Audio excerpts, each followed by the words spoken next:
Hello everyone and welcome to the PUBG Mobile Pro League South Asia Season 3 Pro Predictions. My name is Warren Super Johnny John and joining me, ladies and gentlemen, is the man, the myth, the serial predictor himself, Ocean Sharma. Thank you very much, Johnny. And yes, just like you said, today we're going to go through a series of format as we're just going to talk about some things that correspond with the predictions, right? We're going to talk about our predictions as for what we think are going to be some dominating teams in this PUBG Mobile Pro League South Asia Season 3. We're going to talk about the format as for how it's going to go with the schedule. We're going to talk about some underdog teams and at the end, what's at stake. So let's actually begin. So first of all, if we talk about our predictions as for what we think are going to be some teams that are going to be at 11 to 20th marker, I would start from 16 to 20th for my predictions as per se. I mean, in that, first of all, I would say R3D might be at 20th. So it's not a bad thing for the starters, but the thing is, it's their first big tournament. Obviously, they have played PMCOs beforehand as well. But somehow it comes down to one thing, and that is the pressure that they might be feeling that might as well just be kind of onto the lack of the stuff that they need. Then we move on forward to StalwartFlex as per se, and StalwartFlex is a brilliant team if you want to talk about this one. But still the thing that comes down to is the pressure situation. They have faltered down even in PMCOs. If that happens in PMPL, because this is a bigger stage, things might just go bad with them as well. But moving on forward, if you want to talk about some other teams, so in that I would say INES. Now, INES has been a big name previously as well as they have played the tournaments like PMPL and all those previously. But the thing is, again, pressure situations and making out mistakes. If they make one mistake in one game, somehow it follows down to a few more games and that thing kind of just, takes them down. They would not want to go down, but it happens at those moments. Yeah, exactly. I completely agree with that. This is a team that is based on momentum, and if their momentum breaks in the initial days of the tournament, this team ends up falling down pretty hard. But are they going to live up to the hype? We're going to find out, because when we move forward in the rankings, there's going to be the challenges that they have to face, the top 10, the creme de la creme, if you will, of their regions, and it's going to be a tough one. Yeah, definitely it's going to be a tough one if you want to talk about the top 10. Starting things off, we are going to be talking about the team on the 10th position. That is going to be A1 Esports. Now you might be thinking, A1 so low, SG even lower, why are we doing that? Well, the teams with the experience of the PUBG Mobile Global Championship failed to deliver to the hype that they were brought in with in the competition, and that is the reason we are a little bit skeptical about how the teams are going to perform this time. But who knows, maybe they have recovered themselves, maybe they are back to the old ways, back to the winning ways.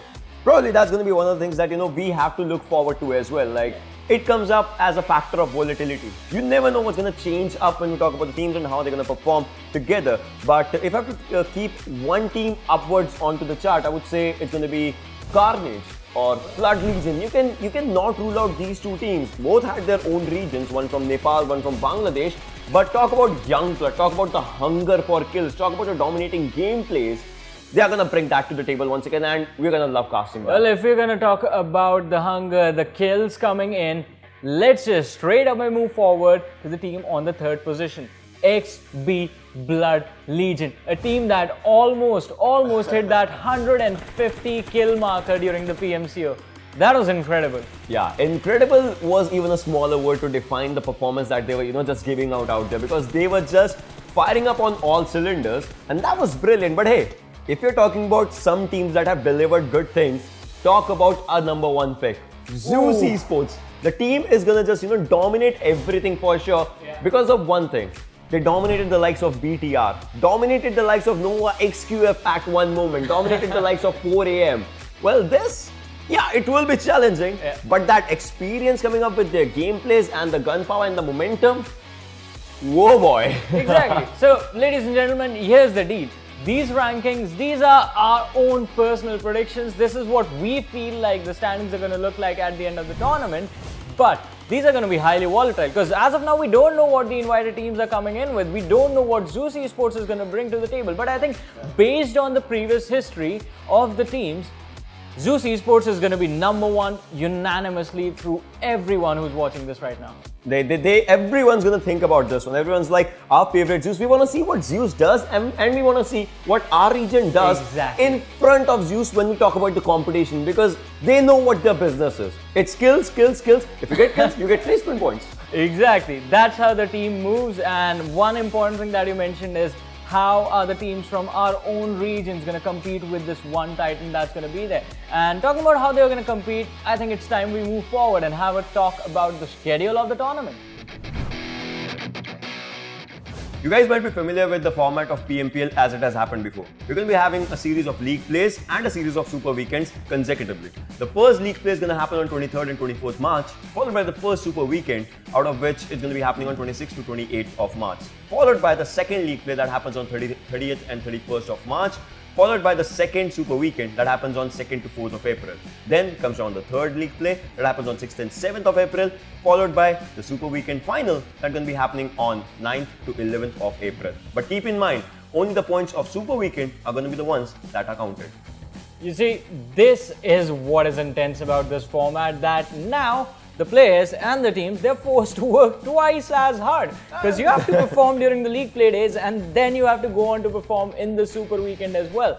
If you do really, we have seen this, if you do really well during the league play and screw up during the super weekend, that's bad. Things like that have happened, and it kind of just creates a void in the performance. And hey, if you miss out on super weekend, you miss out on a lot of points altogether that are not considered, and you might not go to the finals. Alright, ladies and gents, so now what we're going to talk about is going to be the top 4 players. Well, top 4 according to us. And starting things off, I think we're going to talk about literally one of the best players playing in this tournament right now. That is going to be Godless from Team Zeus. Exactly. When we talk about Godless, that player has been incredible. He has been a legendary player. I mean, we have known him from the first PMCO, a year around the first PMCO that happened for wildcard region. He was playing in No Chance, and he was the one that we named as AU Godless, because he was using AUG in the most brilliant ways possible. Then he came to Zeus, and he has been a top fragger ever since. And hey, Zeus was in top 3 overall worldwide, and that creates an impact altogether. Yeah, exactly. He was the player who took No Chance first to the World League, and then with Zeus accomplished what no other team from Wildcard had done before, having a podium finish on the PUBG Mobile Global Championship stage, and that was incredible. But moving forward, I want to talk about another influential player, another player who was one of the reasons that their team was the team to qualify from the PMCO qualifications. It is going to be Snipe from Team Carnage. I mean, the man had amazing performance in terms of survival time, in terms of damage, and also in terms of getting kills. I mean, hey, he was the top fragger for his region after all. I would say it's going to be one from F4 for sure, and if we talk about that one, it's going to be Bulbury, because I still remember 1v3 with an AWM in the final circles. I mean, who does that? Think about it. So that play was incredible. He has been the one who opens up the area for his team to move forward. That's one thing that you need. I mean, you need a team player to just, get your team ahead. And Bulbury is a proper influential player for the team, for the lobby sometimes, and he creates an impact. Well, if you're talking about lobby, let's talk about the team that destroyed the lobby, ladies and gentlemen, XB Blood Legion. And it's really hard to outshine if your entire team is going to be, well, basically destroying your opponent. So it becomes hard to outshine over there sometimes. But Ryan from XB Blood Legions managed to do exactly that. I mean, incredible performance. What? He had like 48 kills in the tournament, and well, have we ever seen, players reach that mark in the finals? It's difficult. It's not like impossible, but hey, it's difficult. And if you're conquering the difficult things, you can conquer lobbies like PMPL as well. We can talk about the teams, we can talk about the players, but the most important impact, that something that happens on the lobbies, is always the point structure. I mean, now it's the new standard as we talk about it. Second dinner gets you 15, second position gets you 12, then 10, then 8, 6, 4, 2, 8 to 12 gets you 1 point, 13 to 16 gets you none. But the most important thing, 1 point per kill. 1 point for every single kill that you get in game, ladies and gentlemen. And that is the game changer. That is literally the game changer. I'm not even kidding about this. We have seen teams jump up 5 positions just because of the kills they have. I mean, there have been a few teams, once we talk about even in the PMCOs, we have seen a few teams like, getting 1 placement point, but like 8 kill points, and they are sitting at like 4th position overall. That creates a huge impact when you talk about the point structure as for how volatile it can be. Exactly, but at the end of the day, it's all about being consistent in every single game that you play, being consistent with the placement finish, and being consistent with the number of kills that you get in game. And if you can do that, well, we're going to see you moving on to the next big stage. Yeah, and you have to be consistent more and more in the super weekends. So in every single tournament, there are a few teams and a few individual players that can change everything. No matter what you think about them, they're going to be complete dark horses, and that is exactly what we are going to talk about right now. Well, the first wildcard for me personally is going to be PN Crew. And the reason for that is just going to be the fact Killer Whitey is in the lineup now. I mean, you're talking about Killer Whitey, I would say the players who have had the experience, talk about Ayush, talk about Absak, like the players have had that impact already on the lobbies. So they know how to just, justify their gameplay and take that forward with the momentum. But hey, if you're talking about PN Crew, I'll just bulge in and say F4 as well, because F4, even if they are in our top 10, I would say they can be in the top 3 as well. Talk about Khan as an impressive IGL. Talk about the players out there, Wolverine, Destroy, like those players know their business and they know what they have to do when it comes to the dominating gameplays. One game is what they need to be in top 3, then they just, obliterate the competition altogether. Exactly, and moving things forward, let's discuss the lineup that is, well, sort of a unification of two different regions. We're going to talk about 7C, ladies and gentlemen, a team that was formed with the players of Nepal and Bangladesh coming together for the love of the game. And this team has always been a wildcard, not just this PMPL, but the previous one as well. You remember 7C, if you talk about 7C as a name, I still remember one thing, 1v5. Oh yeah.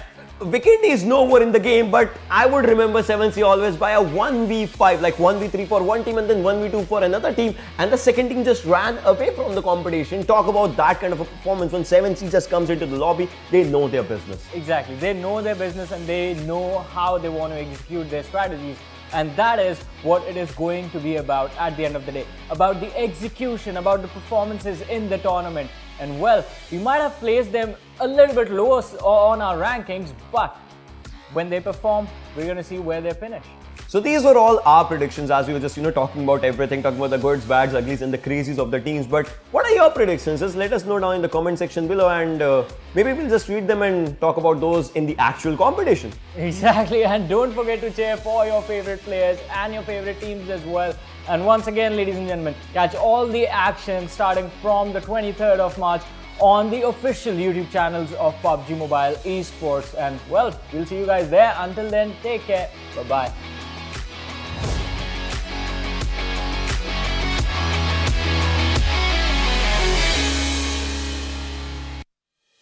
Every day is a fight.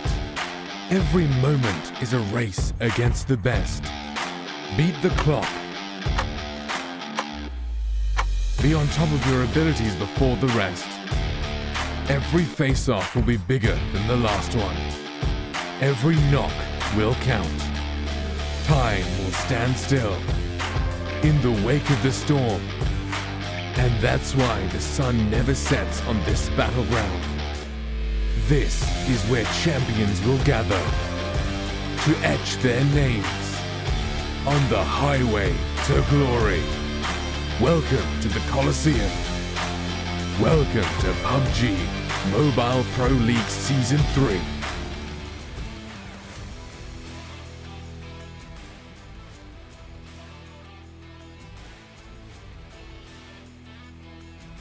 Season number 3, and in that we have ourselves day number 2 already lined up. And of course, all of this, it is a huge thanks to Oppo F19 Pro for making it happen. Wook up your fun. Thanks to Oppo for of course supporting the PMPL events. With that, I'm your host Blotto. Joining us on the NS desk today is going to be Fixes, joined in with I Super Johnny. Yep, thank you for the warm welcome again, and it is quite a day we have here, because as we saw before the show started, the little prediction video that we had, me and Ocean do.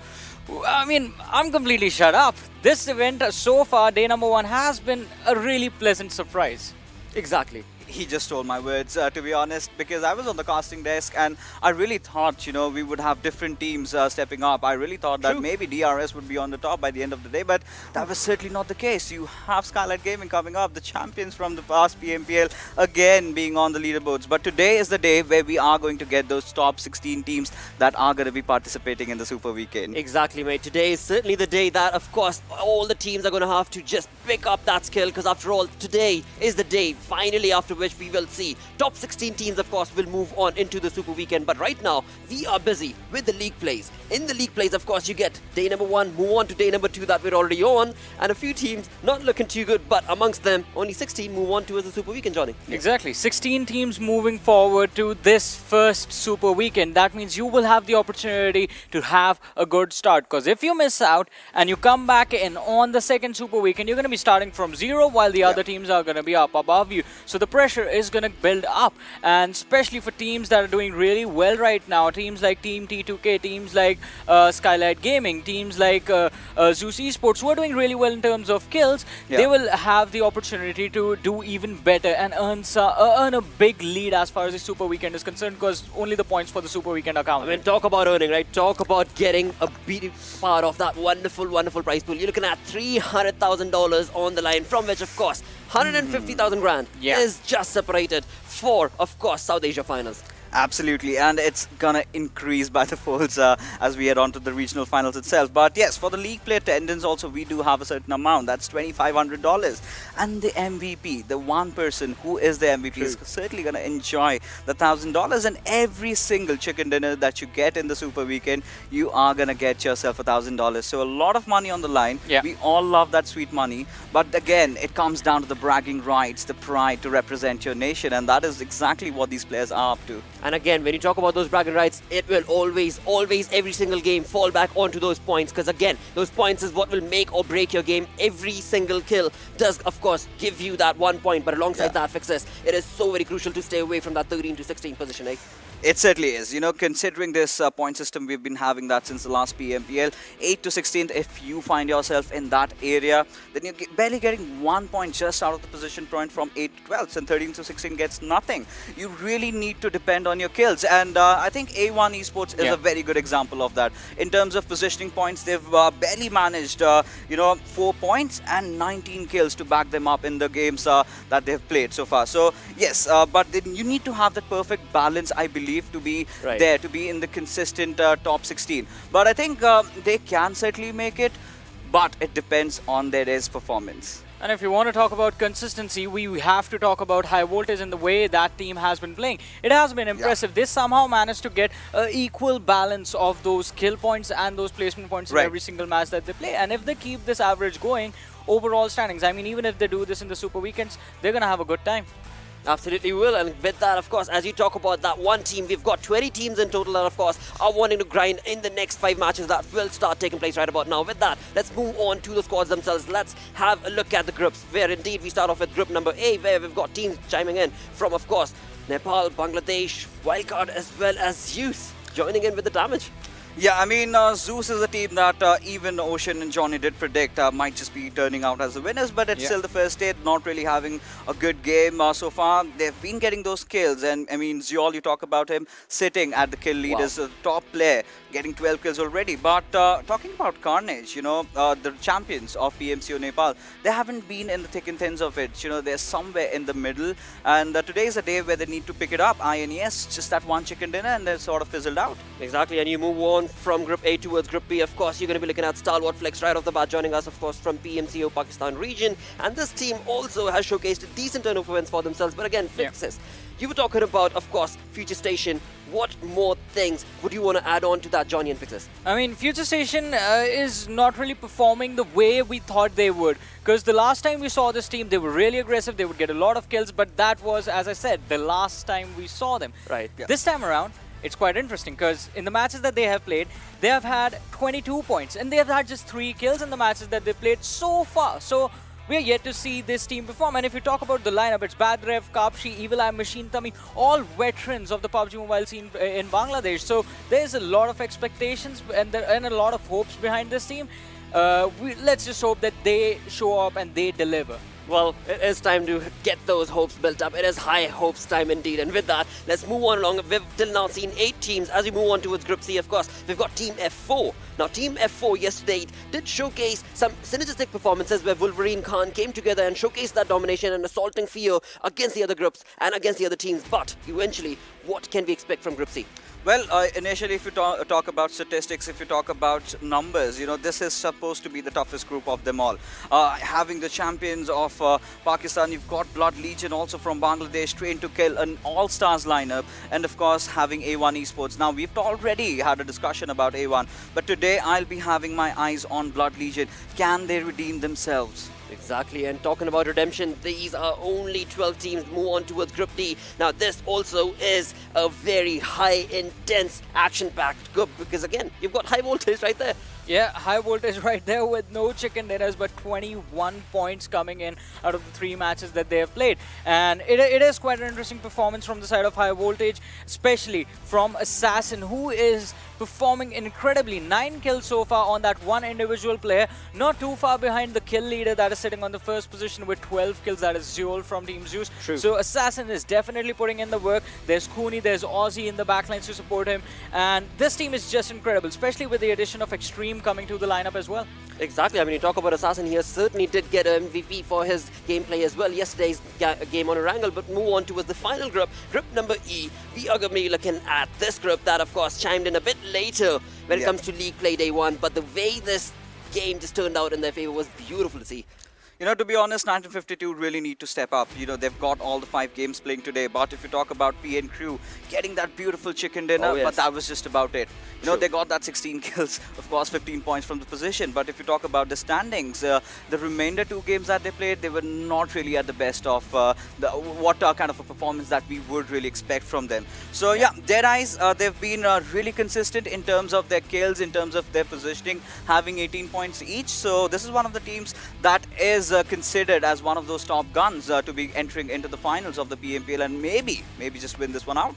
Exactly, and I mean, I have to say, I have to call it where I was wrong with how I thought before the tournament started how PN Crew was going to play and how things were going to turn out for them. But them and Team T2K, it has been a really, really good turn of events for the sides, the way they've been playing, especially with Team T2K, the lineup change that came in. And there was a lot of speculation going on how Killer YT is going to gel up with the side of PN Crew. But it looks perfect right now. For now, it certainly does. There's no two ways about it. Because again, I mean, having only played 3 games, talking about this wonderful crew, that is of course PN Crew, they were able to just wonderfully turn those 3 games in their favor. So let's have a look away from PN Crew's gameplay and talk about the overall rankings from all the teams, where of course Skylight Gaming certainly taken 29 kills and a wonderful ton of wins with that chicken dinner. But Lakshay, look at the segregation over here. The first team, Skylight Gaming, 52, train to kill, 43. Yeah, good then enough. we have Sealy Sport at 37. Now I have to get our viewers' attention towards INES, that is sitting on the 10th spot with 32 points. So just 5 points separating the 3rd position up all the way up until the 10th. Not just them though. Not just them though, because as we move forward to the next part of the standing, you're going to see things get even more interesting. Because now you have 11th position Carnage Esports with 30 points. There's 7 points separating the team on the 11th position from the team on the 3rd position. And I don't know, we could not expect things to get any closer from here on out, but they definitely will be getting even more closer. But now let's talk about the team that are in trouble right now. DRS Gaming, Seal9, R3D Esports and 1952. They have games in hand right now. But the point difference, how massive is that going to be? That is going to be a big question. So far, I think there's an opportunity for them to actually challenge Blood Legion, because Blood Legion has already played 4 matches, while as the 4 teams below XB Blood Legion are still sitting on the number of 3 matches just being played from their side. So there's still an opportunity that might be able to challenge them, but if the team actually ends up picking up a lot of pace, then it's going to be a troublesome situation. It most certainly will, because again, I mean, this is the only opportunity that they have to be able to, of course, work things in their favor. They've only played 3 games. Yes, they have so many games remaining for themselves, of course, but how exactly are those going to be able to work in their favor? 1 game moves away, that's all right. You've got 4 games remaining. If the 2nd game moves away from you, then it's going to be a really, really difficult position to get away from. But with that, of course, let's talk about teams to look out for which, of course, I do have to mention Skylight, because the way they were able to get that chicken dinner, the synergistic performance from the entirety of the team was just perfect.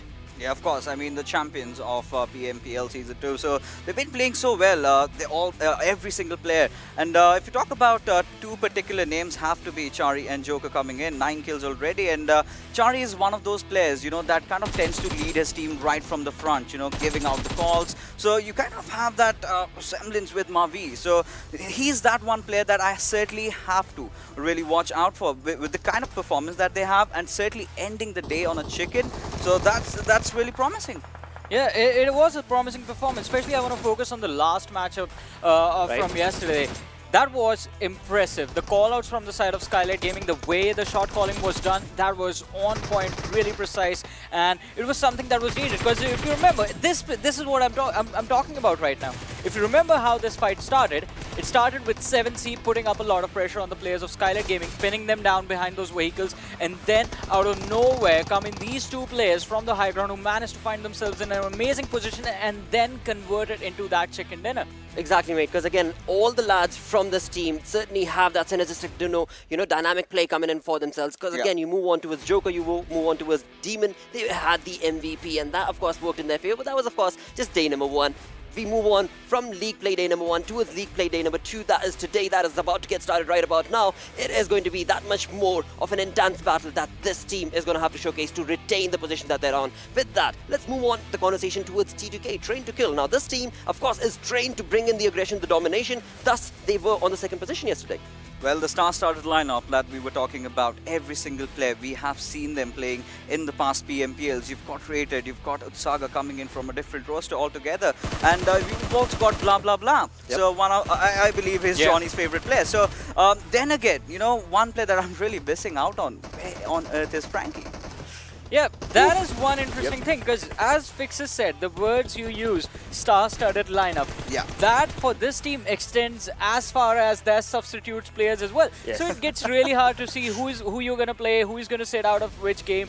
It's a really tough decision, but the lineup that was playing yesterday, it was perfect, and this team has the potential to bring in surprises with Frankie being present as well. Exactly, and with that, if you talk about another team, another wonderful team that of course was not able to get the chicken dinner, but certainly did bring in a dominating force, that's of course going to be PN Crew. Now talk about this team, another team to look out for when it comes to the 2nd day of league plays. You know, considering the facts over here, PN Crew come and get that first chicken, but still, you know, Lakshya, right after that, the remainder of 2 games, they sort of fizzled out. You know, they did not really have the best of position points, they did not really have a lot of kills backing them up. So consistency is somewhere lacking, but this team certainly does have the potential to do that. And as the games go on, but you know, I would also love to talk about High Voltage. This is one of those teams that played 3 games, has 21 position points, has enough kills to back them up, and 7 points average in terms of placement. I think that's really good to start with. Yeah, that's really good from High Voltage, and I have to say, I'm impressed with PN Crew. I'm going to disagree with what you said about the team. They're doing really well for themselves. They've only played 3 matches as well. Yeah, true. And I think with games in hand, whenever you have games in hand, you can sort of experiment in the early stages. It's the expectations, you know. Yeah, we want them to live up to them. We are really hyped for this team. Like, I mean, especially after the performances yesterday, I'm going to expect a lot more from the lineups today. Not just PN Crew, not just Team T2K, not just Skylight Gaming, out of everyone. Because as we all know, in every single tournament that happens, the day number 1 is always just about testing the waters. Exactly. Day 2 is where the action goes down. And of course, when you talk about that action, it is about to get started. With that, let's have a look at the schedule itself, where of course yesterday we saw 5 games that started off on Erangel, but today on the 2nd day of league plays, we are going to be looking at Sanhok being the first map. Sanhok. So this is one of those maps that I really love, considering the action that we get throughout. Oh, yeah. But you know, then again, it's sort of a situational win. Whichever team has the first circle, whichever team has the high ground, and if you have a compound also helping you out, you pretty much have it in your bag. But INES yesterday completely turned the tides. They were making a really good rotation right from south all the way towards the eastern side, then going up top, and did manage to secure the compound though. That was in the center. But it was those rotations that really mattered. It certainly did, but with that, I have to ask you guys, what is your prediction going to be? You, of course, spoke about INES. They have showcased a perfect play when it comes to the map of Sanhok. Would you want to go Fixes with the prediction of INES taking this chicken dinner?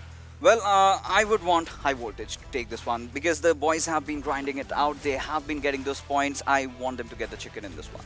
I'm going to go with Team DRS just because it is a team that is coming in with a lot of expectations. I mean, based on the recent performances, and it's high time they start performing. Well, it's also high time we get busy with the action. It is time to get busy with this game on Sanhok, the Moist map. It is about to go live right about now. Thus implying let's move on to our commentators, who are going to be none other than, of course, XP joined in with Blake. Well, thank you for that, Blotter. And yeah, we are going to be jumping into the first map, the first Sanhok we're going to be a part of so far. It was Erangel throughout for us yesterday, XP. And for me personally, I know some people don't like Sanhok, but you know what? I kind of do.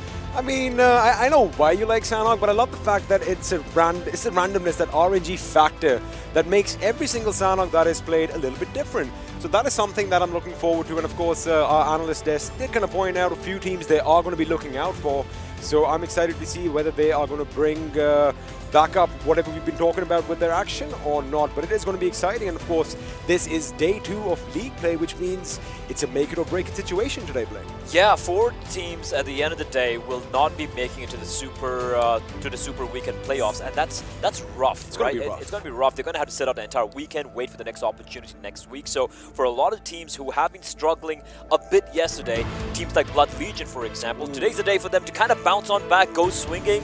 Hopefully, you know, they've had the energy drinks, their coffee, they've had a pep talk, and they're ready to go and ready to rumble. And what is going to be a very hectic day of action here in the PMPL League stage, day number 2. I mean, I'm pretty sure this time they're going to make sure they don't gurgle on their own blood, and in fact, they do all the damage, they dish out all the damage. Let's see. Brutal. Let me just paint an image in your minds right now. But without further ado, I love this new animation.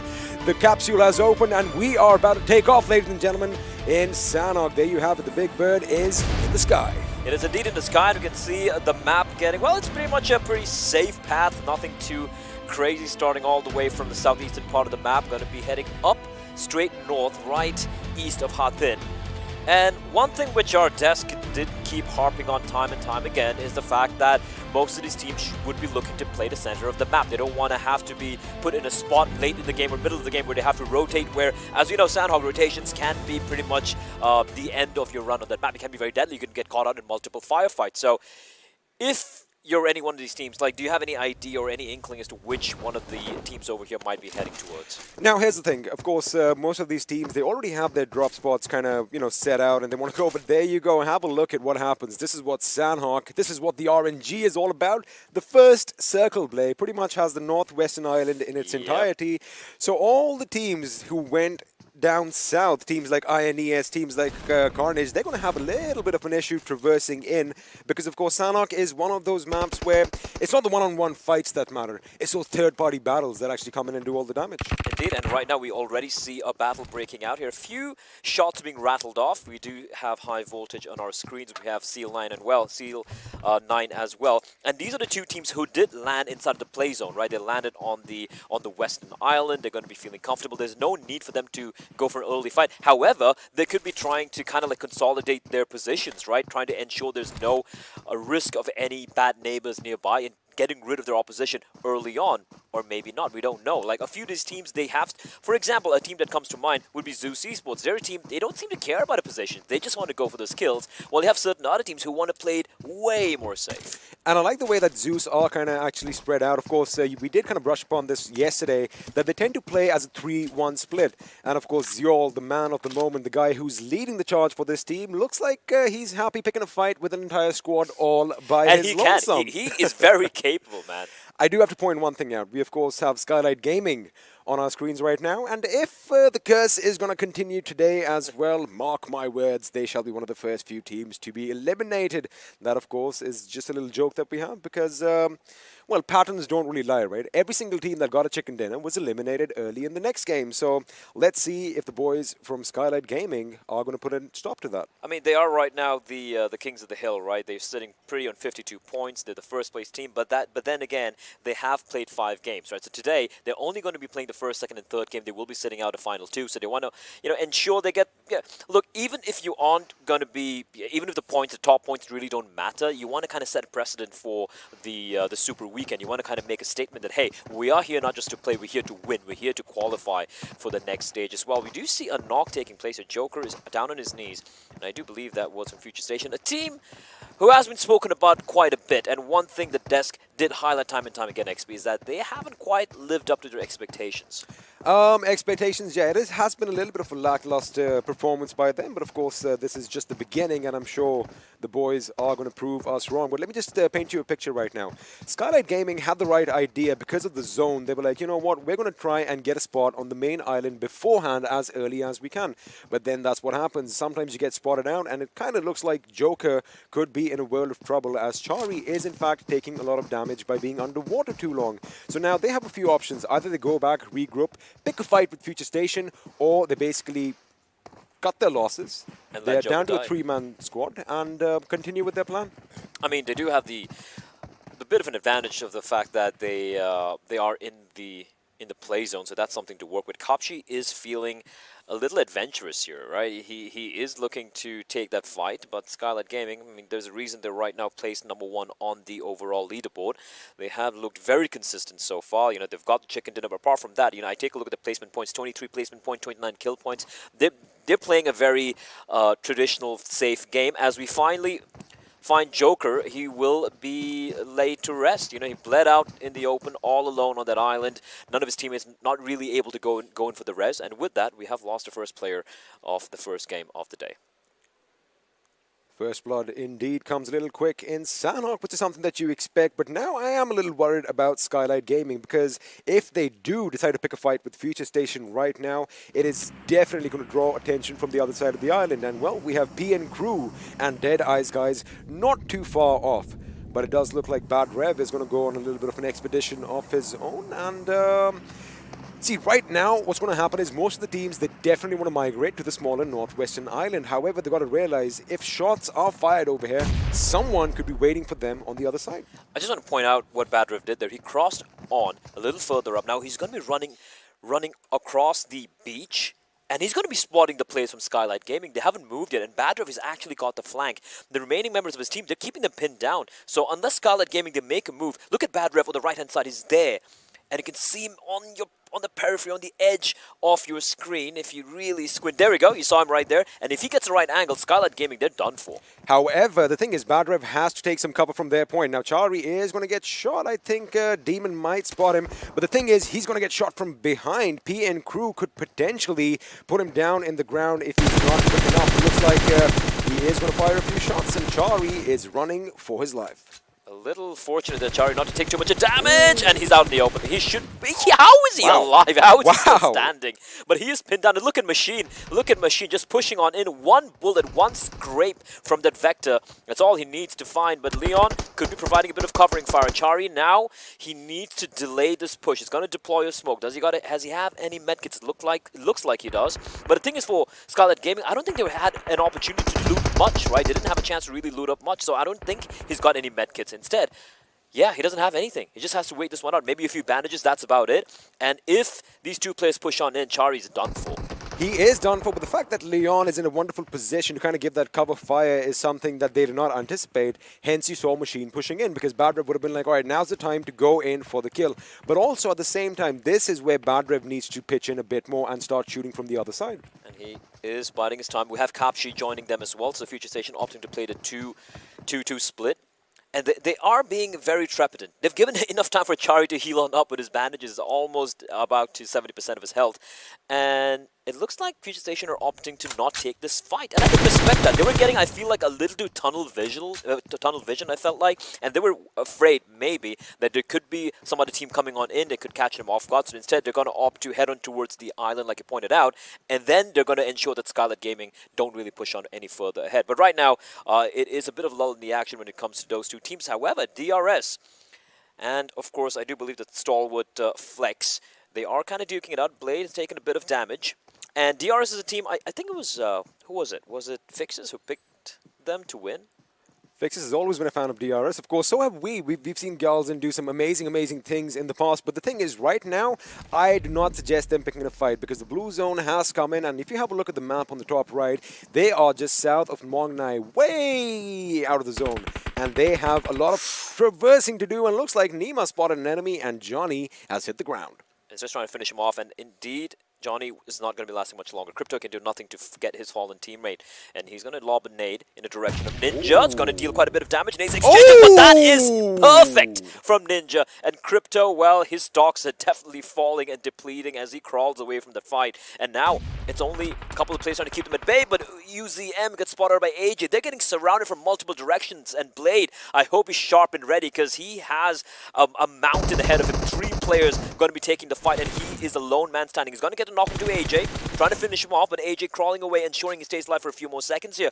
And Blade, he knows he's getting pinned down. He knows he needs to make a move, and the blue, like you pointed out, XP, it is quite devastating. Look at the health getting whittled away so quickly. He's going to run in for the rest. Now Nima pushing on in. They are flanking in from 2 directions, Ninja and Nima, but the call has come in to go in for the rest. They're going to play this one safe, but in the meantime, StalwartFlex, it looks like they've been eliminated. That's it. There's nothing they could do, as we have an AWM getting dropped as well.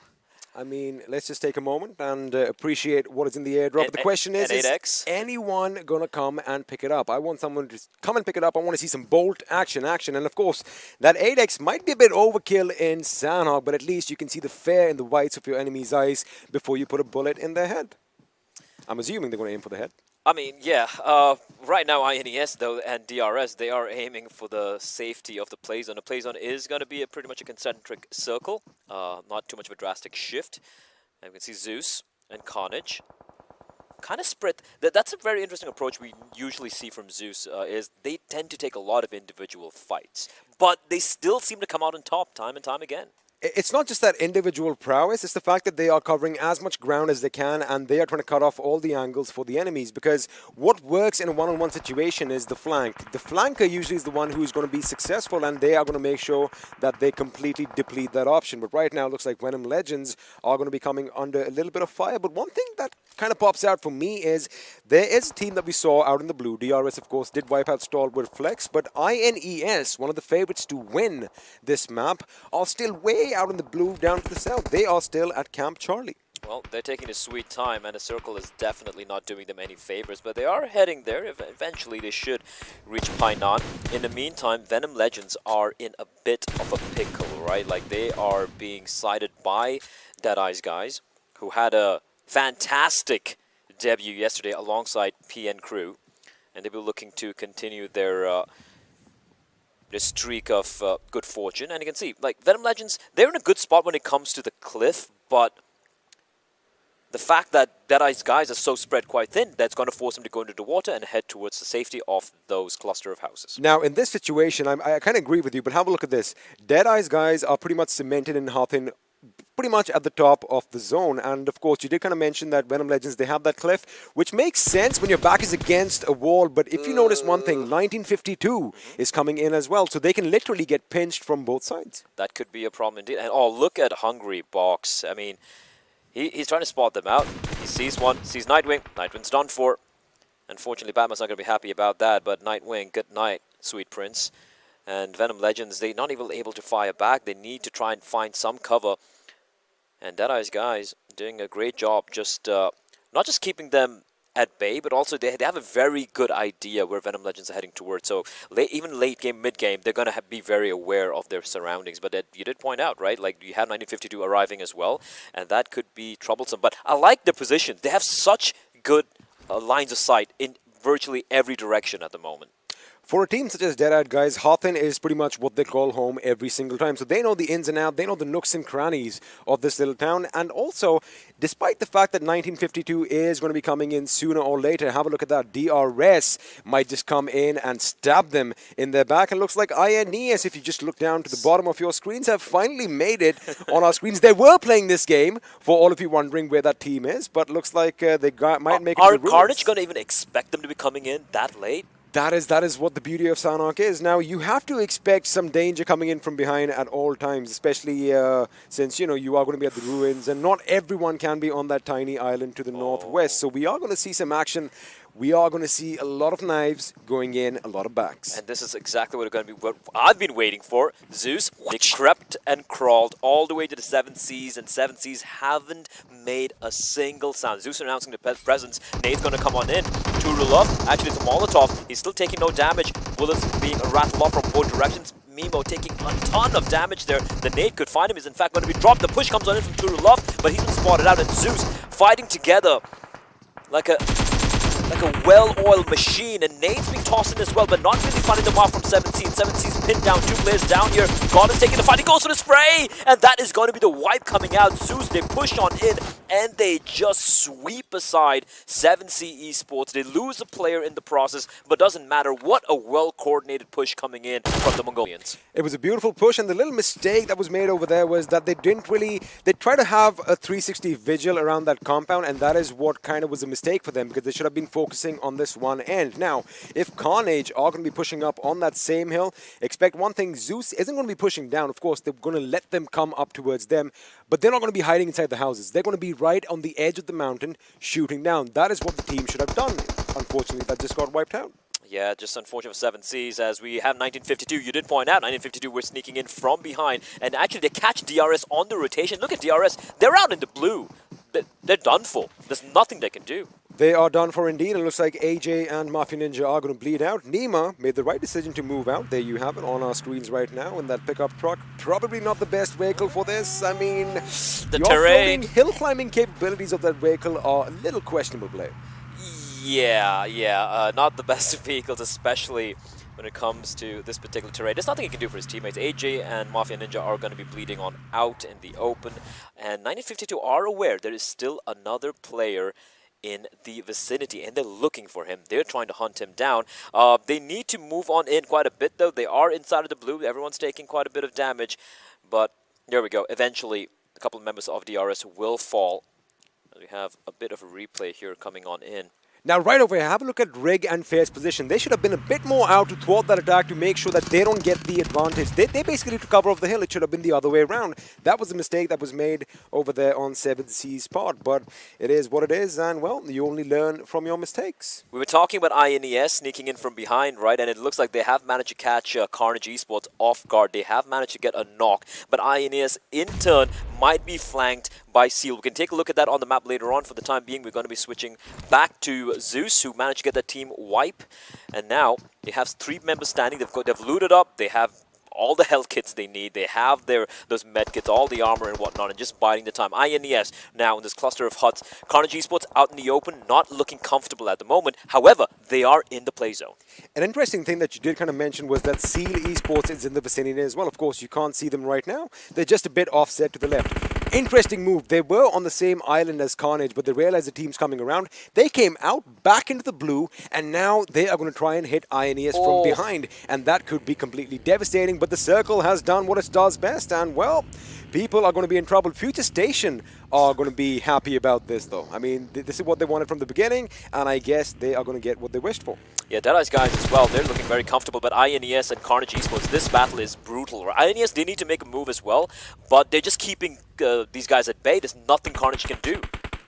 There's nothing Carnage can do, indeed, and I'm just having a look at the minimap over here. Seal have a very interesting theory. There you have it. Have a look how deep down south they went, through the ruins, and they are going to be popping up somewhere near Boot Camp, just southwest of Boot Camp. However, the decision was good initially, because south of Camp Alpha, we have the hilly terrain, and of course, all those sweet spots are already going to be taken. Now the question is, do they pick a fight with INES and CNE right now, or go in and risk basically not knowing the enemy's position? The best case scenario for them is to hit INES from behind, get the remainder survivors of CNE, and then push forward in. Well, speaking of Seals, we found the other Seal, Seal 9, and they're taking a fight with High Voltage, though, down to 3 members, and they are doing a pretty good job. Few bullets being fired in the direction of Seal 9, and Seal 9 opting not to take this fight. We're High Voltage down to 3 members, Seal 9 as well. They've had a rough day yesterday. For them, I feel like they want to have a high placement game. They don't want to take fights which you don't really need to, and that looks like the call. Spook is always lonesome though. That's interesting. They've opted to split apart and just try and, you know, live up to the one or every man for himself. But Deadeyes getting pushed by Venom Legends. Venom Legends, bear in mind, they were in a lot of trouble early in the game. They managed to survive for quite a long time. But now it looks like Deadeyes Guys have them pinned down. 2 players bleeding out. Molotov is going to be tossed on in. And just one man standing. It's Raffet. And Raffet has a lot of work ahead of him. That Molotov looks like it's perfect. Yes, it is. And Raffet's going to drop and roll. He's going to run away. And everyone else is just going to be fried alive. And there's nothing they can do. Venom Legends, they meet their end. 13 positions, 0 kills, 0 points. 0 points, that is of course not the way they want to go out, and right now we still have the fight breaking out between Carnage and INES as Malik has been taken down. I mean, it does look good so far, but INES have made a little bit of a mistake. Have a look at them. They have 3 members knocked out, and now they're just going to be heading in a wall of bullets. Yeah, this is not looking good at all for the side of INES, right? And they do have the one player standing. Maybe he can do something about it. R3D or Red Esports, they are all in the water. Unfortunately, they need to make a move, but the problem is they're getting peppered by Hungry Box. He hasn't moved from this particular spot for the entire game. He's just been shooting at people and no one's able to reply back. He's looking fantastic at the moment. Carnage have managed to, well, at least a couple of the players have managed to find a way through. Play zone, once again, it's going to collapse on itself. Future Station still the circle favoring them, favoring PN Crew, Deadeyes Guys as well. And it's looking quite darn nice for these 3 teams for the time being. But what I'm curious about is Deadeyes Guys facing off against PN Crew once they move on in. In the meantime, Seal, Baron, no one nearby, and INES, ironic, the final lone member standing for the squad. Seal are definitely going to be kicking themselves right now because the idea was good when they initially started going down south. But since the zone does what it does best and completely throws everyone's game plans out the window, they should have probably just stuck to the north. However, we did see Baron go down. His teammates have kind of made it across boot camp already. In fact, they are swimming in the waters with 1952, which is kind of interesting. But again, INES survived by 1 member. They left it too late. They should have crossed over earlier on, and maybe they could have been the position Carnage is in now. Yeah, a little too late, and we know how absolutely ruthless the blue can be. INES getting eliminated in the 12th position, and S9 out in the blue. They're going to be finished off here. Jiggle from Carnage having a great old time just picking them off in the distance. Future Station spotted out. Unfortunately for Jiggle, though, he's out in the open, so he's had to take this fight, and he's taking damage from the blue as well. Ooh. And he will fall down to his knees here. Future Station looking good, but now we have so many teams pushing onto the position. How long can they hold off his question? Deadeyes Guys now facing off against PN Crew, and PN Crew, they have the advantage of having that compound in their control. The beauty is right now, Future Station don't really have to worry about multiple flanks because the team up top is going to be PN Crew. They are going to be basically skirmishing with anyone who comes from the water as far as the northern aspect is concerned, so they can solely just concentrate on Skylight Gaming. However, wait a second. We have a few nades coming in the zone again, Blade, doing what it does best. It kind of does favor Future Station, but they are going to have to get out of the comfort zone just a little bit. They need to take a fight because the team that's going to be facing off against them, which is going to be pushing them, it's going to be Skylight Gaming. Chari taking the lead, taking point. He spots out a player. He's going to fall. Future Station down to 1 man. It is going to be Evil Eye, and he's going to go big here. The tree providing a bit of cover for the time being. It's a 1v2 basically. He's got to win this duel, but there's nothing he can do. And despite the fact that they had such a good position, they will be knocked out. Skylight Gaming, they take no prisoners. As we have Deadeyes Guys looking for the push towards PN Crew, but he's getting shot from multiple directions. And now Deadeyes Guy, they're out in the blue, and maybe they took a little too long to push into the compound,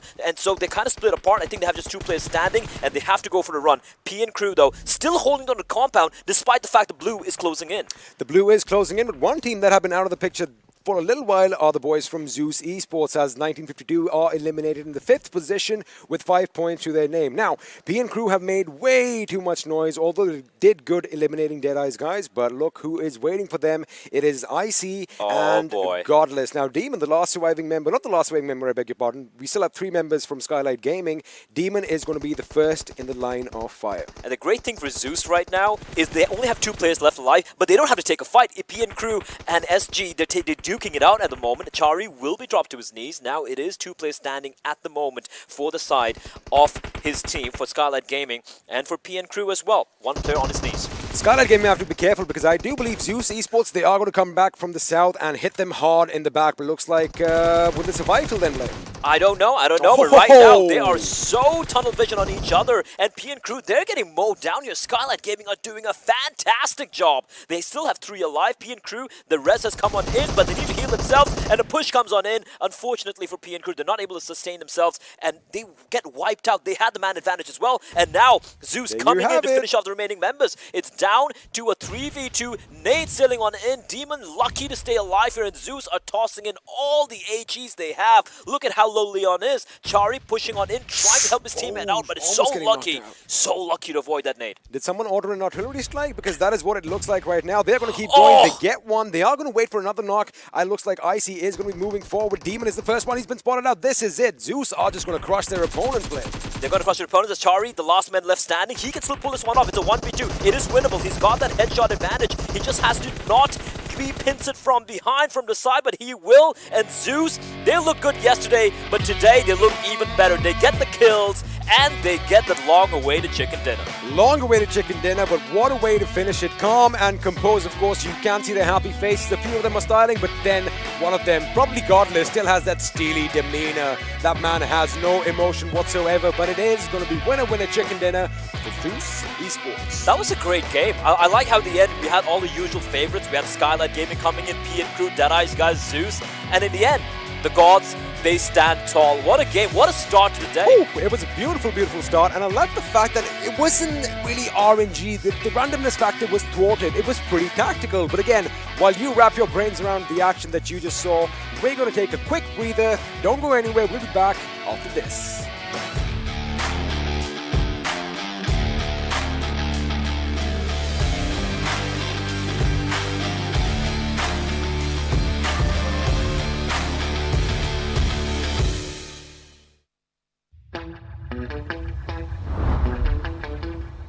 Are you keeping it real? I'm calling shotgun, wanna see my baby run.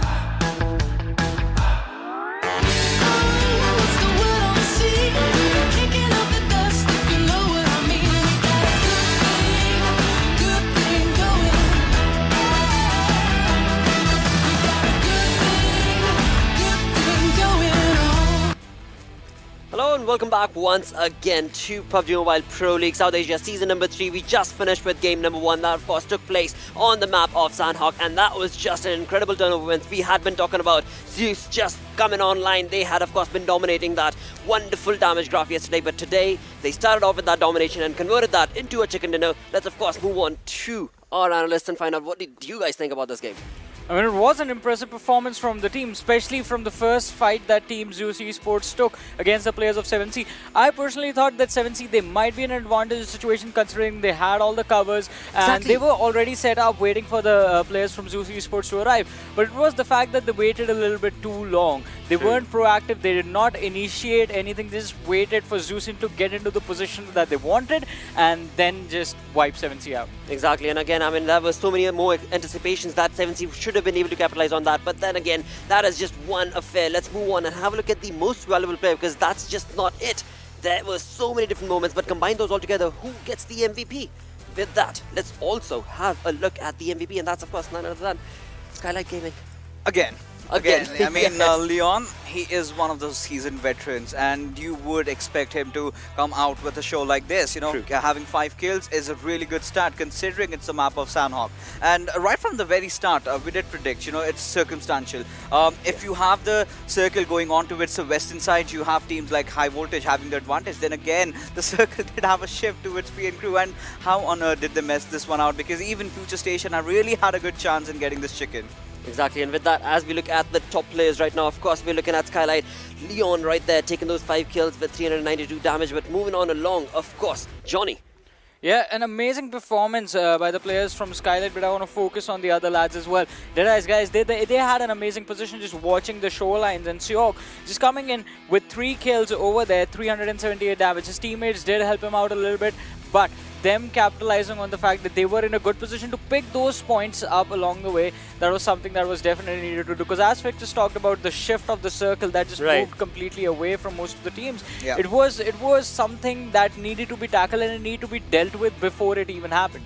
Absolutely, because again, you summarize it all together. Of course, Skylight Gaming, the way that early rotation coming in from the water was caught off guard a little bit, but eventually, again, the way they capitalized on that situation was wonderful to be able to see. But summarizing it all together, let's move on towards the match summary itself, where indeed you've got so many incredible stats to look at, with the highest skills coming in, of course, from Skylight Gaming, to finally fixes. You were talking about Future Station, there he is. They are there, certainly, no denying that, you know, but at the same time, I really liked how they rotated very early on towards the Western Island. Yesterday, they were sort of caught off in the Eastern Island, just on the shorelines.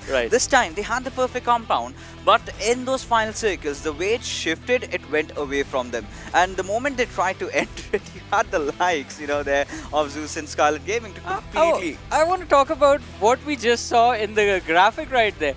I mean, highest damage in the game was 582 from the side of Godless. Maximum number of kills is 5. So that means no one really confirmed their own kills. True. That is that is in a map like Sanhok, it's supposed to happen. It has to happen, right? Because again, you've got so many individual third parties happening all across the map right off the bat. That's what we witnessed in just 2 minutes time. There were just third parties happening everywhere, and there were two teams all together, all across the map, who were always in contestation against each other for that wonderful positioning. But eventually, as you move on towards the end of the map, let's have a look at the match ranking. Of course, we know for a fact that Zeus did get that chicken dinner, but Skylight Gaming, with 9 kills, was not that far behind. Well, you know, starting things off, Zeus was a team that had a plan today, because if you take a look at the overall standings, they were pretty much comfortable. So all they knew that they needed that top spot, because they pretty much knew that they had already qualified. But let's take a look at Carnage Esports. You know, having just that one placement point and having 5 kills, they were really doing good. So considering how they've been playing and how they're standing in terms of their overall rankings, I think this is a decent game so far. But let's talk about the teams that we did predict it to have a good game this time around. DRS and High Voltage sitting on the 9th and 10th spot. Not really a game that they wanted, but this could be the wake-up call for them, because I mean the day is just getting started for them and there is opportunity lying in the future, especially for the side of DRS Gaming. The level of aggression with which they started, that was impressive. It was just the fact that their rotation got delayed and then they got gate-kept by the players of 1952 perfectly. Exactly, and again, I mean, you talk about DRS, the way they were able to just synergistically bring themselves together and bring another team down right off the bat with a perfect synergistic approach, a dynamic approach, was beautiful to be able to see. But again, you move on, that was just one rotation coming in, one team's rotation. Let's have a look at the zone analysis itself, where all the teams' different individual rotations are going to be on our screens. Well, this was pretty much a discussion that I and Johnny were having, and we are privy to this kind of circle, right? So initially, we really felt that High Voltage had it in the bag, because right from the predictions, I did call it out for them. But the moment the circle shifted towards the players of PN Crew, so that's where the trouble began for the players of High Voltage, because now they had that hilly area for their advantage. Now they had to go down, so that did cause that trouble. But then you see that PN Crew having that center spot inside the zone. But this is where the magic happens. The circle shifts down below, and it is an area where even Future Station and PN Crew both have to really make a move.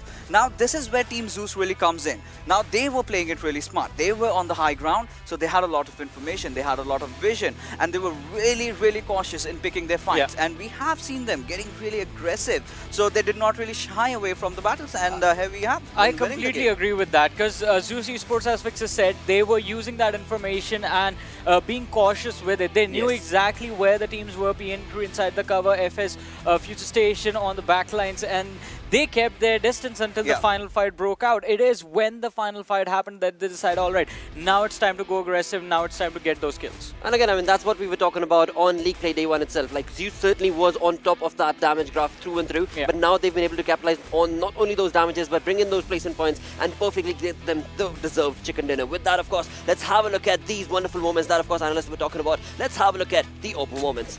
And well, right off the bat, I mean, we have a couple of fights breaking out. This time, Sanhok was quite interesting, because yesterday we saw teams taking those fights a little bit during the middle game stages, but no, this time it was right off the bat. Early game stages, we had a lot of fights break out, and this is the fight that I want to focus on majorly. Z3us Esports versus 7C. 7C just delaying the aggression from their own side allowed Zeus to close in the distance between these two teams, come to the high ground and take control of the compounds right there. But Zeus also got backstabbed by the players of CNE who were present on the low ground. They lost on one of their teammates. Godless got knocked down. The revive came in and they disengaged from the entire situation, but it was a situation that could have turned out for the worst. It certainly could have, but taking a look at the final few fights that we really had, it was Shari being the last solo survivor, but look at the aggression coming in from IC. He was so confident, he knew that he is going to get the last final kill, and this is just Zeus being Team Zeus again, and this is just a normal day in the office for the lads. I also want to talk about the fact that my man Zeol got denied a high five right there after the game. Oh, dude. I mean, he was up in the air. He was waiting for it. He was certainly waiting for it. But the members were just so busy. They were just so busy with the kind of gameplay that they had just showcased. I mean, of course, it was a perfect turnover wins for the side of Zeus. Again, you talk about third parties, R3D getting third partied. I mean, DRS getting third partied. That's what Sanhok eventually ends up becoming. And every single time you step into that arena, you know that one of those teams, two of those teams, maybe even 6 or 10 of those teams will always get those sandwiched moments. Lakshay, I really want to put up a point over here. Team INES, this is a team that we have to talk about. In the first Sanhok map, so what they did really rely on was the rotation. But this time it was too late. They came down from the south, and if you take a look at the damage histograph that we have, Zeus again having the highest damage numbers, but again those top 4 teams really getting those damages. But like you said, it's Sanhok at the end of the day. You do not really have that conviction ratio going in your favor, so that was pretty much the case. I just love the fact that this time I am for sure taller than the damage histogram that was in front of us. I mean, that had to happen one day, because again, I mean, all these teams certainly are coming online, and they are showcasing that we're all here to bring in that domination from our side, and that's exactly what we witnessed right there. With that, let's have a look at the rankings itself, with the entirety of the saga going on along on day 2 after the 6th game. Zeus, there you go.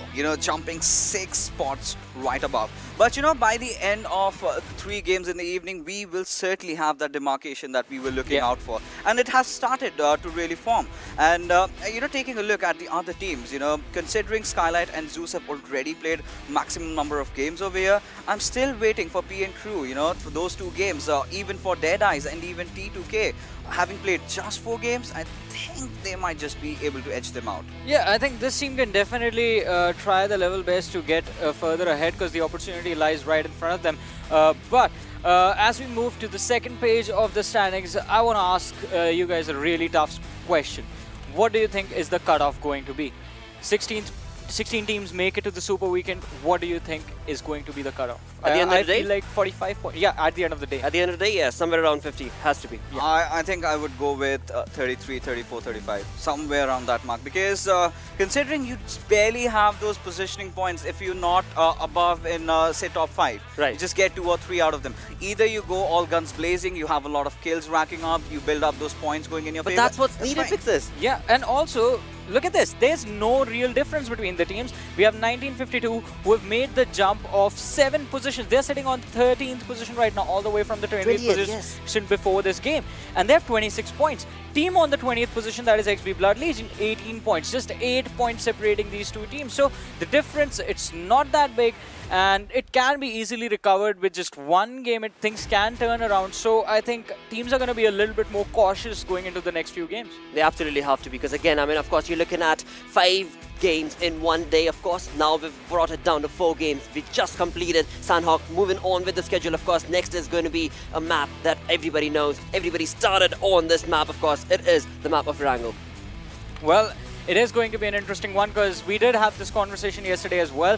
Day 1 about testing the waters, figuring out how the teams are trying to play this map, and well, day 2 onwards, everything changes. As we saw in the last game, we had the veterans, we had the usual suspects performing really well for themselves. Skylight Gaming stepping up, Z3us Esports stepping up, P and Crew, well, they are in a good momentum right now, so they are doing really well for themselves. But this time, I feel like it's again going to be one of the veteran teams who's going to step up.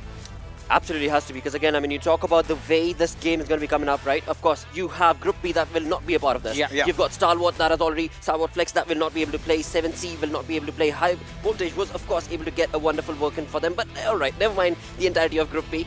Let's talk to you about the prediction. What do you guys think is going to be the winner? T2K. I'll be a dreamer this time, Blood Legion.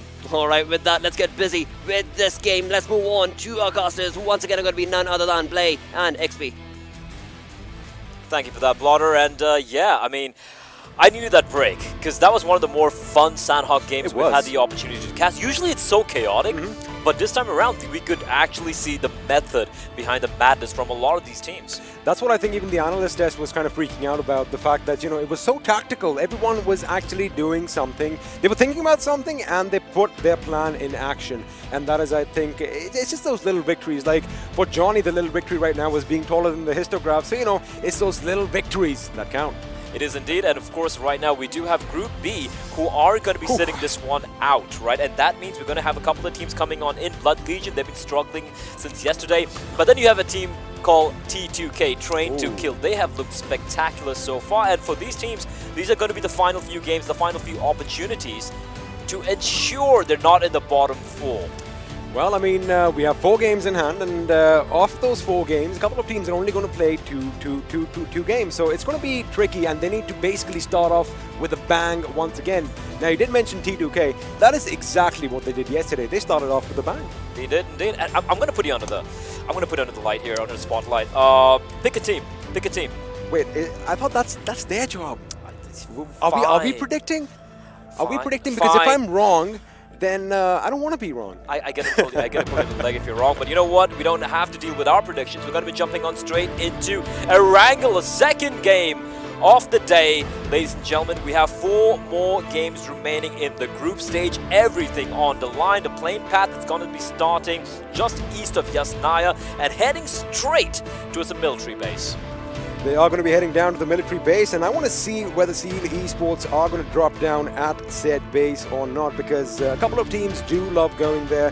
StalwartFlex is another team that loves dropping down on the military island, but of course we're going to see whether they jump out quicker or whether they're going to wait till the very end of the plane path, because of course, you know, the circle comes up, so you don't want to be in a situation where you're like, oh, you already dropped down early, but the circle is all the way to the south, and well, you have a lot of traveling to do. But let's see, I think a couple of teams are going to bide their time.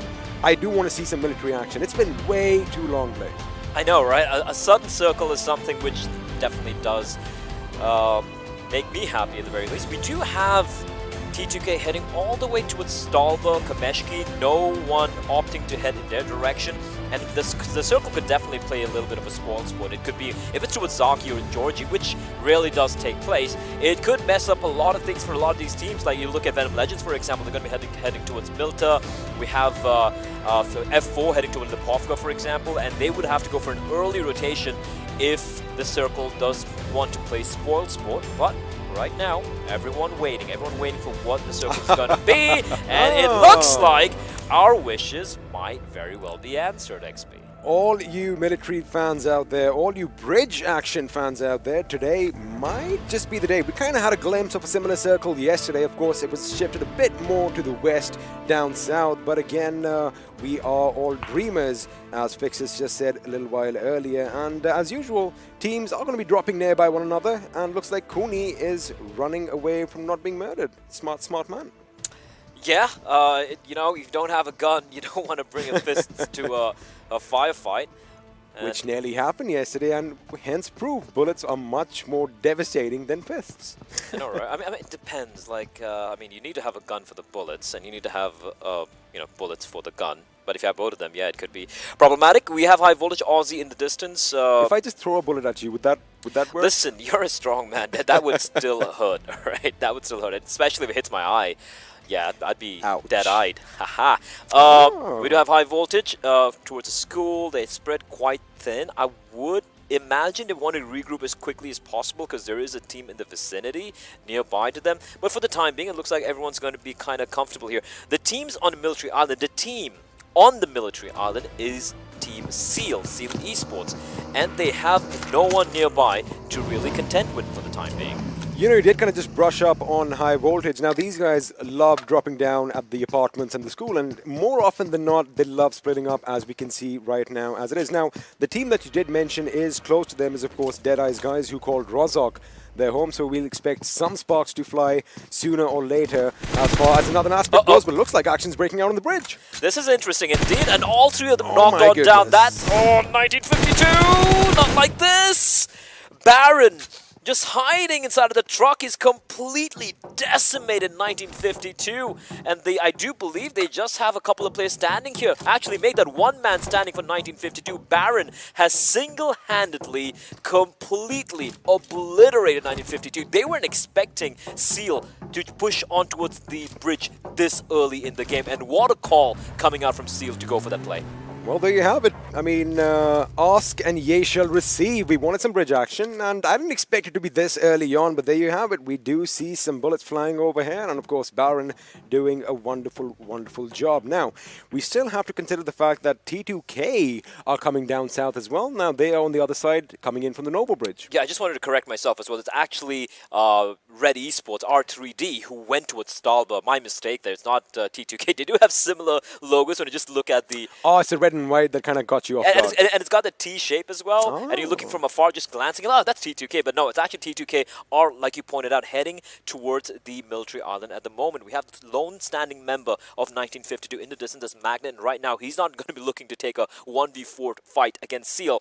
And Seal, they have almost consolidated their position towards the western side of the military island for the time being. But as you pointed out, T2K coming on in, it could get it can get a little crowded very quickly.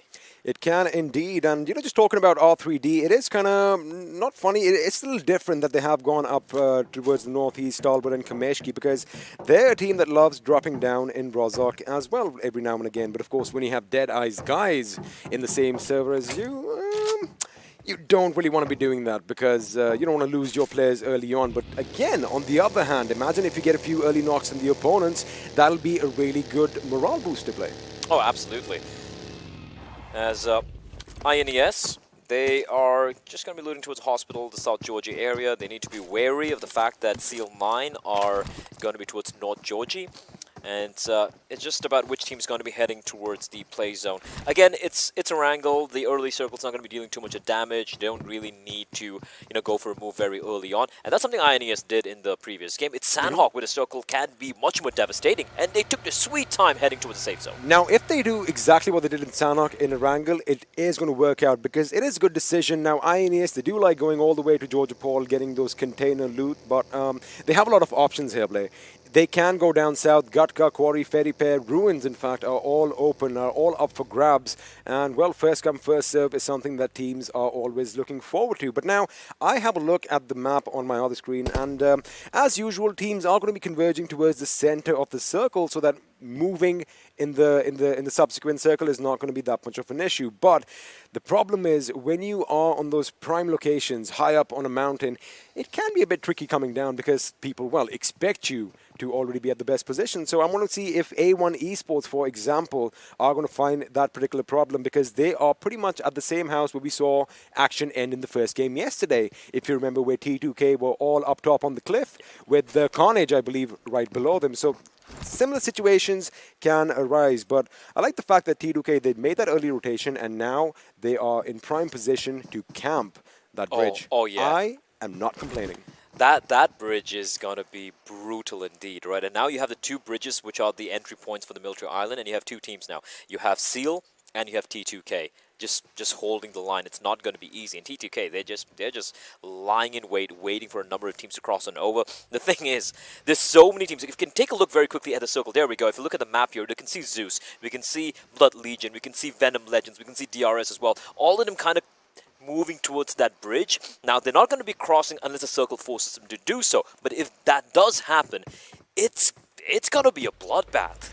Basically, the bridges right now are no man's land, and we have teams on either side just hoping against all odds that the circle shifts in their favor and they can pick off a few people. And another thing that's popping out for me are the boys from Carnage Esports. Have a look at their options. Now, they are all the way down to the southwest near Ferry Pair and Primosk, and by the look of things, they have plenty of amphibious vehicles to make that rotation towards the south of the Sosnovka military base. And as I say that, DRS is going up against Team F4.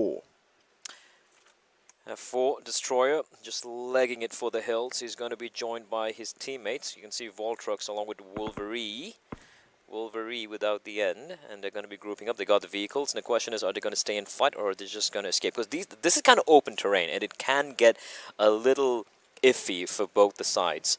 And it looks like F4 are opting to, well, just not take this fight. Galton, after those few opening pot shots being taken by him, will be falling back as well. There's not much cover for either of these two teams, even for DRS. Sure, they have a little bit of a HUD, they have the watchtower as well, but I guess they're just trying to bide their time and just wait for something to take place. Also, this particular hill that they are on is pretty much east of Potato Hill. Oh, there you have it. You have a look at the map. So they are kind of spread out thin. They don't really have to worry about, you know, keeping a 360 vigil because they are right at the tippity top of a tabletop mountain of sorts. So it is it's not a bad decision for them to just wait over there. Of course, they are biding the time to see where the circle goes. And there you have it. It is going to collapse in on itself. And again, we are still going to have that stalemate across the bridge. Yeah, yes, I do agree. But then again, a big chunk of that circle, of the play zone, is with the Southern Island, right? So if I'm going to have to toss a coin, hold on. Is that an ARM I see? It's an AWM, it's an 8X, it's got level 3 goodies as well, and it's going to be Wally who's going to be wielding it, and that is a player that I know you are going to be keeping an eye out for. And Zeus, though, they're holding the line. They're going to be camping the other end of the bridge, and Blood Legion suddenly realizing that that is not the direction they want to be heading towards this early in the game. That was that old school, you're going in a direction, suddenly shots being fired, nope. And that was a quick 360, well, not a 360, that would be facing the same direction. A quick 180 by Dominic over there. Quick reaction, stopping his car behind cover. Now, we do have another sniper in action. Looks like Godless wants to take a few shots. But quickly, let me just paint a little bit of a picture. I love the position Zeus are in right now. They are right at the edge of the circle. However, they have a lot of options. They can still go down south to the bridge if need be, and they can always escape to the west towards the farm. You have plenty of little, compounds and shacks scattered all over the area. So cover is not going to be an issue. On the other hand, for the boys from Blood Legion, now the thing is, the question is, Blair, do you want to pick a fight with Zeus, who just have come off a big win, and of course the momentum is going to be in their favor? Their option should be they should traverse all the way to the north and come in somewhere at the farm and, just bide their time. Basically, they need that confidence back in. They need an infusion of confidence if they want to make it to the top 16. Absolutely. They're a team I really would not want to take a fight with. And maybe one thing you can try, I guess, again, this is me hypothesizing here, like Team Zeus do like pushing in for those fights. So what Blood Legion could maybe do is just bide their time, wait for a little bit. Although, like you did point out, they don't really have too much of cover, right? It's blue pushing on in. They're going to have to be forced to rotate. And like you pointed out, they're not going to be heading towards Zeus. Also, the particular building Godless is on, the roof is on, that building gives you the perfect vigil all around. I mean, you can basically have a lay of the land all around you. You do get shot once in a while if you have another sniper in the house, and with that Mosin Nagant, oh my goodness, let me just tell you one thing. These World War II weapons are just love. I love the sound, I love the feel, I love that wood finish. The M24 is awesome as well, but old is always going to be gold. Can't really fault some of those classic bolt action guns. Reminds me of my old Medal of Honor days, but that was a long time ago. Wally, he's the one with the AWM. However, it looks like he is in a bit of a pickle. He is surrounded by multiple members from the side of Carnage Esports, and Wally, he's got a little bit of depression, a little bit of a broken wall to work with, but I feel like his days are numbered, and that's some tasty loot for a snipe to pick up. I mean, it's in his name, and he just might find an AWM, and unfortunately for Wally, well, he was nowhere near his teammates. He was way further away from his rest of his teammates, who are now acting towards the island, and he's going for the no-scopes with the Car 98. He's going to find the AWM, and the upbridge should be coming in any moment right about... No, he didn't have the ARM? He must have had the ARM. He did have the ARM. When you do get kind of pincered in and when you know that it's going to be inevitable, you toss it away? I've done that plenty of times. I've had that happen to me plenty of times.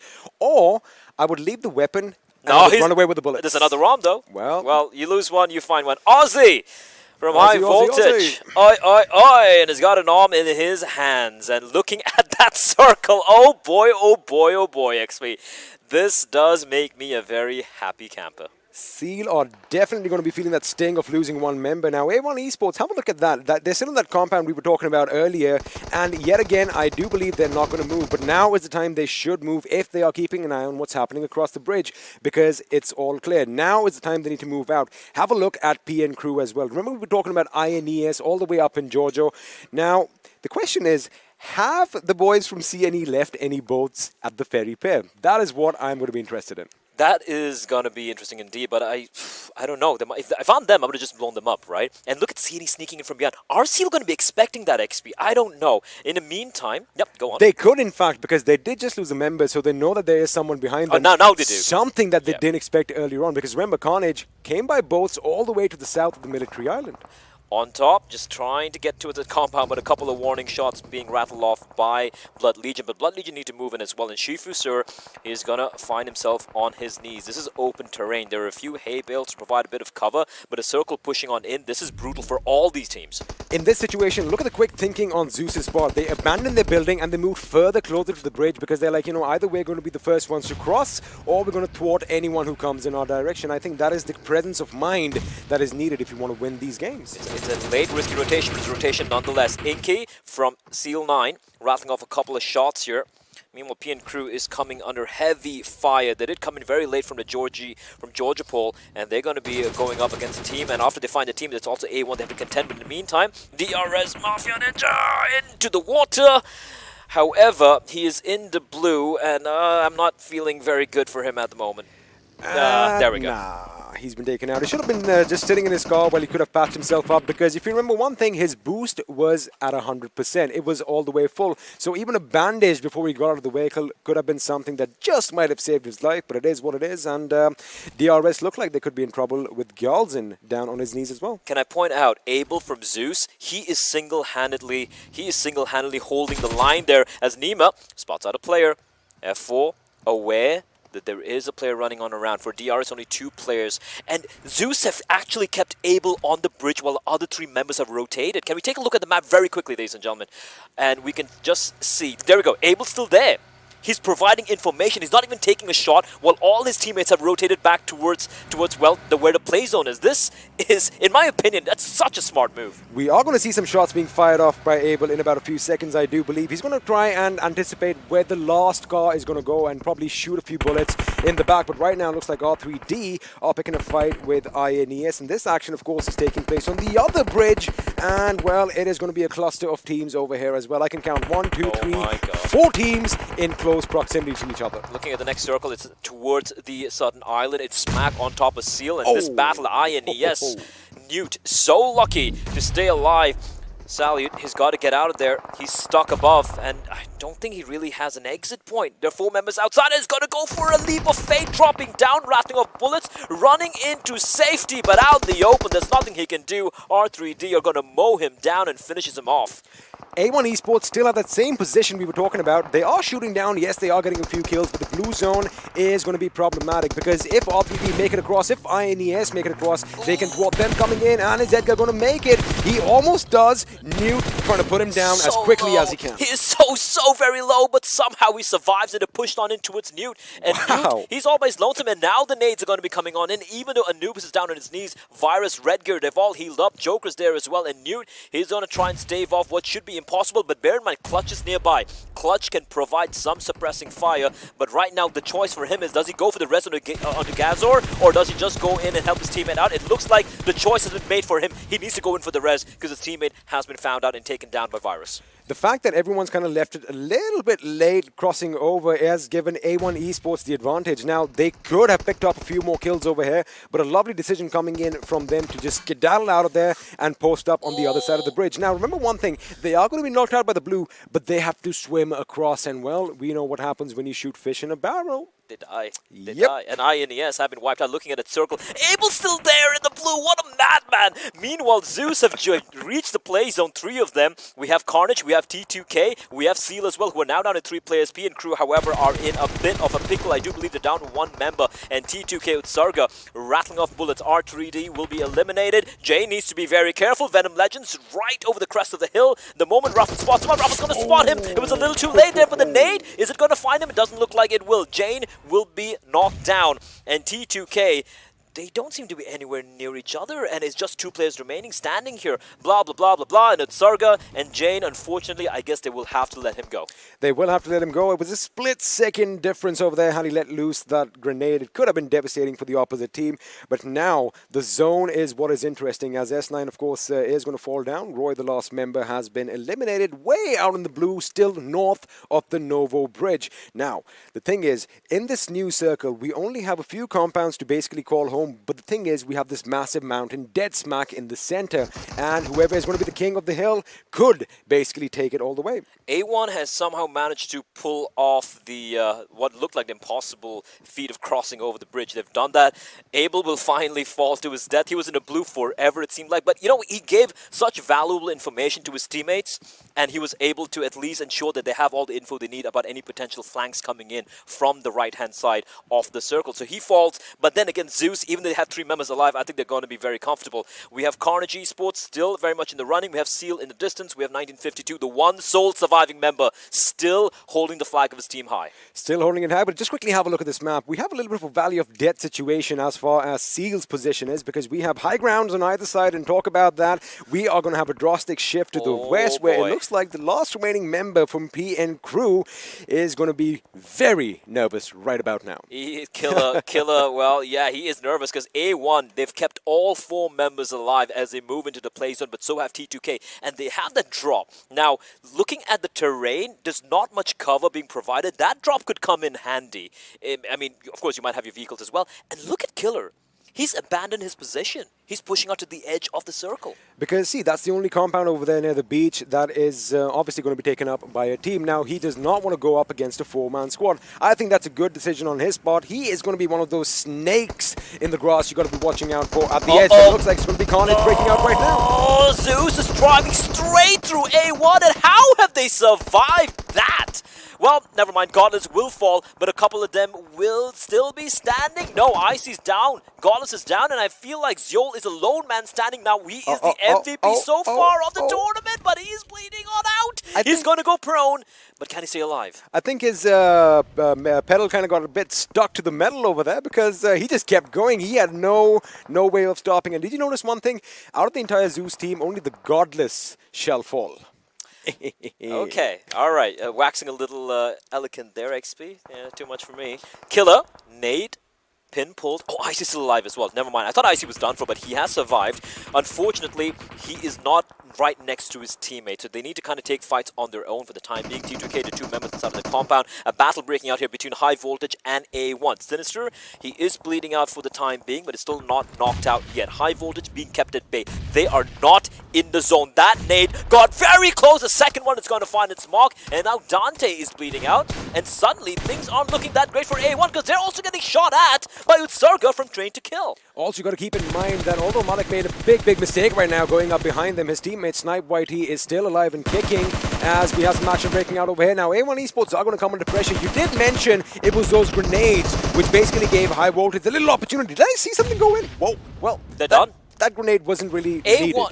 A1, they were in such a good spot, XP. They had 4 players alive. They crossed the bridge. They had a number of kills, and they just get completely just electrocuted by high voltage. Also, helped out a little bit by Utsarga from the distance. Helped out indeed, and right now T2K have the only compound in the zone, as all the other teams are going to have to be content with high ground, and it looks like Havoc Extreme is going to be taken out by Killer from Seal all the way in the distance. Remember one thing though, we still have that one lone member of PN Crew. Have a look at your minimap right now, ladies and gentlemen. I do not think T2K have any idea, and the fact that the circle has gone in their favor, they are definitely not going to let go of that compound easily at all. And both the members of Zeus as well, Icy and Zeol, while Icy's smack center of the play zone, Zeol is on the northern side of it. He's on the edge. Now, Killer from PN Crew, like you pointed out, the lone man standing, he needs to start inching ahead. Like you said, I don't think T2K nor Zeus know about his position, but when does he push in? That's the question. He can push in, he needs to crawl in at all times, because if you just have a look just past that water storage tank over there, we have a gradual slope going down to the beach. That is something that he needs to use for his advantage, and if he can get up right till that tank and just stay behind that little cement foundation, he should be safe. He might just even make it to the top 3 play. He could. Well, let's see. That's the way it's going to play out. Cooney, he's going to be leading the charge here. And Assassin, meantime, T2K, like you pointed out, they don't really have to move from this position. They are very, very well entrenched and very comfortable for the time being. But teams pushing from multiple directions means that they can't really take every single fight. Talking about teams pushing from multiple directions, if you remember where Icy's position was behind that shack right next to them, that is going to be pivotal. I'll come back to that later as, of course, are we going to see another build-up for drive-by? Venom Legends been quiet so far, not in the best of positions right now, Blaine. They're not, but they do have a lot of players alive, right? They have all 4 players alive, and I think that's something they're going to be happy with for the time You have being. to say it because they just lost one. Yeah, well, they still got 3. They still got 3. Train to kill, though.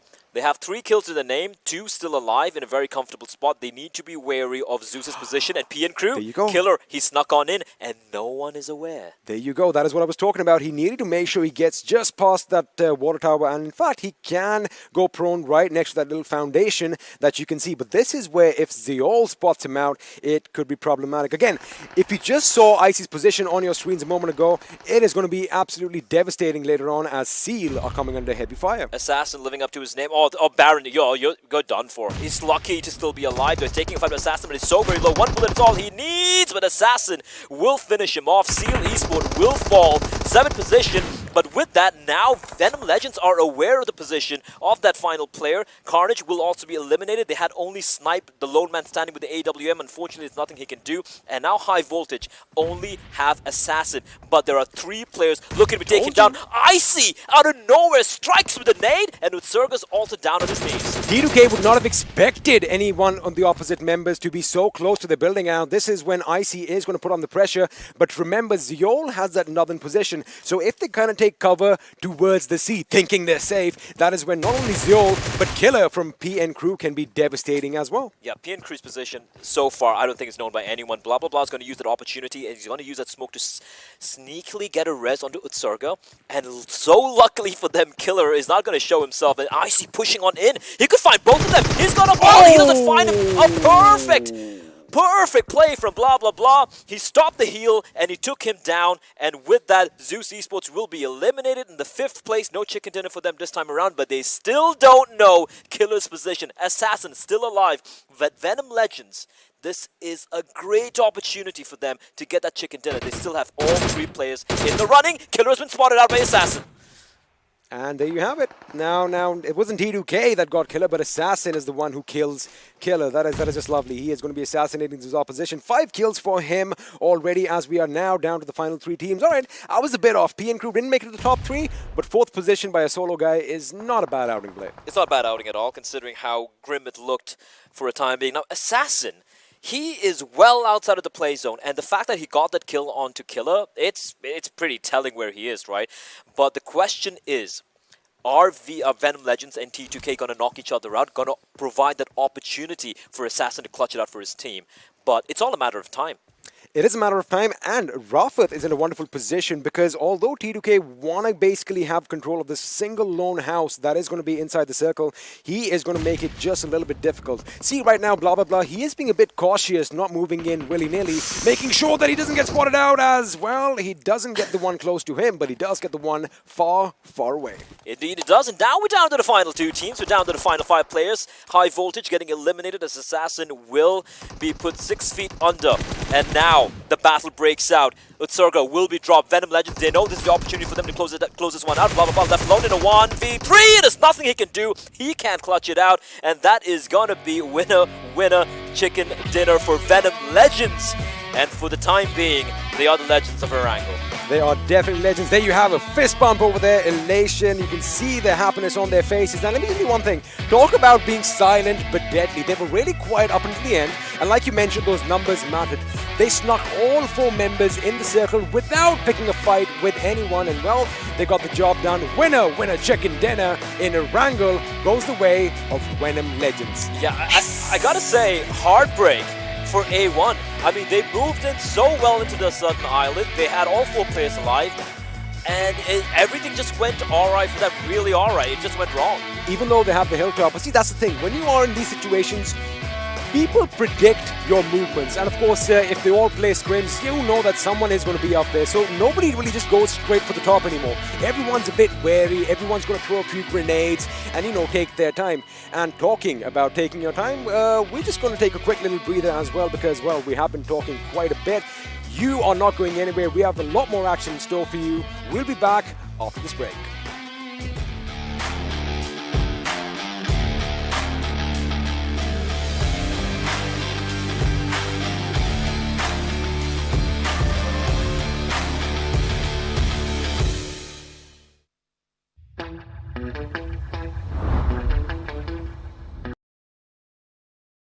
Don't wanna see my baby run.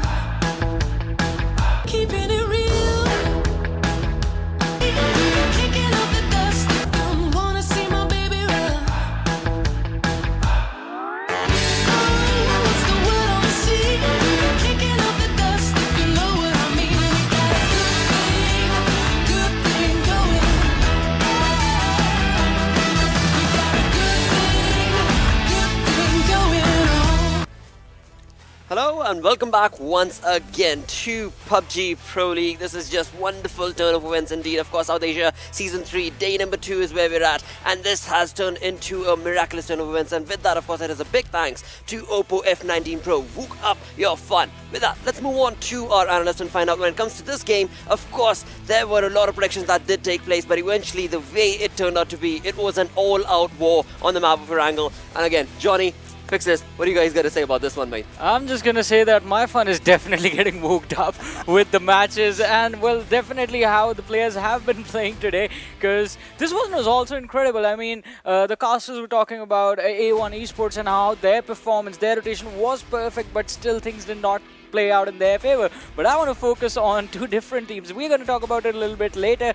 Well, the debacle that happened towards the Nova Repnoy Bridge. Exactly, that is so true. Because again, when you talk about that circle, that just pushed all the teams along to a different direction altogether that nobody had anticipated, of course. But move on towards the player who was able to battle it all, of course, is this player, blah blah blah, from T2K. Yeah.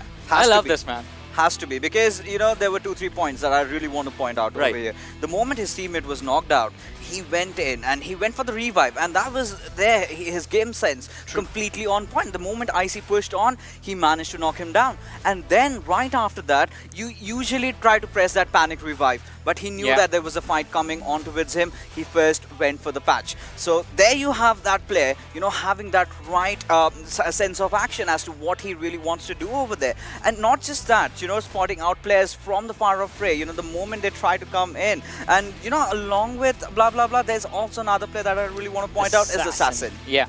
And I think, yeah, there he is. There's the man sitting on the 3rd position, Assassin from the team of High Voltage. 5 kills coming in, the damage of 446. But let's talk about the fact that these 5 kills were really important for his team. He was the last player surviving, stuck inside that compound, and needed to do whatever he could to get those points for his team. But yes, I mean, Fixes, you talked a lot about the macro points of our MVP, blah, blah, blah. I want to focus on that one particular moment where he was going for the revive on Utsarga, who was a little bit outside of the smoke, and then we had the player from Zeus charging in. There you'll get into the micro mindsets of players and how positioning yourself inside of the fight is important, because if you pay close attention towards that one moment, he pulls the attention of Zeol away from Utsarga so that his teammate does not die right there. Plus, he went for a pre-fire. Yes. That's also important. So shows how present he is inside the game, how he took that seriously. Had Utsarga not really pushed inside that compound in those final phases, maybe T2K could have won this one. That is true. Yeah, I mean, it was a close affair. That's no question about it. I mean, you talk about teams coming online, now is the moment for these teams to showcase, and that's exactly what we're seeing right off the bat in game number 2. With that, let's of course move on and have a look at the match summary, where of course there are going to be some incredible stats going to be showcased. But I mean, Assassin, T2K, just perfect plays coming in from these lads actually.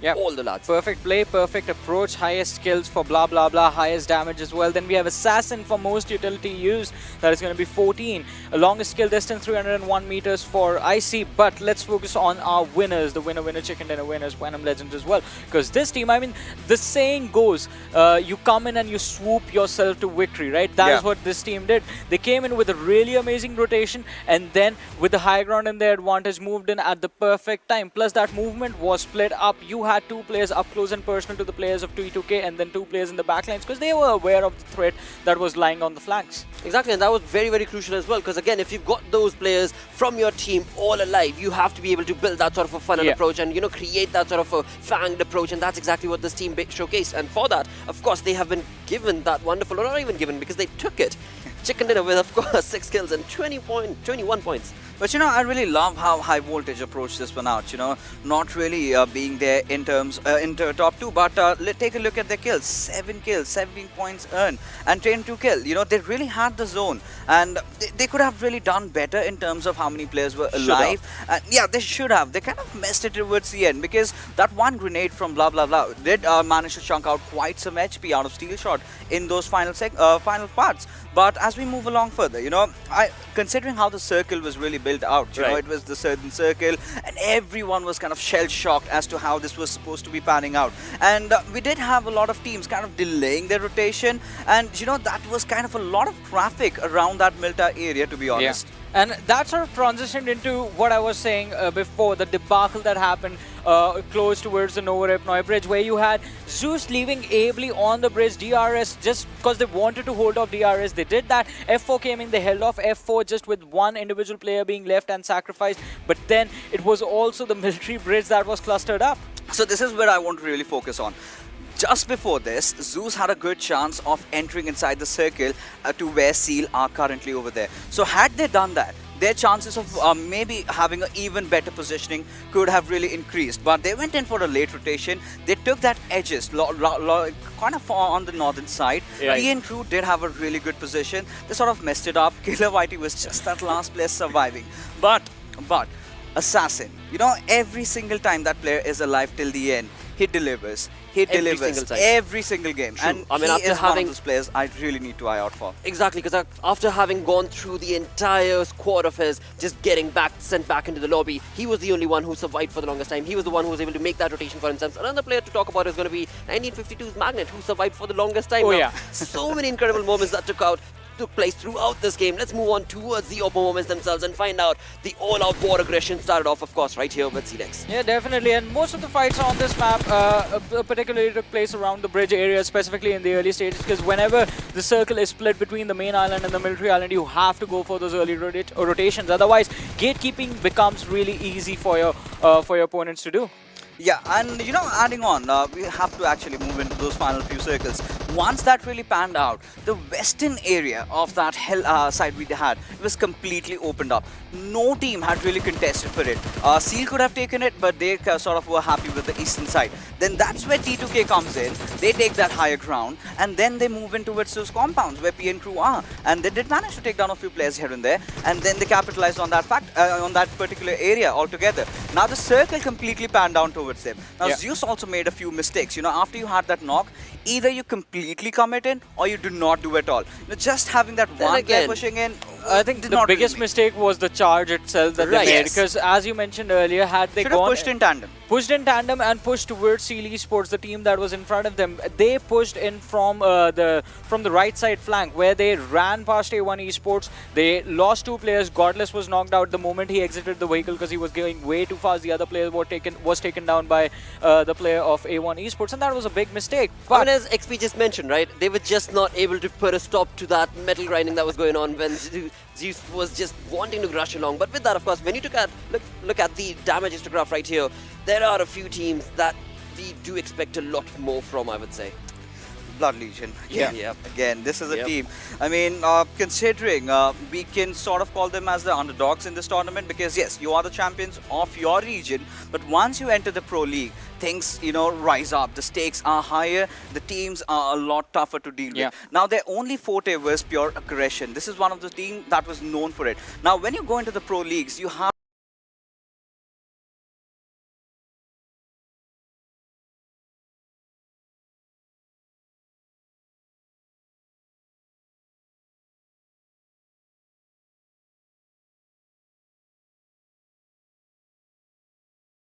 Gaming has done so. Zeus has certainly showcased that. PN Crew not that far behind, of course, trying to kill. We just saw the kind of gameplay they will showcase. But Venom Legends is that one team I do want to talk about, because they've come online this time around.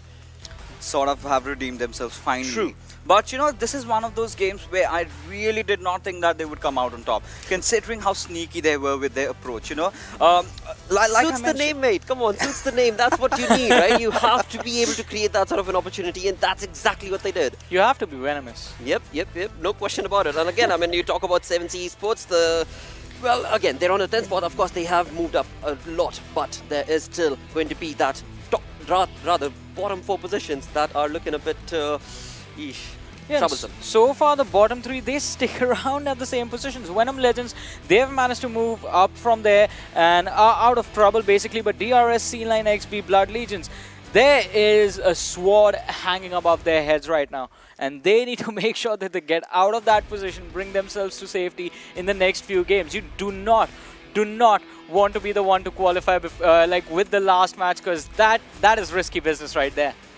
True, mate. That is true. Of course, no team wants to leave it down to that 1 point, right? Because again, the points are very close till that 16th position. But again, you do not want to be left out from that. Of course, 2 games are already done. With that, let's move on and have a look at the schedule, which will, of course, tell us what groups are now going to be playing. Well, Group B is going to be sitting out again. Once again. Yeah, and considering how teams have been playing again, coming back to Sanhok completely depends on the fact as to where the first circle is forming around. Now, we've already seen that western circle, right? Yeah. So I'm sort of anticipating, or I certainly want maybe a quarry circle, because that would help the likes of Team Zeus over there. Maybe a cave if I'm a dreamer. I've always wanted to, personally watch it out, because as to how teams really want to play that, because it's really tricky to approach such circles. Well, definitely. I mean, the circles that are towards the southeastern side are quite tricky to handle, especially if you are coming down from the northern side. True. I mean, coming down from Paradise Resort, you can collide with the teams that are rotating in from the boot camp area. Then you have to tackle the teams closing in from Painan as well. But this time, if I have to pick a team that is going to take, make an impact in this one, I'm going to go with DRS. I want that team to start performing now. All right, Fixers. What do you think, mate? I'll have to stick with Blood Legion, because I believe in them. They have got what it takes to, rack up all those kills. They ought to. They're on the 20th position right now. They better, because again, this is going to be 3rd game that's about to go live right about now. And with that, enough banter coming in from us. Let's move on with the game. Let's move on into this sweaty, moist game on Sanhok. Thus implying, let's go on to our commentators. It's going to be, of course, XP joined in with play once again. Well, sweaty and moist, the way I like my things. Let's put it that way. XP, we're going to be jumping into Sanhok. It's a land of pina coladas and humid and moist tropical climate.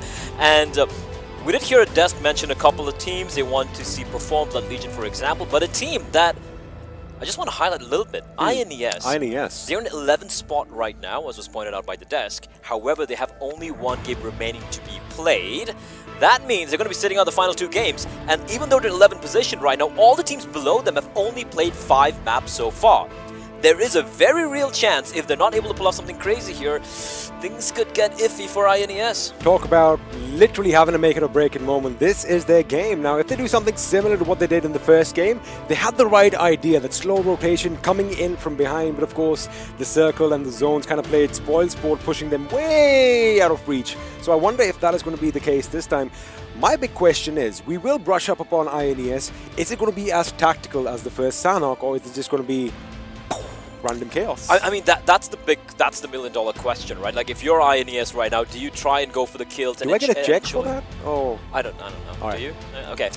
We'll get back to it later on. But the thing is, we're going to be jumping to Sanhok. We can talk about, we can hypothesize as to how INES wants to approach this particular map. But ladies and gentlemen, jumping into the 3rd game of the day, the 8th game of the group stage. We have 3 more maps remaining, including this one. It's going to be the plane path starting, well, right next to Sami and ending towards Camp Bravo. Once again, plane path's not going to be much of a problem. It's the smallest map we have here, 4x4 map. Anyone can head over to whichever direction they want. We did see in the first game, however, the circle was a little bit more to the western side.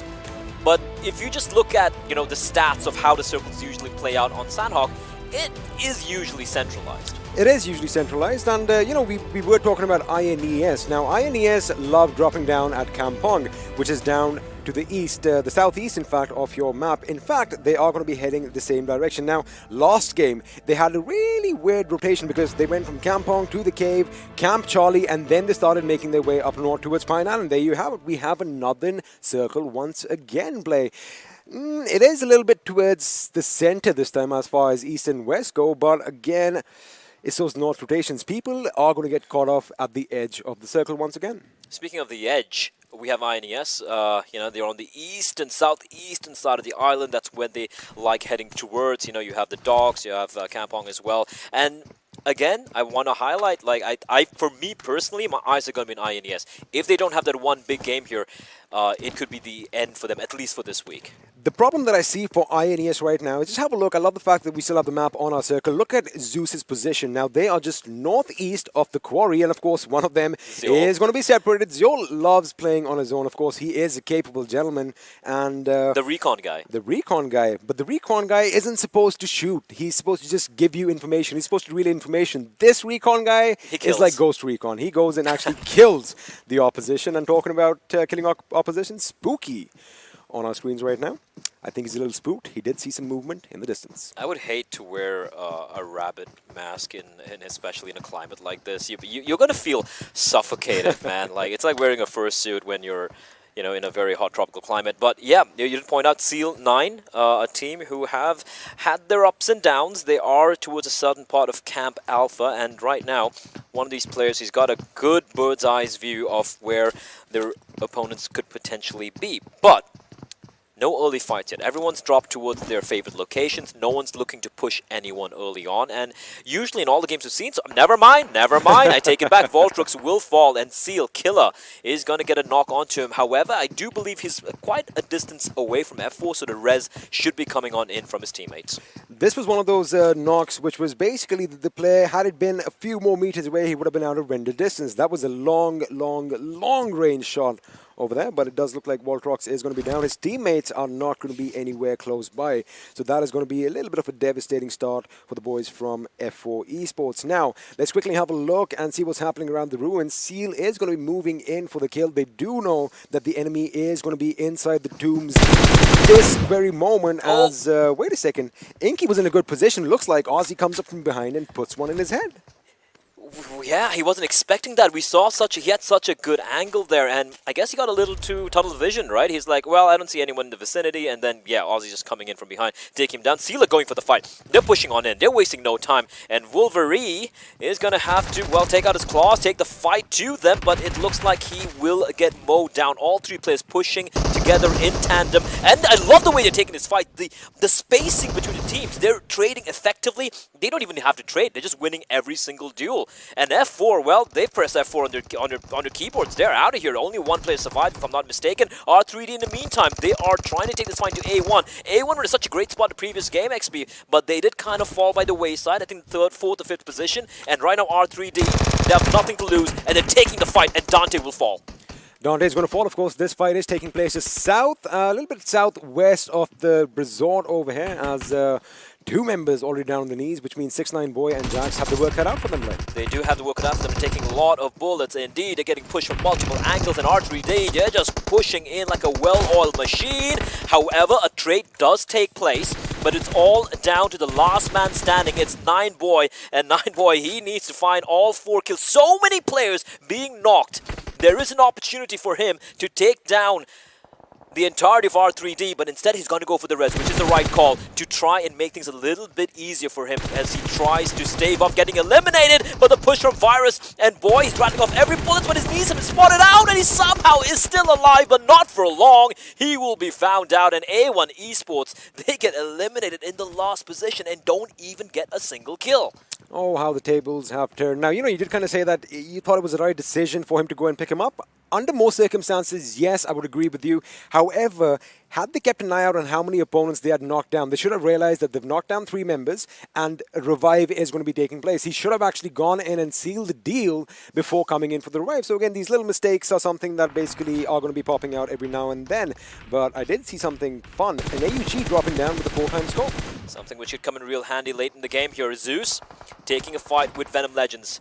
The two teams who've got the chicken dinners of the day, Zeus getting the first one on Sanhok itself, and of course, if you guys tuned in a few minutes back, it was Venom Legends taking the win on Erangel, and now the two teams battling it out very, very early indeed. Void bleeding on out, Zeol's going to come creeping towards Icy, and Icy just making sure there's no one who's going to be pushing on in, and they're going to be going for the safe res. Unfortunately for their opponent, there's no one nearby, and so it looks like Venom Legends are going to lose a member pretty early in the game. Pretty early in the game indeed. Of course, this battle is taking place just south of Cow. Now, they've got to be careful because, yes, they are going up against one another, but another team is going to be coming in and, well, they are trained to kill from a distance. T2K can come in and play some spoils. So there you have it. Rated Sir knocking out Abel. He didn't even know where those bullets were coming from.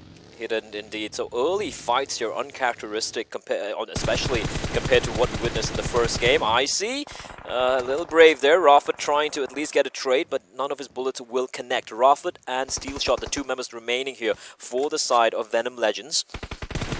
And Zeus coming under heavy fire. It is going to be T2K bringing in the pain, but a reply from Icy. He finds Jane. Still 3 members standing for T2K. Unfortunately for Zeus, they're also down to just 2 members.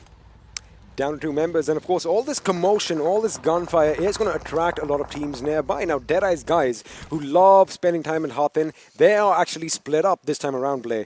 2 of their members are on the mainland. In fact, they are kind of inching closer and closer just to have a look at what all this commotion is about. But lovely decision by T2K over here. They are anticipating the next circle shift coming in sooner than later, and they want to make sure that the vehicles are secure and they have options to move out in case, you know, things get a bit dicey over here. But elsewhere, things are going to be calm for a few minutes. INES, mind you, still outside the circle. But the best thing is they have nobody opposing them in that area. We can take a look at the map right now as we do have a bit of a lull in the action. As you pointed out, XP, INES, they're making the way. Where do you think they should be heading towards right now? Right now, for them, they need to get those hills just south of Barn and just position themselves over there. Because again, they are going to bide their time. Remember, this is the first circle. The blue zone isn't going to be hurting that much as it does towards the later stages of the game. So they still have some time to maneuver. Have a look at Newt's position. They are all the way down at the beach.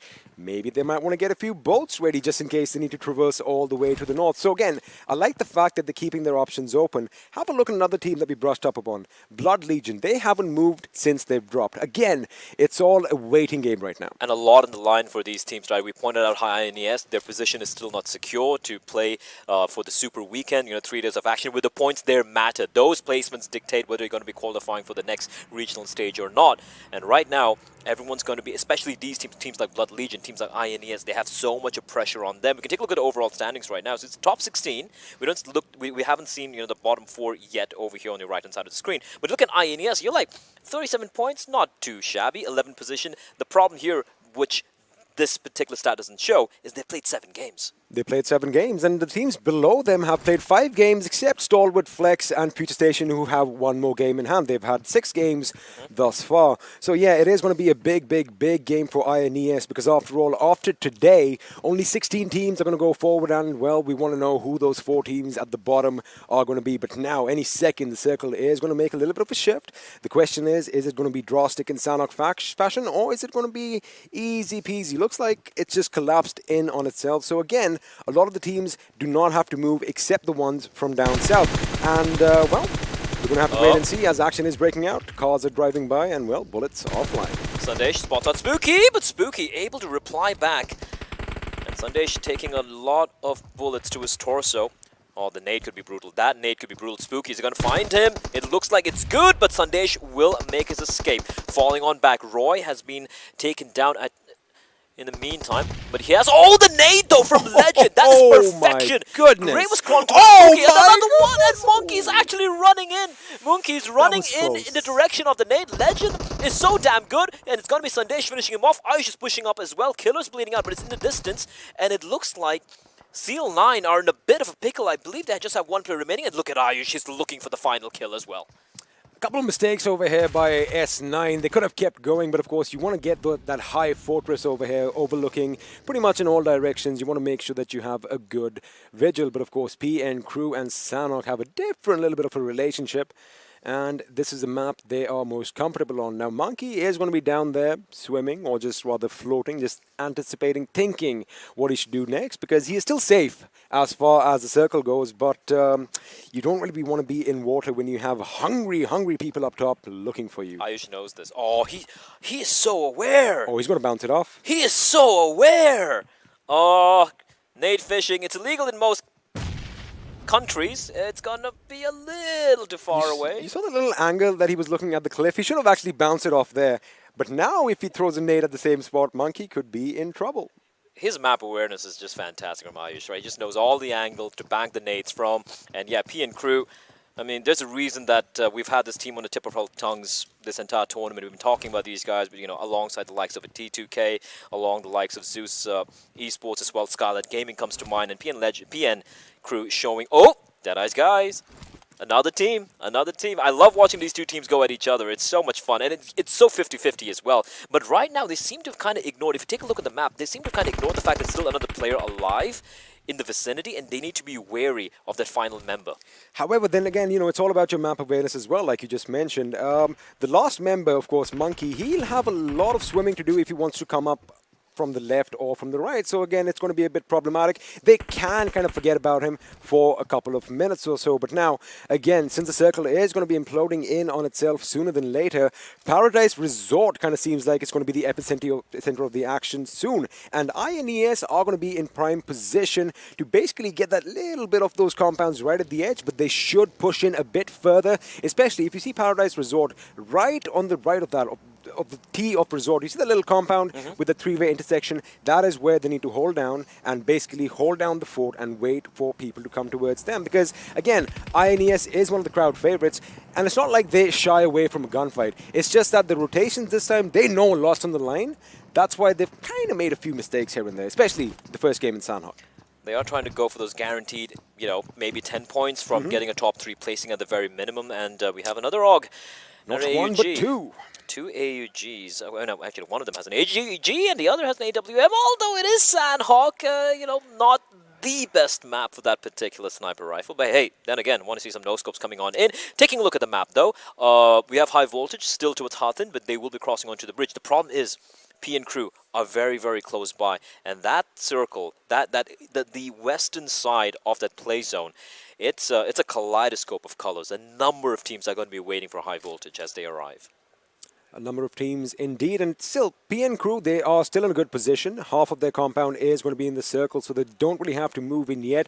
But see, everything has pros and cons, right? The fact that they might leave it late, and if the circle does shift far away from them, then teams like R3D, teams like 1952, they could be in prime position to basically thwart their movement coming in. That is something of a gamble that one has to take while playing maps like this. But of course, the circle is going to shift in a little bit more. And as I said earlier, Paradise Resort, well, it's not going to be a place you want to visit right now with all those bodies, and the pool is pretty much going to be red. Yeah, it's not exactly going to be Paradise City where the grass is green and the girls are pretty. Monkey's still sticking around in the water. He hasn't budged yet. He's enjoying the scenery. Very uncharacteristic of monkeys, though.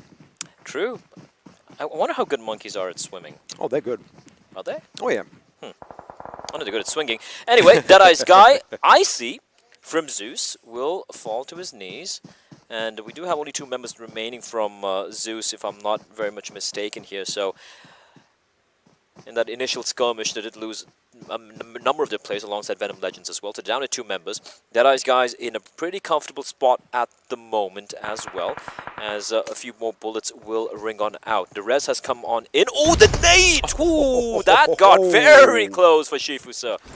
It's all that training that just came in right now. His reflexes are just amazing. I mean, you know, that's what Kung Fu does. It just sets you up for life. It's those reactions that you obviously expect from someone like Shifu Sir. But yeah, Deadeyes Guys are finding themselves in a bit of a pickle, and looks like Hungry Box is still hungry for more play. Yeah, Icy's just getting, well, just bullied at the moment, and Zeol must be tired at this point of just rezzing him. He's like, bro, like, can you, like, stop falling to your knees? They've got a couple of kills, though. Again, Z3us Esports are a team who are pretty much at this point guaranteed to make it to the Super Weekend. So for them, it's just, you know, playing for those points, having a little bit of fun, you know, making a statement as to the fact that they are, I guess I can say that they are the most aggressive team on all the 20 teams playing this week. A quick thing I'd like to point out is the fact that Deadeyes Guys are putting on the pressure on Z3us. They've got to be quick about their movement, because from behind, if you remember, High Voltage, which was still on the other island, the northwestern island, they are going to be moving in, and I like this decision. They are moving to higher grounds, to greener pastures, and they do kind of have their backs, not against the wall, but a few rocks right at the tippity top. And now Icy and Zeol are taking a few shots, but again, they got to remember someone could be coming in from the right. And this is interesting. Deadeyes Guys, they're facing a lot of problem, and Zeol from the distance. Wow! Vehicular manslaughter, and that is going to be 2 members just wiped out by the one man here. They're still taking a few shots, and R3D are just proning. They're like, oh yeah, we don't want to be a part of that. And despite the fact they're down to just the 2 men, they still are a deadly force to contend with. I mean, I'm pretty sure IC was like, wait a second, you knocked me down how many times? 2 times? All right, there you go. I'm going to take out 2 players with 1 single bang. And that is exactly what happened, of course. Deadeyes Guys, see, using vehicles in Sanhok at this stage is a give or take, right? Because it makes so much of a sound. About 160 meters around you, people know you are coming. So it is a bit of a risky move, as there you go. Another vehicle is going to come under fire yet again by IC. They are adept at those long-range skirmishes, play. Eventually they need to move though, right? So take a look at very quickly at the circle, and you can see they are not exactly in the safe zone. And INES though, they've managed to reach Paradise Resort. They're still not in the play zone, but they haven't had to deal with anyone. PN Crew now duking up with Seal. F4 having eliminated in the meantime, just on 0 kills in the 14th position, and a rough end for them. Legend going for a very killer actually. Sorry, that was Legend going for a very, very brave play there. And Seal, they're all together, and they know PN Crew are in the vicinity, but they don't know exactly where. They still know where Sandesh is, somewhere downhill. But I like the way PN Crew have kind of spread themselves a bit thin. They have kind of spread themselves thin, and I like the path that they actually took, because they had a few options of going directly towards the center of the circle, but they are going to try and stay towards the edge, which is the right decision in my opinion. But again, going up against ACDE Esports could be a bit tricky, and if on the other end, not too far off, maybe 100, maybe 200 meters away, Blood Legion are lying in wait. They have been pretty silent so far, but the fact that they have 4 members could come to bite them later on. Indeed it could. We do have Zeus down to just 1 member. They have 4 kills to the name. So you can take a look there. Deadeyes Guy as well. They had all 4 alive, and now suddenly they're down to 1 member. And look at the nades being lobbed in by High Voltage. A little too deep, that particular Molotov. In 1952, they're trying to stay alive here. High Voltage, a team who have looked quite fantastic so far, and they have pushed into the circle, into the play zone, and there are a cluster of teams. The final member of Zeus is there, R3D are there, 1952 is there, and very quickly, very soon, Venom Legends are going to be joining the party. They are going to be joining indeed, but you've got to keep an eye out for a lot of other teams. Now, Venom Legends, they have been reduced to a 2-man squad, so that is something that could be a little tricky, as we see High Voltage now finding themselves in a position getting surrounded by the enemy. Something that should not have happened, because they took their sweet time coming into the circle. Zake dealing a bit of damage. Deadeyes Guys, there we go. They get eliminated, 13th position, not a single kill to their name. They looked like they were in a good spot, but unfortunately in the end, they really weren't. INES now are duking it out with DRS, and INES are coming under heavy fire again, reminding everyone INES have a lot to lose, but it looks like that's it. It looks like INES is down to 1 member, but hold on. Seal taking the fight. INES do get eliminated in 12th position. They're not going to be happy campers with that one. Seal taking the fight at the end. He's spotted a Sandesh. Sandesh down to his knees, and now I believe it's only Ayush. I think it might be a 1v1 here. It is a 1v1, but Baron comes out on top, and Seal will wipe out the Legends. Venom Legends will be eliminated 11th position, and Seal, despite the 3 knocks to their side, they keep all 4 players alive. And the best thing is, they have all 4 players alive, and they have another compound just a short distance away where they can go in and basically fortify and wait for all the other opponents to come towards them. Just quickly talking about INES, I'm going to come to my point as another fight breaking out between 1952 and High Voltage. Zeus finally will be taken down. The lone surviving member, I do believe, was IC getting found out here. And look at Assassin out in the blue. He's taking damage from the blue, but doesn't matter. He's still gonna take out 2 members, and he's doing it pretty much single-handedly. Sharp, he knows there are a couple of players nearby. A well-placed nade could be perfect, but instead he's just going to hold and bide his time. He's going to force the circle to push High Voltage into his line of sight, and High Voltage are going to be facing a hail of bullets and the blue, and they're getting mowed down. There's nothing they can do. 1952 have done it. They have completely obliterated High Voltage there. Great job coming in from 1952, and they even have time to go for the res onto entry. 1952 showcasing some prowess over here. I love the confidence. They were waiting out in the blue. They knew they're going to take a little bit of damage, but that is what we expect from a team like this. Now, as the circle has shrunk even more and it's going to get a lot more tighter, the teams are going to be forced to come in towards one another's positions. Now, T2K was doing a wonderful job, but the fact that they are out in the blue, my question is, can they make it to the circle? Well, blah, blah, blah. Doesn't look like he's going to make it. And again, the circle is so ruthless right now, you wouldn't even have time to go for the res, right? You can see people falling by the wayside. And Seal are on a tear. 8 kills, all 4 alive. T2K, well, they have 6 kills as well, but down to 2 members. But it looks like 2 of them have somehow managed to make it to the to the play zone? I'm not too sure. But right now, a team that's looking very comfortable is Carnage. They are comfortable. However, even though, it kind of looks like they can be shot down at by all these high grounds up top, T2K really don't have many options because, well, we have 1952 who are going to spot them the moment they let loose a few bullets. So T2K are really stuck against a hard spot, and, wait a second, they're going in for the kill. Looks like Otsarga might have actually spotted the enemy here, Blay. R3D getting eliminated, but they get 8 points. That's a massive number of kills for the team to get. And CNE, Carnage being pushed, trained to kill. They're down to 2 members, but as we know, they live up to their names. These guys are deadly indeed. They have 6 kills to be looking to up their tally. Nade sailing in, Molotov making life very uncomfortable. As Seal, he's still going at it. Blood Legion are coming under fire, and it looks like they are going to be knocked out as well. Blood Legion getting eliminated in 6th place. Utsurga though.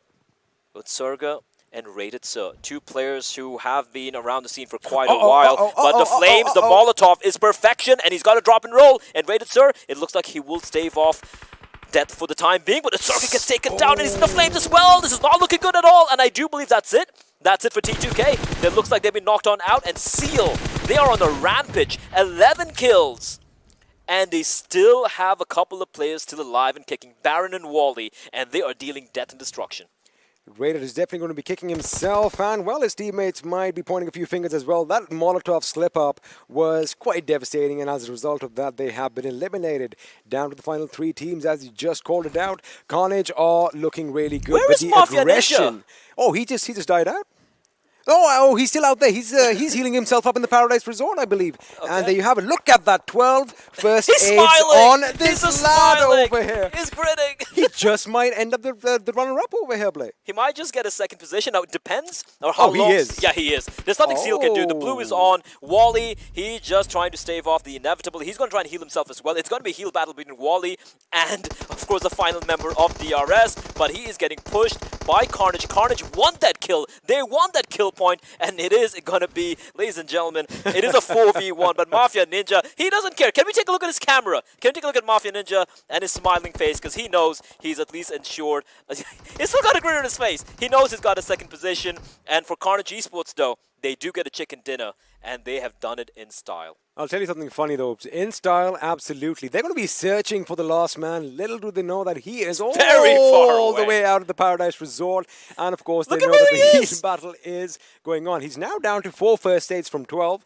This is, of course, interesting. I mean, at this point, he can just stop healing himself, right? I know, but then, well, it's just adding a little bit of insult to injury. They want to make CNE work. They want them to have that fear that, wait a second, is he like a snake right between our feet? Everyone's going to be checking their feet right about now. So anyway, this was a wonderful outing. DRS, in fact, was the team that wiped out INES at the Paradise Resort, which is going to be quite detrimental for INES's chances to make it to the top 16. But there you have it, ladies and gentlemen. The final first aid has been administered, and down goes Mafia Ninja. Carnage Esports with victory here in Sanhok. 8 kills to the name. They leave Carnage in their wake. A very, very convincing win coming up from Carnage, not losing a single player as well. And look at them. They're calm, they're comfortable. And with this chicken dinner, I think they can pretty much sit out the remainder of the games. They don't need to play anymore, actually, because I think they've kind of solidified. And I do believe, yes, they won't be playing anymore. That's a final game for them. Well, I think having a final game done in such amazing style and winning it with such amazing styling, let's just make sure we point one thing out. All 4 members intact till the end. In a map like Sanhok, I know it sounds pretty familiar, but it is quite rare, especially at this stage, because the competition is just amazing. We do have to touch a little bit about INES. Now, we did paint a picture that they needed a good game here. I think 12th position. They did get a few placement points, but I'm not sure if it's going to be enough. But you know what? That's something the desk can talk about. Exactly. I think we're going to have a look at what INES is doing after this little break. Don't go anywhere, because we have 2 more matches of intense PUBG Mobile action for you. We'll be back after this break.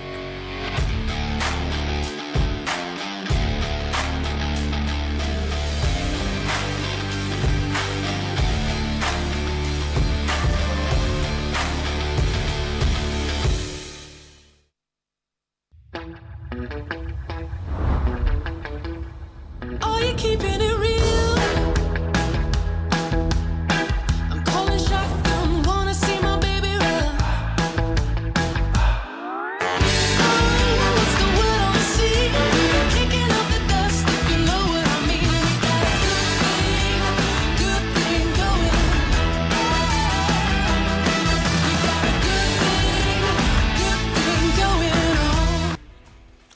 everyone, welcome back once again to PUBG Mobile Pro League South Asia Season 3. We just got completed with another game on Sanhok, and that was just obliteration coming in from Carnage. And that again, as Casters just mentioned, was their final game. But alongside all of this, of course, I do want to take the opportunity to thank Oppo F19 Pro for making it all happen. It is a humongous turn of events. With that, whoop up your fun and move on to the analysts. Dudes, I hope you guys enjoyed this game. Well, definitely. The Carnage Esports squad definitely brought the carnage in this matchup, but it was the lads of Seal Esports who actually were the biggest threat in this game. And, well, Wally and Baron, the last two players surviving, Wally having the MVP in this match, 3 kills, but 817 damage being brought to the table.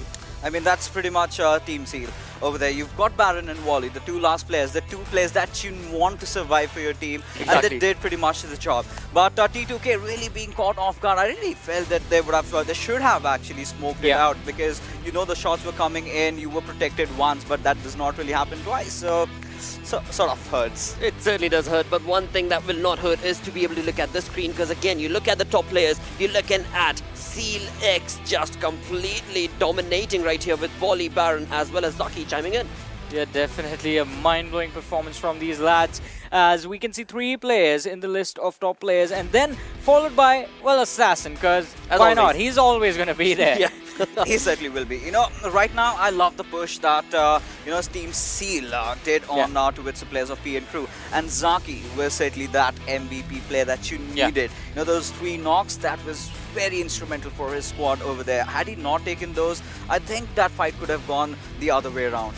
Exactly, because again, anything could have gone either ways, but eventually the way they capitalized on that was perfect. To have that sort of composed attitude as you get into those intense actions, it is so very credible, of course. With that, let's also move on and have a look at another wonderful turn, and that is going to be nothing but the Carnage that was brought in with 23 points. Has to be. Look at that. But, you know, Carnage ending things on a good note. They are going to be sitting it out for the remainder of the matches. So they had to get that chicken dinner going in for themselves. And considering Team Seal, this was the last game. So all these teams do understand the fact. But the same cannot really be said for Team INES. And of course, as you know, the segment progresses, we will have a discussion regarding how INES and Carnage, provided the fact that they go around onto its the edges, but the rotation times, that is something that has to be focused on. Yeah, definitely. Out of the 4 teams that will be sitting out the next 2 games, Zeus and INES definitely did take a fall, but Seal Esports and Carnage do establish themselves that they will be moving forward towards the Super Weekend. Because even before this game, let's take a recap and have a look at the overall standings. Even before this game, if you remember, they were in a really good spot, and this just solidifies that position even little bit more stronger now. Absolutely does, because again, I mean, of course, we do want to talk about INES. With that, let's talk about that rotation itself that was coming in. Of course, we saw them always, every single time. INES does bring in that wonderful late rotation, but this time around, they were caught off guard. But 1952, though, this time was on point. You know, yeah, certainly 1952, 100% the way they approached that. But you know, talking about INES, their late rotation has been their factor, right? And it has not been working out. Just apart from that one game, every single time you're late rotating in Sanhok does not help. But at the same time, look at Carnage. You know, they dropped off at Bantai, which is way down below in the south, and that they had to make a straight rotation up north. With so many teams, the likes of Blood Legion also being there, they could not really even stop them at their paths. So what really is you know, the crux, that the game-changing factor is the timing. You need to know when to rotate and how. Every single time, if you try to take the same route, you are certainly going to be punished. And Team Carnage, you know, rotating from Bantai, went on and they just waited in that one compound. And the circle certainly did favor them, and they did manage to get the chicken, easy peasy. Yeah, but I also want to talk about the man with a beautiful, beautiful smile. That is going to be Mafia Ninja. I mean, the team managed to make their way towards Paradise Resort, but see how early they realize that things are not going to work out like in the future from there on out, and they leave that man behind to go for that heal battle while the rest of the lads move up, take the fights ahead of them and try and pick up a few more kills. And he just kept on healing in that Paradise Resort, brought his team to the 2nd place. Again, commendable approach, because again, if you're not able to get as many kills as you wanted, it's absolutely fine because eventually those placement points will factor in and chime in to the overall placement itself. With that, let's have a look at all of these sort of different moments that took place throughout the map of Sanhok, and it is time for our moments. Well, you know, Deadeyes, this is a team that I really thought could do way better. But considering the fact that it's Sanhok and using a vehicle, they were obliterated. They were deleted from the server. And Zyol, you have to give it out to the man. Well, definitely you have to give it up to him, but I want to give props to another team that is going to be R3D Esports.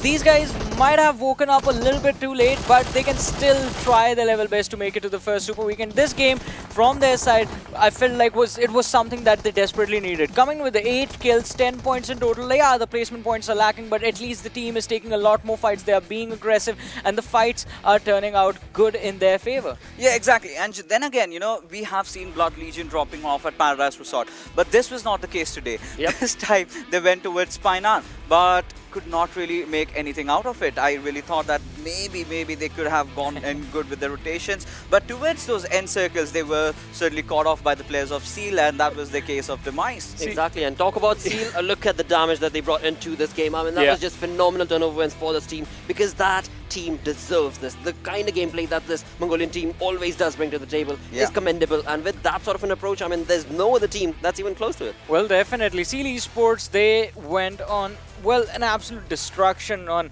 anyone that came in front of them.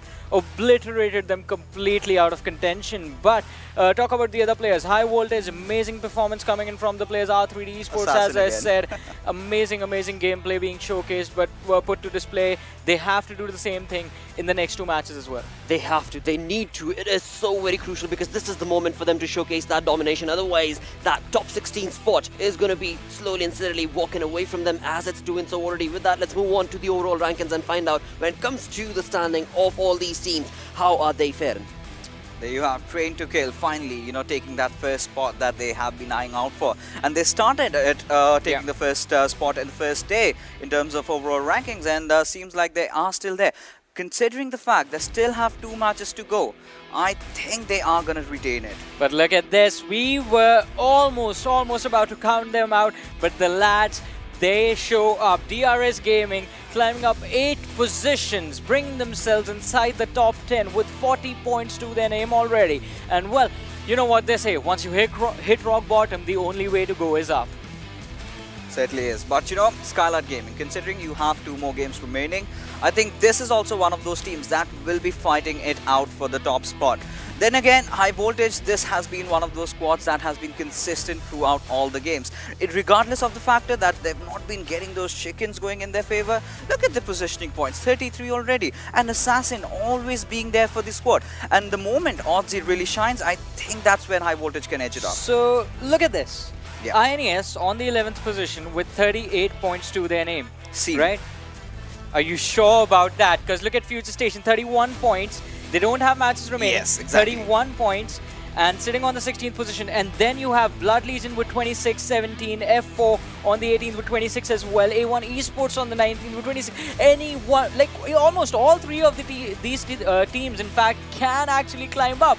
And if that happens, and INES, since they don't have matches remaining, they could fall down really hard. I mean, at this point, even if C9 manages to secure a chicken, they are going into the sweeper weekend. And that's the case with every single team over here. But Future Station, Blood Legion, F4, these are those names you certainly are not accustomed to see them in those bottom phases. So I really want them to, you know, pick the pace up, wake up from the slumber, get a chicken. If not that, go for a high kill fragment game, because if not now, then you are you're ruled out. Exactly, then when? What is the opportunity that's going to arise? Because again, this is League Play Day 2 already. I mean, these are the only few moments that these players are left with. If they're not able to capitalize on this situation on such intensity, then of course it is going to fizzle out from them. And of course, only top 16 move on into that Super Weekend, and that's going to be the most crucial thing. Now, another thing that Sanhok damage graph showcased was there were so many teams from F4 to Venom not even getting 1 kill. Now Yeah. that is something that needs to be capitalized on that much more. Of course, Sanhok being the map where aggression needs to be dominated, left, right and center, was not being witnessed. Exactly. I mean, then again, you have to bring in the stats of Seal. They've Yeah. got 96 damage, and it's Sanhok. At Yep. the end of the day, you do not really see that much numbers going out. Had it been Erangel or some different map out there, I think we could have gone over at maybe 2.5k above. Well, if you're going to talk about damage, we do have the overall leaders by damage in front of us, and well, we see the players of Team Zeus definitely putting up the numbers on the board. IC and Zul leading the charge over there, but look at Assassin, 26, like 2,626 damage by that individual with 19 kills for himself. Yeah, he has certainly done that. And Zeus, this is a team that is here to make a statement, right? Yeah. That is the kind of a mentality that they had gotten instilled inside of them when they came into the game today. So right from the very start, we did see them, starting off with the chicken dinner, and they are sort of continuing that kind of a momentum, but that's where they've taken that fall. They're sitting it out, and we'll have to see as the game progresses who wins this one. Exactly, because I mean, we know now that a few of these teams have already played their game, and a few more teams are not going to be chiming in, as few of them will sit back in the lobby. Let's have a look at the schedule indeed, where of course we move on down towards the map of Erangel this time around once again. And talking about that, we've got Group A that is going to have to take a back seat from this game. Well, so Carnage, INES, Seal Esports and Zeus Esports are going to be the 4 teams that won't be playing. Rest, Group B, C, D and E will be playing the next 2 games. And as we said, I mean, Carnage, Seal and Zeus, they are pretty much secure since they are in, well, basically the top 5 of the standings right now. True. Apart from that, INES from this group is the only team that is in trouble. Right now, considering this is the last Erangel, this is it. This is the deal breaker over here, because you cannot leave your qualification points till the game of Sanhok, because anything can possibly happen over there. So if you really want to qualify, this is the game where you go in heavy, you go in big. Exactly, and again, you now have Group B that's going to be playing, right? From Group B, you can very well look on towards Z3us Esports, StalwartFlex. Of course, alongside that, it's going to be Future Station that is, as of now, on that 16th spot. But again, they've got 2 games. They've got 2 games. So again, move on along and let's move on to the prediction itself. You guys know it is time for you guys to pick that one team. Fixes, what do you think this time around, mate? Well, this time I want to go with Future Station. All right. Well, that's a good choice, I would say. I'm going to join Fixes because I would love to see the team actually play the same way they did the last season. And it was an incredible performance back then, but they need to be the same players again. Exactly. I mean, of course, till now, the games that we've seen, they have been able to get themselves in a really good rotation, in a really good spot. But eventually, when it comes to those fights, when it comes to the final casualties, it's them that they end up taking that fight against. But eventually, again, it's absolutely fair and square. It is time to move on along with this game of Erangel. Let's go on to our casters, who this time around are going to be XP, joined in with Necro. Thank you so much, Blotter. And of course, with me is a new face, a new, fresh up, young guy up and coming. And it's going to be a pleasure working with you, Necro. And how are you feeling right now? I'm actually feeling pretty thrilled, not gonna lie. Kind of nervous, but still, we got this. Nerves are always going to be part and parcel of the game, and of course, it's going to be a good time. But of course, Erangel is going to be what's coming up on our screens next. And you've seen the teams kind of play today. They have kind of fought it out. A couple of teams, of course, have already played their share of the games. Now, INES, we were talking about them earlier. Done with all 8 games, 38 points. Is it enough? Well, I mean, it really depends on how these bottom teams perform. Of course, taking a look at F4, they are still on the bottom lines there. And they only have 26 points. If they make a massive comeback in this game, then INES are done for. I mean, if we talk about, points or a massive game, Seal 9, I believe, are in the 20th position with 2 games in hand, and I think 18 points separate them from a team like INES. So we could see a little bit of a shuffle, and of course, we all want to know which 16 teams are going to go on to the Super Weekend. But without further ado, we're going to have another map underway as well. All the players are ready. You can have a look at them on your screens right now. And I love the fact that we have the vault opening up above us, and we are going to propel ourselves into the next game as the big bird is taking to the sky once again. And if we quickly have a look at the playing path, we are going to be going from the northeast to the southwest, flying over the mansion. The farm is going to be in contention all the way to Primosk. Now, I know you've done your homework and you know exactly where all the teams are going to be dropping. So, Necro, what can we expect in this map? Well, I mean, I really feel like we might expect a little bit of early clash, but again, it depends on the zone, where the zone is going to be panning out. And that is going to be a little secret that the game will be keeping from us. But again, I really feel like if I want to guess which team might come out on top, then I really feel like Team F4 needs to come out on top, or even StalwartFlex have a massive chance.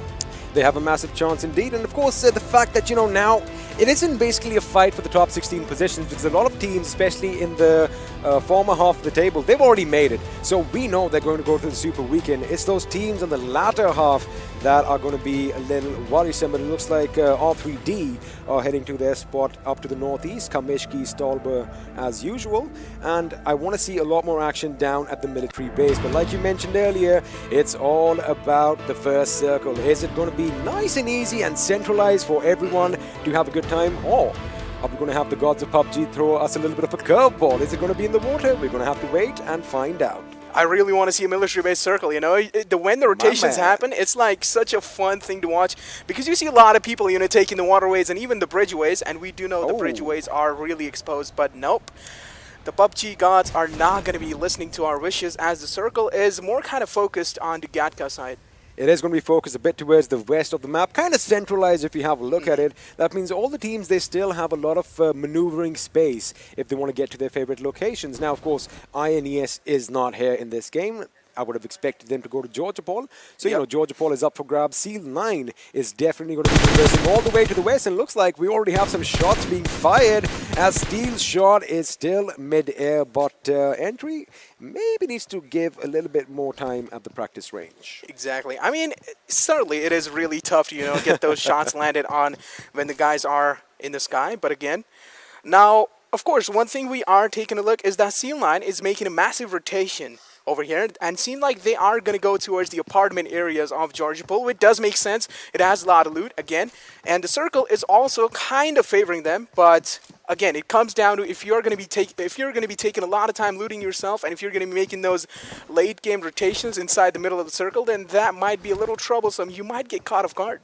You could get caught off guard, and something that we have kind of seen happening today is, I get it, you know, so there's two types of teams. One that will always give the play zone the preference, right? I mean, as soon as it shifts, some teams just book it, and they are already in the new destinations. Some teams like to play just a little bit safe, so they want to make sure that they stay out in the blue and come in from behind and surprise the enemies. Now, again, it all depends on where the circle is going to go, so all the teams are going to be comfortable is the word I would rather say of where they are right now. I'm not going to expect too many early clashes this time around, except maybe something might happen down south around Primorsk and Ferry Pair. Of course, Primorsk is going to be under control of Venom Legends, and, well, Ferry Pair has 1952 calling it home. Exactly, and even on the Milta area, you know, there's TDK and Blood Legions. They have contested that area. We might see a little bit of fight going down early off, but only if Blood Legion is interested. I mean, TDK is, of course, one of those teams who actually hold down their ground. They don't really back off, but Blood Legion, again, being one of those who is kind of aggressive. We have seen them in the past, you know, go real aggressive, but taking a look at the way these guys are performing, I really feel like these guys should, you know, take their sweet little time overall thinking the positioning and even, you know, just overall thinking about the fight. Well, they better not take too much time, because, again, they just have 2 games in hand. And yes, you're right, you know, PMCO, they are the winners. We did see a lot of aggression back then. However, this time around, they really haven't showcased that. It could be the nerves. It could be the jitters. Of course, this is a bigger stage. It's a grander stage. It's the first time. So, you know, all these factors can come in. But, of course, once you start getting a few kills, once you wipe out an opponent team, I think that's when the momentum starts rolling. Exactly. That's when your confidence actually rolls up as well. But now, again, I really want to see how F4 is going to be making their entrance inside the circle. But R3D, again, they might get compromised by DRS if they're going to be making those rotation from close down Yasnaya. Because DRS, again, one of the teams we do know how, like, they are, you know, contesting. They actually contest the compound down, and then they just hold it down. And when they see any kind of squads actually moving by next to them, they just start spraying them down. Those suppressive shots are so important. So important, of course. You don't want to give your position away right at the beginning. You know, the opponents are going to find out, are going to figure out where the shots are coming from. But, of course, you're right. It's the element of surprise that DRS definitely have on their side. But, of course, that is a talk for another day, because they are still outside the circle at Yasnaya, and R3D are moving dangerously close. However, on our screens right now, we have High Voltage, the usual spot. This is where you expect them, the apartments and the school. And again, they are in the circle. My hypothesis is they are going to move a bit west as you can see them, and they might hit that Pochinki Hill. It is dead smack center overlooking the Gatka fields, so that would not be a bad position to be in right now. Yeah, exactly. That wouldn't be a bad position. But one thing I can tell you is that Carnage is looking real good. They have won the previous game, and now their confidence might be real good. Like, I'm telling you, they might be on a cloud 9 right now. They could be, and not just winning the game, they did it in style, having all 4 members alive till the end. Now, again, I'm emphasizing that point because it is quite rare in a map like Sanhok. Sanhok is the third-party capital of PUBG Mobile, and well, you can drop from either end. But right now, we do have the map on our screens, and you can have a look. Most of the teams are going to be traversing towards the center. All those compounds scattered around Gatka are going to be occupied. But my question is, what's going to happen as the teams are rotating in from the east? Teams like R3D Esports, are they going to clash with DRS Z3us, or are they going to clash somewhere else? You did mention F4. Looks like they have a smooth sailing. If they just keep going west, they can make it to the circle without much of a problem. Yeah, but exactly. But TDK is actually waiting for them. 2 of their TDK members are right over there, and maybe if F4 decide to go and contest the same compound as they are in, then that might be a little bit of a problem. And again, Yasna, I did mention that R3D, if they make a little bit of more closer rotation from Yasna, they might get caught off guard by DRS. But again, getting a knockdown while those rotations are happening might not be that easy. As we take a look at 1952, they already have a real good position onto the bridge side. Maybe they just want to, catch some squads off guard while they're making the rotation, and it seems like StalwartFlex might just walk into their trap. Let's see if the trap laid out by 1952 is going to be effective, because on our maps I do see some movement, and in fact Magnet should be the one relaying that information. There you have it.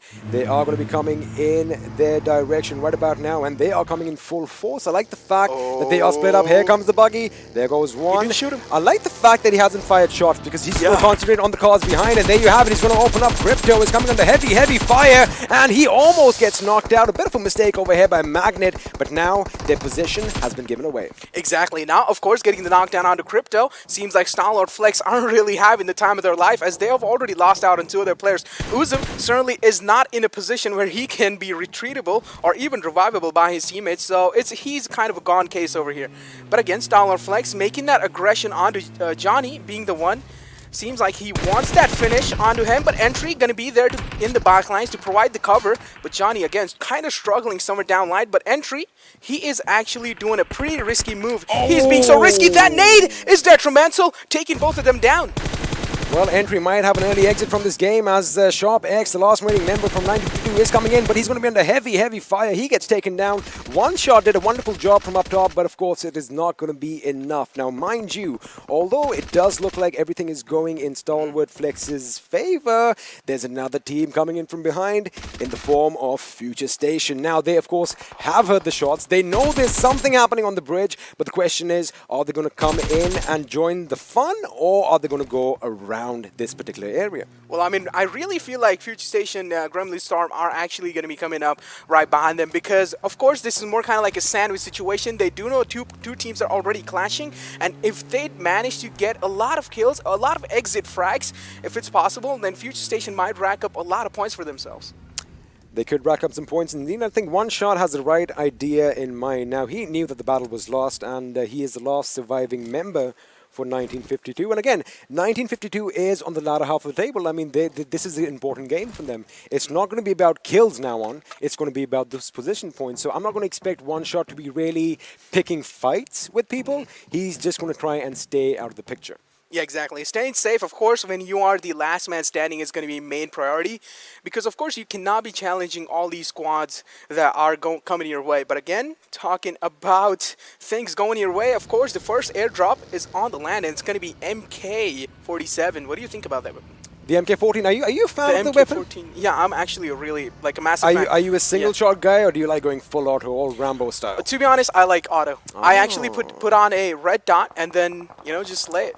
I see. That's the kind of guy you are. I'm more of a sniper, long-distance kind of guy. Maybe I'm just too scared to pick a fight with people close by. But anyway, have a look at this. 7Cs are going to be driving willy-nilly past Deadeyes Guys, who are in a good position. Of course, you don't want to overcommit by going up on the mountain in case this circle decides to shift elsewhere. But looks like Memo is going to come under fire. Shots have been fired from down below as well. But of course, it's just going to deplete their Whoa, wait a second. I thought for a second Deadeyes Guys were trying to move in now, but I think that's the right decision. They're going to make sure they hold on to this position because, again, it's all about the unpredictable nature of the circle. If it shifts down south, yeah, you might be at the tippity top, but it can be a lot harder coming down. Well, exactly. Now, it seems like 7C are going to be main kind of focused on to get that big boy mountain control for themselves. And they successfully will. But again, if you're on top of the hill, a lot of, you're the center of attraction. A lot of teams would be actually taking a look on top of the mountain. And maybe that can sometimes work in your favor. Of course, having the high ground is a good thing. But as well, having the high ground can also drive a lot of attention towards you. Absolutely. I mean, it's going to be one of those sweet spots and everybody wants to be in prime position. But of course, right now the circle is still massive and you have a lot of places to call home. But again, I like the fact that the new meta kind of forces all the teams closer to one another towards the center, which is good for us viewers because it's action galore. But again, tactically speaking, it doesn't really work out that well for most teams. But now, have a look at the map. Future Station still out in the blue, still on the military island. They haven't taken a boat. See, again, they're going to do that thing that INES tried in Sanhok in the first game. They're going to wait for a long time in the blue because it is a second circle. The damage is not going to be that detrimental. And they can kind of sneak their way in. Let's see if it works out. Exactly. It might work out, but for now, I'm going to hold on to my words as Steel Shot has spotted Joker down, but certainly not able to connect any of the shots. Chari might be taking a little bit of shot, but Steel Shot, again, taking the return fire as Chari has compromised Steel Shot's position. Now, again, more kind of like a stare-down competition between these two teams, and Frypan finally making the rotation. The cavalry has arrived. And again, it doesn't really seem like both of the teams might actually get any knockdowns because certainly this is way much more tougher. A lot more tougher. Also, you've got to keep one thing in mind. They're giving all those audio cues to teams like 7Cs, who I'm not sure if they're aware they are sharing the same mountain top. But we'll come back to that in a second as P and Crew are picking a fight with the boys from Seal 9. Again, a very important couple of games for Seal 9. They do have just 20 points to their name right now. And if they want to make sure that they overtake INES in the standings, they need to get 18 from the next two games. And now the circle, well, there you have it. We are going to have a little bit of a northern shift. The mountain, Necro, is still going to be in contention. That means that is going to be hotly contested real estate. And now finally Future Station are making their move in as well. I did kind of notice one thing though. One Shot is still in the position we left him last. He is still by the bridge. Exactly. I mean, maybe, he's taking a sweet little time, taking a look at the surrounding. But again, talking about the mountain, of course, Venom Legends is moving close to 7C, and we might see a massive fight breaking down as Blood Legion, again, seems like they have found themselves a little bit of better spot. But again, you need to watch out about your surroundings, so Blood Legion will have to take a look as F4 is right in their back fray. They are right on the flank angle as well, and Deadeyes is going to be their neighbors. I like what Deadeyes Guys did. Now, they were in the position where, Blood Legion is. We'll come back to them in a second because grenades are going to be flying as Skylight Gaming are picking a fight with high voltage. Aussie fires one. Leon fires one, but Aussie's grenade does connect and Chari has been brought down to the knees. But the question is a push going to come in? A lot of grenades are going to be exchanged over here. Assassin moving in from the left flank. He might just get a little bit of an angle on Leon. Ooh, that grenade went just a little bit too far, but talk about boom and bam. Chari is definitely not in a good position right now. And I do suspect as and when the grenades are going to be running out, they might go in. Aussie, you got to be careful. That grenade looked really good. However, it was not cooked. And there you have it. It's a little bit of a bluff. It's a smoke. Exactly. These are two Alpha Titans going against each other. Which one will come out on top? Of course, only time can tell as Skylight Gaming again. Seems like Chari is going to be back on his feet. Of course, going to be healing himself as well as High Voltage Assassin. Again, he is on one more kind of like that angle where I really feel like his position might not be contested. One thing I am worried about is, as far as Skylight Gaming goes, yes, they are picking a fight with high voltage over here. But if you remember, their backs are to that big, big mountain. And we do have two teams up there. And when you hear gunfire down below, someone could pick them off. So that is something they definitely need to watch out for. This fight cannot go on forever. Exactly, but you need to also focus on one thing, that they are using a lot of utilities in this fight. And of course, if you're going to be burning out all your utilities in early off the circle, then maybe in the later phases you will actually struggle. This is just unfair now. Now, this is the fourth game of the day.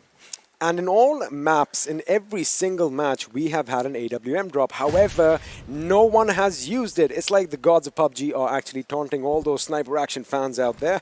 But right now, looks like Skylight Gaming just might be about to make a move. There you have it. Chari is going to come in, but that smoke was going to conceal the position of Assassin, who does get taken down by Heaven next with that ratata, as Havoc is going to provide some assistance from behind. Now, this is when Skylight need to push in with all their might. They need to get this job done.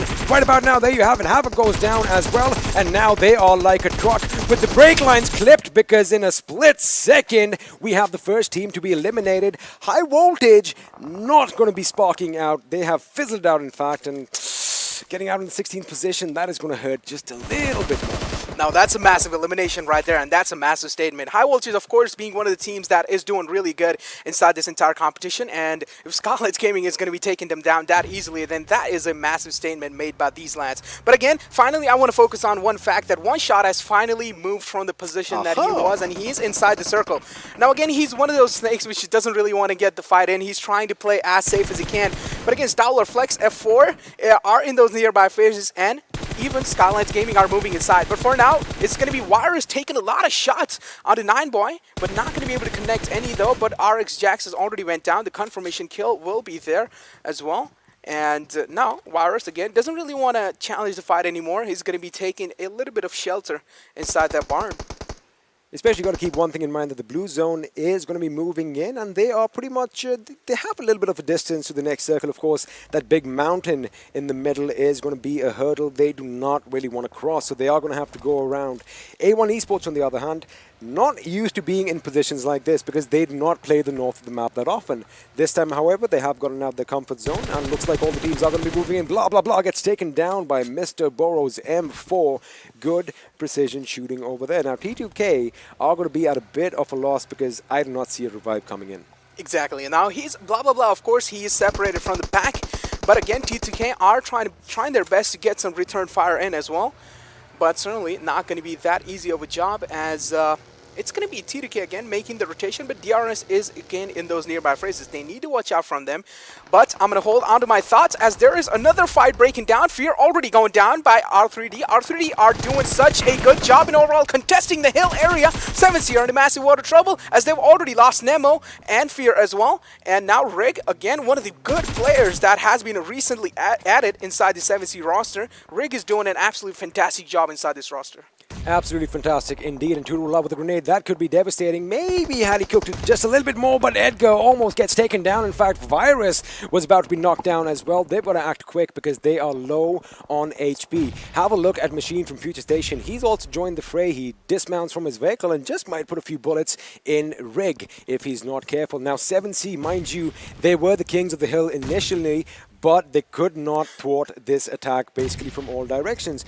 My biggest, critique of this is, yes, the mountain is still in the circle, but you do not want to be in that position, because when you have to come down, it's open ground, and you can be spotted from quite a distance. Exactly, well said. Of course, the open ground is going to be way much more detrimental than it is, but again, the barrage of nades is coming in through from P and crew. Seems like they were saving all their nades for this exact moment, as Utsarga is going to be the last man surviving from T2K again. But Machine taking down 7C Rig. Now that's a massive opening, as 7C might be in a massive water trouble. Again, Future Station, Kremlin Star Machine. We do know what this man is capable of doing, as we did see him in the past playing such good inside scrims. But again, Venom Legends are again in those down frays. Barely connects that shot. Joker, you are so scary. You know what they say, better late than never. I like the fact that R3D have finally woken up. Look at the aggression they are showcasing. Yep. They took down one King of the Hill, and now they're going for the second. Venom Legends are going to be in a world of trouble. Oh, that grenade almost wiping them out from the face of Erangel. But Rafat is still keeping his wits about him. Now, they do have to move out, as Train to Kill are going to be eliminated in the 15th position. Of course, the circle has moved further down south. It is going to be around the ruins, which means, well, the mountain is out of play. Exactly. A lot of T2K fans might be disappointed after T2K getting eliminated that early off inside the game. But Frypan is in a massive water trouble. He's the last man standing for Venom Legends, and that's going to be Venom Legends getting eliminated. Wow. And I like the fact that it was F4 that gets a shot in from the back, of course. So you've got to be careful about that. People are going to be concentrating. They are going to be keeping an eye out of where the fights are breaking out. But right now, as far as the circle goes, DRS are going to be dead smack in the center as True Love is going to open up on Machine and make sure he puts him down, getting a little bit of revenge for his fallen teammate earlier. Exactly. Now, again, take a look at A1 Esports. They're taking their sweet little time rotating inside, but even if they keep on rotating inside from the same side they might meet F4, and there might be a fight panning out. But talking about fights panning out, C-Line going up against Deadeyes. This is a massive fight to witness, as C-Line are going to be lobbing in so many nades. That nade is going to be detrimental and taking down Suyok. A good nade indeed. And of course, I like the fact that they already have their smoke screens deployed, because they know trouble is going to be just around the corner in every which direction. But Spooky is doing a good job right now keeping the enemy at bay, as Dominic over there gets a knock on Edgar with a beautiful grenade. Monkey finally waking up, a few vehicles being destroyed. Deadeyes Guys could be in a world of trouble. Their last man is standing. It is going to be Shifu, sir, but before they could go down, PN Legend comes in from the side and completely obliterates the team. And with that, we have another team that bites the dust. Exactly. As the circle is shrinking down, so many fights are happening. XP Blood Legion going up against R3D. We didn't see them in the past doing real good. Dominic getting caught off guard from the right angle. It's going to be Joker doing an absolute phenomenal job catching Dominic off guard. Of course, now Nuclear is going to be the last man surviving from them as well. Nuclear trying his best to contest it down. Nuclear taken down as well. Now, Blood Legion are kind of not close to each other. They are kind of separated, and that is certainly going to be paying it off. Well, R3D might have lost the guard of death as Anubis is down on the ground, but these guys are on a different level right now. The amount of aggression on display is just phenomenal. I do believe they've already racked up a total of 8 kills, as now we are down to the final 9 teams, 28 people alive, as the circle is going to keep shrinking further and further. And right now only 3 teams, in fact 4, still have all 4 members intact. PN Crew are leading the charge with 9 kills, and they are not done yet, as Suyog has been taken down as well. Shifu is finally going to be taken out of contention as well with a beautiful grenade lobbed to perfection. And that's going to be the entire squad of Deadeyes completely getting banished outside the game. But again, now Ayush getting traded out by another squad. It's going to be StalwartFlex taking him down again. And I was exactly talking about there's going to be a massive chance of StalwartFlex taking this entire match in their hands, because they do know that this is going to be most of the crucial map that they need to get inside the hand, and of course they do realize, and they seem like they have woken up. They have woken up indeed, and of course you just pointed that point out that it is going to be crucial, as they are at the bottom, and that is not where you want to be, as it looks like Chari has opened up on the enemy, knocking a member from DRS. Galzin is going to be down on his knees, as his teammate AJ will have his work cut out for them. But I love the fact that R3D are going in for the fights. They are actually bullying the opponents right now, and you did kind of mention Blood Legion. They were separated. Gyro is going to go down as well. Rayan has been spotted. A few lucky markers over there could give his position away in the smoke. He is going to be prone right about now, but the question is how long can he survive? But it looks like PN Crew are going to come under fire. Sandesh been taken down to the ground, and well, there you have it. He is out. Johnny seals the deal for his team. Exactly. Now, take a look at Skylight Gaming. They're making the aggressive rotation inside the circle with those vehicles, but this might be a little bit detrimental for them, as they might get caught off guard in those outer frays by a lot of teams, because there are so many teams who are camping the edge of the zone.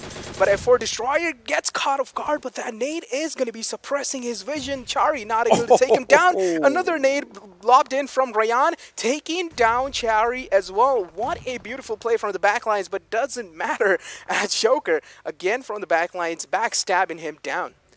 And the fact is, R3D is just outside the circle, you know, in a position where teams aren't really going to anticipate anyone coming in. That is something, like I said before, that element of surprise is working in their favor. Now, PN Crew, these boys have been on fire. They've been firing on all cylinders. 4 kills for Legend himself, as he now goes up against determined Stalwart Esports. Again, like you mentioned, a very, very important game for them, as Wolverine, with his SLR, tried to lay down some shots in Skylight Gaming's direction, however, to no avail. Exactly. F4 and StalwartFlex, this is going to be the most crucial games of their life for them. Of course, Khan getting knocked out from the players of F4.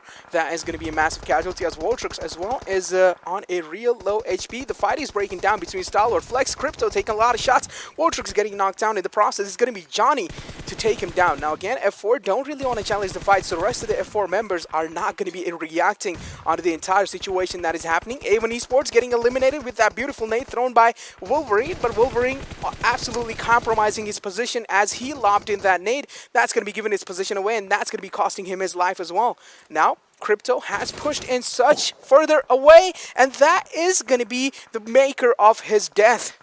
Now, the funny thing is, I get it. StalwartFlex, they realize that, the enemy is going to be outside the blue circle. They did try and push in the opposite direction. However, PN Crew's position is just amazing. They do have that high ground with R3D at one end as well, I beg your pardon. So it is going to be a bit tricky. We are going to see a final fight breakdown between PN Legends and R3D, in my opinion. And let me tell you one thing. R3D are going in for some good rotations. They are now going to be coming in pretty much behind DRS's AJ, and I think there you have it. Virus does find AJ, and with that, DRS Gaming are going to be eliminated in the 5th position with a respectable 4 kills to the name. But what pops out for me most is they can now go and take the position that has just been vacated. Exactly. And now again, DRS getting eliminated there, but it doesn't really matter. They actually did manage to secure themselves a lot of points as F4. Voltrix getting punished. Again, Voltrix is getting knocked out again and again as F4 has been completely eliminated outside the game as well. That nade might just do it. StalwartFlex, no, barely missing it as well, overcooking it. And that certainly is not going to be making it onto StalwartFlex as Johnny. The res will be coming on through by Uzum. And this is just going to be a massive stare-down competition, the trifecta of death, as R3D also still alive. They have made it out over here. I like that trifecta of death. I mean, it is going to be a little tricky, but I like StalwartFlex's position right now because they do have that gradual slope, I beg your pardon, for cover, and they can just wait it out as PN Legend gets a knockout on the opposition over there. And now, of course, they have given those sound cues, so we are going to have a lot of random fire in the smoke, hoping that they connect a few shots. But Stalwart Esports, they have their work cut out. They do pick a fight with PN Legends, but they got to be careful. R3D could just pop up like a meerkat and put a few bullets in their noggin, something that they would not want. But anyway, we are now finally down. Stalwart Esports still have the man advantage. They have 4 members as compared to the other 2 teams, which could come in to help them. And just as I say that, 2 of them died. Nice. Good job, Ankit. PN Crew seems like they have their foot on their accelerator as they are going to be accelerating against the player of Joker. R3D might get punished, but no. Legend paying the price of being over-aggressive. Again, Virus is still in the back lines, providing that little bit of cover there. But StalwartFlex, I really feel like StalwartFlex are looking real comfortable inside the game as well, as they have all of their players alive. They have only 2 of their players alive, but again, they can make the rotation as PN Crew. Killer YT is out in the open. He might get compromised as he did fire the shots, and maybe his position has been given away as Uzum has been taken down from the back lines by Ayush. Beautiful contestation from that man. Actually realized where he is positioned. And now Crypto trying his best to spot any players of PN Crew down. Doesn't really seem like he's going to be spotting any down though. So he's going to be taking that passive step this time. Doesn't really want to challenge a fight that easily. Something that is going to work against R3D and StalwartFlex for that matter is the fact that, the zone has kind of shifted towards PN Crew's position. However, have a look at Killer Whitey's position. Now, he is just outside the circle. Again, it's going to be those moments where you don't expect an enemy to be there and suddenly you're like, uh-oh, I've messed up. So that is what I'm going to expect over here. Crypto could be shot in the back. Of course, remember, he is the last man standing for Stalwart Esports, but they have made it to the top 3, and 8 kills to their name already is no small feat. Looks like Crypto has an idea that someone could be here. He spots the weapon out. Yes, he does. Killer goes down. Of course, he could not finish his kill. He gets taken out. Before he did that, StalwartFlex out in the 3rd position with a respectable 8 kills. But like I said, I called it out. It is going to be R3D versus PN Crew. The question is, who is going to walk away the winner here in Erangel? And now, of course, the fight has been challenged as Lazen has been taken down by Virus. But again, PN Crew, the rest is coming in through. And of course, Killer Rights, he will back out his feet as Ayush is still in a massive load of trouble. But again, Ayush spawning down Virus. Now, this is a massive fight erupting over here. Virus taking so many shots down as Ayush will be coming out on top. And that's PN Crew. There you have it, ladies and gentlemen. PN Crew are going to win Erangel on day 2 of league play. Of course, you can see the elation on the boys' faces. They are happy. A few wry smiles, of course. You get a little shy in front of the camera, but PN Crew are the team that's going to walk away with the chicken dinner. But let's just give a few props to R3D Esports. Yeah, they the did aggression that this team showcased was just phenomenal. And all in all, this is the kind of PUBG Mobile match we want to witness. Exactly. What a play from R3D. When they actually contested the high ground area on the hills, and they were doing such a good job, even contesting down Venom Legends. Yeah, exactly. Even contesting down Venom Legends and even 7C. Even 7C, they did go for the big guns, and while you wrap your brains around all the action you just witnessed, you can always scroll back and have a look at the replays. We're going to take a quick little break, but don't go anywhere because we still have one more action-packed match in store for you. I just forgot how to English. Don't go anywhere, we'll be right back.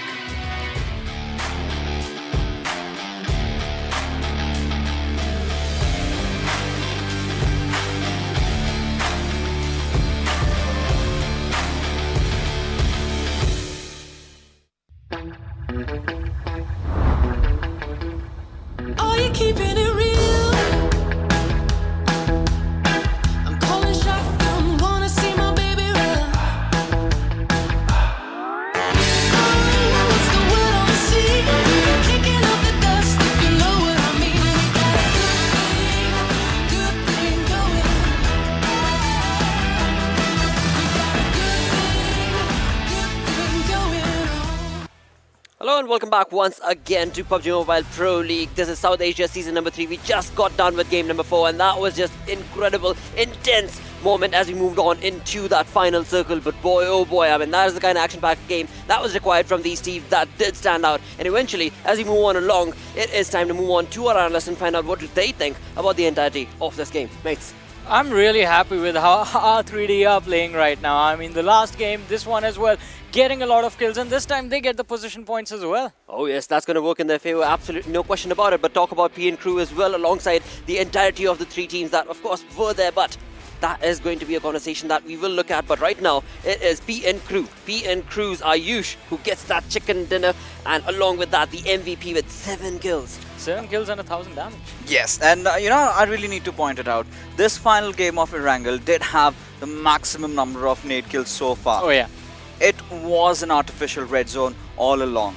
I was just about to throw that analogy as well. I mean, I'm talking about Legend, you know, maybe Sanhok could have been a luck factor, but Right. again, you go with those beautiful nades in Sanhok, continue that all the way towards Erangel. They wiped out 2 squads just on the verge that the fact that they had those nades going in for themselves. Absolutely, and as we look on towards the top players coming in from this game, I mean, of course, P and Crew did stand out, but alongside that, I mean, Virus and Joker from R3G, just 2-man affair is what they showcased, and beautiful turnover wins for this team. Yeah, definitely. And the other 2 players from the side had 1 kill each as well, but definitely it was Virus and Joker who were, well, the cornerstones for their team's performance in this match specifically. I mean, an amazing, amazing performance being pulled out, and right at the very clutch moment as well, because R3D, they are not in a good spot. They were not in a good spot would be the right sentence right there, because after this game, I'm pretty sure they are putting themselves inside of the top 16. Exactly, I mean, also, when you talk about that final circle, right, they were not in a good spot. They were Yeah, only 2-man literally. squad, but all the other teams, they were looking really dominating, but it was just the perfect control that Yeah. R3D brought in, and with that, it was them that, of course, got that wonderful turnover wins for this team, because they will be getting those points. They certainly will, and you know, they did not really have the numbers stacking up in their favor. They did not really have the zone in their favor, but that did not deter them from getting those 14 kills. But look at P and Crew, lo and behold, 16 kills coming out from this this particular team. There you have StalwartFlex. So in the top 4, we did witness 3 Pakistani teams coming out, and it was P and Crew, a team from Nepal, getting that chicken. Now this changes a lot of things, because R3D, F4, they needed this. Yeah, they desperately needed this, and they have gotten themselves, but it was just the fact that the team was lacking out on the number of kills as compared to the teams above them. But let's look at the surprises. XB Blood Legion just failing to show up again, sitting on the 9th position with 2 points. C9 in the same boat as XB Blood Legion, and that boat is sinking. It's the Titanic out there. It certainly is, because again, when you look at Future Station as well, sitting on that 14th spot, it is, I mean, these teams, we of course expected them to bring up that oomph factor from their gameplay, right? Of course, I mean, Fixers, you have been mentioning it so many times eventually again, but it is just the kind of gameplay that resulted You know, in I not have their to be. favor. I'm sorry to cut you off, but you know, I have to be critical about this fact. This is their 3rd PMPL. You are the veterans of your region. This is one of those squads that has been clutching out every single other team in those previous versions. This squad is synonymous with the kind of an aggression that they put on the table, but it completely is off. They certainly look lackluster. You gave the answer yourself about what is happening before this segment. I mean, as you said, the level of performance, the skill level of the teams that are playing in this tournament right now in the PMPL South Asia Season 3, it's all a whole another level. It certainly And is. It gets really hard to compete. Very, very true. Because again, when you talk about Future Station and the likes of these teams, it is going to be those rotations, which of course do at times work in their favor, but eventually it is not only rotations working in their favor, you have to be able to capitalize them. Now taking a look at the zone analysis that we have, this is one of the easiest circles that we did see for ourselves, because I think it's been almost around 6 months since we last casted an Everest circle. Yeah. So it was pretty much evident that it would be going towards the eastern side, and Ruins is one of those areas where we have seen those circles ending out. So I really felt that the teams that really managed to rotate in quick, they had an advantage. But Blood Legion, I think this is their nerves speaking right now. They are rattled, they are racked up. So again, falling short, having just those 2 players alive, and then they were pushed on and they were finished off. But this is where, you know, teams like PN Crew really took the charge. You know, they wiped out this one team, Team Seal. So they did that, naded, knocked them out. Deadeyes, they also had to face the same fate. Exactly, and especially considering, as you mentioned, it was a circle that was sort of out in the open, not enough cover for everyone to go in. That sort of builds up a really tricky situation for a lot of teams and a lot of players. Yeah. Because XB Blood Legion, as we did see for them, they were early to rotate in, quite exposed, and they got picked off. All the teams, majority of the teams that survived were the ones that were playing late. Exactly, because again, I mean, those rotations might work in your favor or not, but eventually, once you are there, you have to be able to capitalize on those situations. And again, there were so many intense fights that took place all across the map. As Fix has mentioned, there were so many utilities being utilized. Let's have a look at all these moments combined together through, of course, the Oppo moments. Now you really put up a nice point, you know, about utilities being used out. I certainly feel that was the cause of demise for a team like StalwartFlex. I mean, yeah, the way High Voltage were playing over here right now, could not really do much. They had an early exit, but Skylight Gaming, I mean, you would expect that kind of a performance. But carrying on forward the conversation that I was having on, you know, StalwartFlex certainly gave away the position in those final circles using too much of smoke grenades. Now, you get that advantage. Now you have that cover, you have that soft cover, but at the same time, when you have limited number of teams alive, that's certainly something you cannot afford. So many smokes, they were completely shrouded, and that's where teams like PN Crew really capitalized on that situation and took them down. Yeah, definitely. And talking about StalwartFlex, I mean, they weren't in an easy situation themselves, having to deal with the players of F4, R3D, and PN Crew at the same time from the position of where they were. But kudos to R3D. They were aggressive in the early game stages. Yeah. Absolutely loved the beautiful Everest retake that they did against 7C, taking the peak from them and then coming down from the summit down to the open ground. And then when they lost their numbers, they sort of backed off, let PN Crew and Stalwart fight it out, and then just waited for the match to get over. They knew they weren't going to get the chicken dinner because the numbers advantage was not theirs, but the second position that they got, that was incredible. Exactly, because those points certainly work in your favor. Along with them points, of course, was the damage that was dished out, not only from the utilities, but again, the aggression that was, of course, showcased from all these teams. And with that, of course, you're looking at 4 teams right here off the bat who have gotten above. I mean, look at that number right there, 26-26 coming in from PN Crew. Looks like we are in New York. Yeah. Wow. Just Definitely perfect. a few skyscrapers right there. And it is Skylight Gaming, Stalwart, R3D, and PN Crew. As you said, just 4 teams. Yep. And those 4 are the maximum kill-taking teams. But specifically, R3D and PN Crew, like securing what, 30 kills right there? Combined. Half the server. Exactly, combined throughout the effort. Another thing to point out would be StalwartFlex, right? They started off that aggression right off the bat when there was a bridge camp coming in from 1952, and the way 1952 should have been able to capitalize was not. But of course, StalwartFlex was able to walk away from that. And not only that, they were in the top 3, top 5 with all 4 players alive. That makes a huge difference. With that, of course, let's have a look at the ranking itself. Let's have a look at the standings itself, because that is what the determining factor is. Only 16 teams, mind you, top 16 teams will move into the weekend final. There you have it, PN Crew taking that first spot, and 96 points is what they're sitting at. But this is not the page that I really want to focus upon, because I'm really getting excited to see what is happening on the bottom half of the table. Now look at R3D, 7 places up. Yeah, 7 paces up, and also look at Future Station in the next part of the standings as they drop down 1 spot. There is a 6-point difference between Team F4 and Future Station right now. INES, they have taken a drop as well, but they find themselves still in a safer position with just 1 more match to go. There's a 7-point difference between INES and Future Station. there is a 8-point difference between A1 Esports and INES. So if both these two teams perform, only one will move forward. But there's 1952 and Team F4 on the 15th and the 16th position as well. So anything can happen in this final match. Now, take a look at Future Station. You know, right from the start of the day, they were sitting at 23 placement points. Now, throughout the entire course of the games that we had, 4 games being played, just that 1 position points and 4 kills. Not the kind of an approach that you would have wanted for yourself. Also, what has happened to A1 Esports? This was one of those teams that would always, you know this team knows how to get placement points. But what is happening right there? They have 7 placement points, they have 23 kills. Johnny, seems like we need to have BTR in. I have no idea. I mean, every single time BTR is in the lobby, they are the champion slayers. They do that. So, I mean, talking about A1 Esports, they are there in those kill fragging department, but in terms of positioning, they're completely messed up. A1 Esports is definitely slaying down teams with the amount of kills that they have right now. It's the placement points that are lacking for the squad. And if they can do that, because look at the survival times on the players, like 15 minutes on 3 of them, 14 minutes on 6, 9. But this team still has the kill. They have decent number of kills. I feel like if they can manage a top 3 finish in this matchup with, well, let's say 5 to 6 kills, they are pretty much going to the Super Weekend already. It's not the kills that I'm actually worried about right now. I want them to have that top 3 positioning. It does not really matter if you have 1 kill or 2.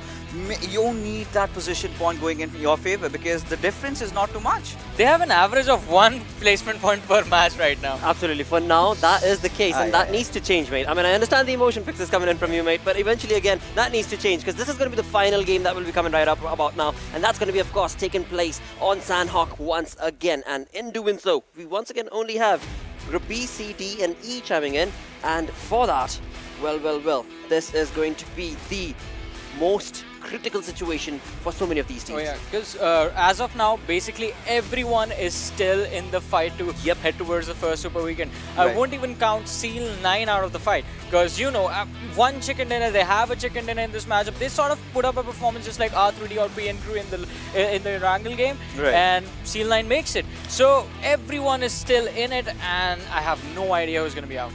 This has to be the game where Future Station and XP Blood Legend really pick themselves up. Yes. I mean, we have been critical about them kind of trying to end it in Erangel itself, but they have not done the job. So I have to take a look at where they are going to be dropping. So I'm going to call upon Future Station again for this one. I'm totally going to skip the prediction this time because I have no idea what's going to happen in this match and what to expect. That is true, mate, but what we can certainly expect, of course, it is a map Sanhok. We know that right off the bat, you're going to be looking at early domination, early destruction coming on right off the bat, and that means it is now time finally to get into the game. Let's move on to our commentators, who once again are going to be none other than Necro and XP.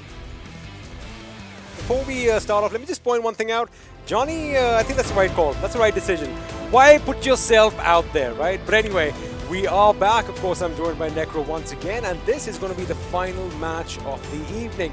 Not just the final match of the evening, the final match for league play in this very first week before the first Super Weekend. And now the question is, who's going to make it through? Because it is razor thin down there. I mean, it's Sanhok, you know? Everything comes down to that zone. Anything can happen. This is what Fixers love saying is the RNG factor. However, today's Sanhoks have been a little bit more tactical, and the teams have approached it with a bit more finesse, if I should say so. But everything is going to go out the window now because for some teams it's going to be a passive game because they need to make sure they get at least those 1 or 2 points to inch over, say, INES, who, against all odds, Necro, are still holding on to the 14th position. Well, I mean, INES again, I mean, not really having the time of their life, you know? Maybe I really feel like INES, it's kind of tough to say. It's kind of tough to say, but it is INES might not make it. Ooh, all right, there you have it. He might not make it, but then let's just quickly have a look at the teams that are below them. 1952, A1 Esports. He has a wry smile on his face right now, but don't worry, we'll pull him up for that later as well. Without further ado, we're going to stop talking. Well, we're not going to be on the screens. Sanhok is finally underway. The plane is going to be in the sky one last time in week 1. And well, this time around, we are going to be flying over Camp Alpha. Boot camp is going to be nearby. Paradise Resort is going to be directly under the flight path, and it's going to end all the way to the northeast at Mong Nai. And as usual, Necro, just take us to the drop spots. Exactly. I mean, I really feel like over here, maybe a lot of teams, I feel like a lot of teams might actually go for the Hantian area, and even we do know, somewhere down the line, of course, if A1 Esports was playing over here, the main thing they actually aim for is the Paradise Resort. They like to go there. And even like Blood Legions, they even like to go there, but this time seems like they have taken a different route. They have taken a different route. Looks like they're going to be heading down towards Camp Charlie or even Pine Nun. We're going to have to wait and see whether they're going to open their shoots early or just a little bit late. But again, right now, for teams like Blood Legion, for teams like 1952, survival is the name of the game as well. The first circle is going to be on our screens, and this time it is going to be, it's kind of going to make everyone happy. It is going to be more on the main island with the Paradise Resort pretty much as the epicenter of all future action, which means, well, A1 Esports would have been happy. However, as you did mention out, they had a few other ideas. They do have Skylight Gaming coming in close by, so we just might see an early skirmish. Exactly. As I said, A1 Esports, again, contesting that Paradise Resort area, and Skylight Gaming being in those nearby phrases. But Leon has been separated from his pack, and so is Heaven. So even if Leon gets contested down by A1 Esports, that might be a massive disappointment for Skylight Gaming, because losing off such a teammate early off is going to be a massive, a detrimental start for you. Absolutely, and one thing you just kind of mentioned, Skylight Gaming and Future Station, of course, they have full control of boot camp. The thing is, because of what the circle was like in the first Sanhok, that's where we saw Skylight Gaming getting caught out in the water, if you remember game number 1. However, this time, they do not have to make a western migration, and all they have to do is basically run across land if they need to. So my question is, are we going to see a fight break out early on? Because they know the boot camp is occupied by Future Station, and well, if they want to play spoil sports, they can do so, because again, like we said earlier, this is a crucial game for Future Station. Well, I mean, for now, taking a look at the map, it doesn't really seem like Skylight Gaming are interested in challenging the fight. They are going to be backing off. They are going to be backing off from the edges as well. But now they need to also realize that A1 Esports is in those Paradise Resort areas. And the way these guys are moving, it really seems like they are somewhere down line, lurking around those Paradise Resort area. If A1 Esports has any kind of clue where Skylight Gaming is, then that might be a little bit of, a little bit of pickly situation for them, because even R3D knows nearby phrases, and when they hear those gunshots, I really feel like they will be joining the party. And of course, Paradise Resort, it's a beautiful place to be at, not just for the picturesque scenery, but of course the angles that you can make up in that little compound. Because if you have a look, R3D, as you did mention, are moving in a bit towards the northwestern part of the Paradise Resort, where we have the guest house. You have a little hill up there from where you can actually rain down there, jump onto the walls, jump onto the roofs. So A1 Esports have to be careful, and I think they are kind of anticipating that. They are kind of content with their share of the loot, and they are basically moving out to conceal themselves, I would rather say, in one of the smaller huts nearby. Exactly. The comfort is going to be the main thing inside the game as well. If you're comfortable, then maybe there's a massive chance you might get the chicken dinner. But again, talking about the previous Sanhok map that happened, of course, the map 3, A1 Esports got eliminated early off. They were the first team that got eliminated on the 16th place. Now, I don't really know how that happened, or like how exactly what was going in through their mind and how they actually got contested that early off. But if the history repeats itself, then I really feel like A1 Esports is in massive water trouble. I mean, I couldn't agree less with that, because that is spot on, to be honest with you. And I think the reason why they did get obliterated early on was they didn't just go up against one team. Like I said, Paradise Resort, it is going to be one of those places which attracts team, not only for the loot, but also for the security, the safety behind the walls over there. So that is something that this time around they are not taking chances with, as they've already moved a lot further east from Paradise Resort. But right now, StalwartFlex, another big game for them. This is going to be a little crucial. Again, they didn't do too bad in the last game as well.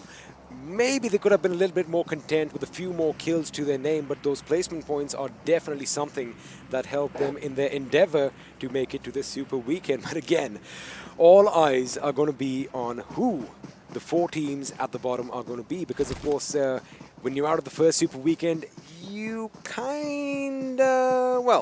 you have a massive mental block, first of all, and I don't want you guys to, lose the confidence and think that, the game has been... I'm done. I'm sorry. This is another AWM. This is unfair right now.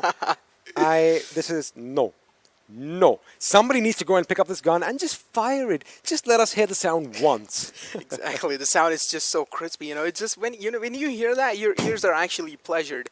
And again, I want to point out one thing. Now, if you take a look at how 1952 is positioned, they're completely separated from the pack. Now, that might be harmful for the way these guys are positioning themselves. Of course, 7C isn't moving in the nearby phrase as well, and even Venom Legends are moving right next to them. So that might be a little risky, but for now, again, taking a look at A1 Esports. Now, they have moved quite closer to T2K.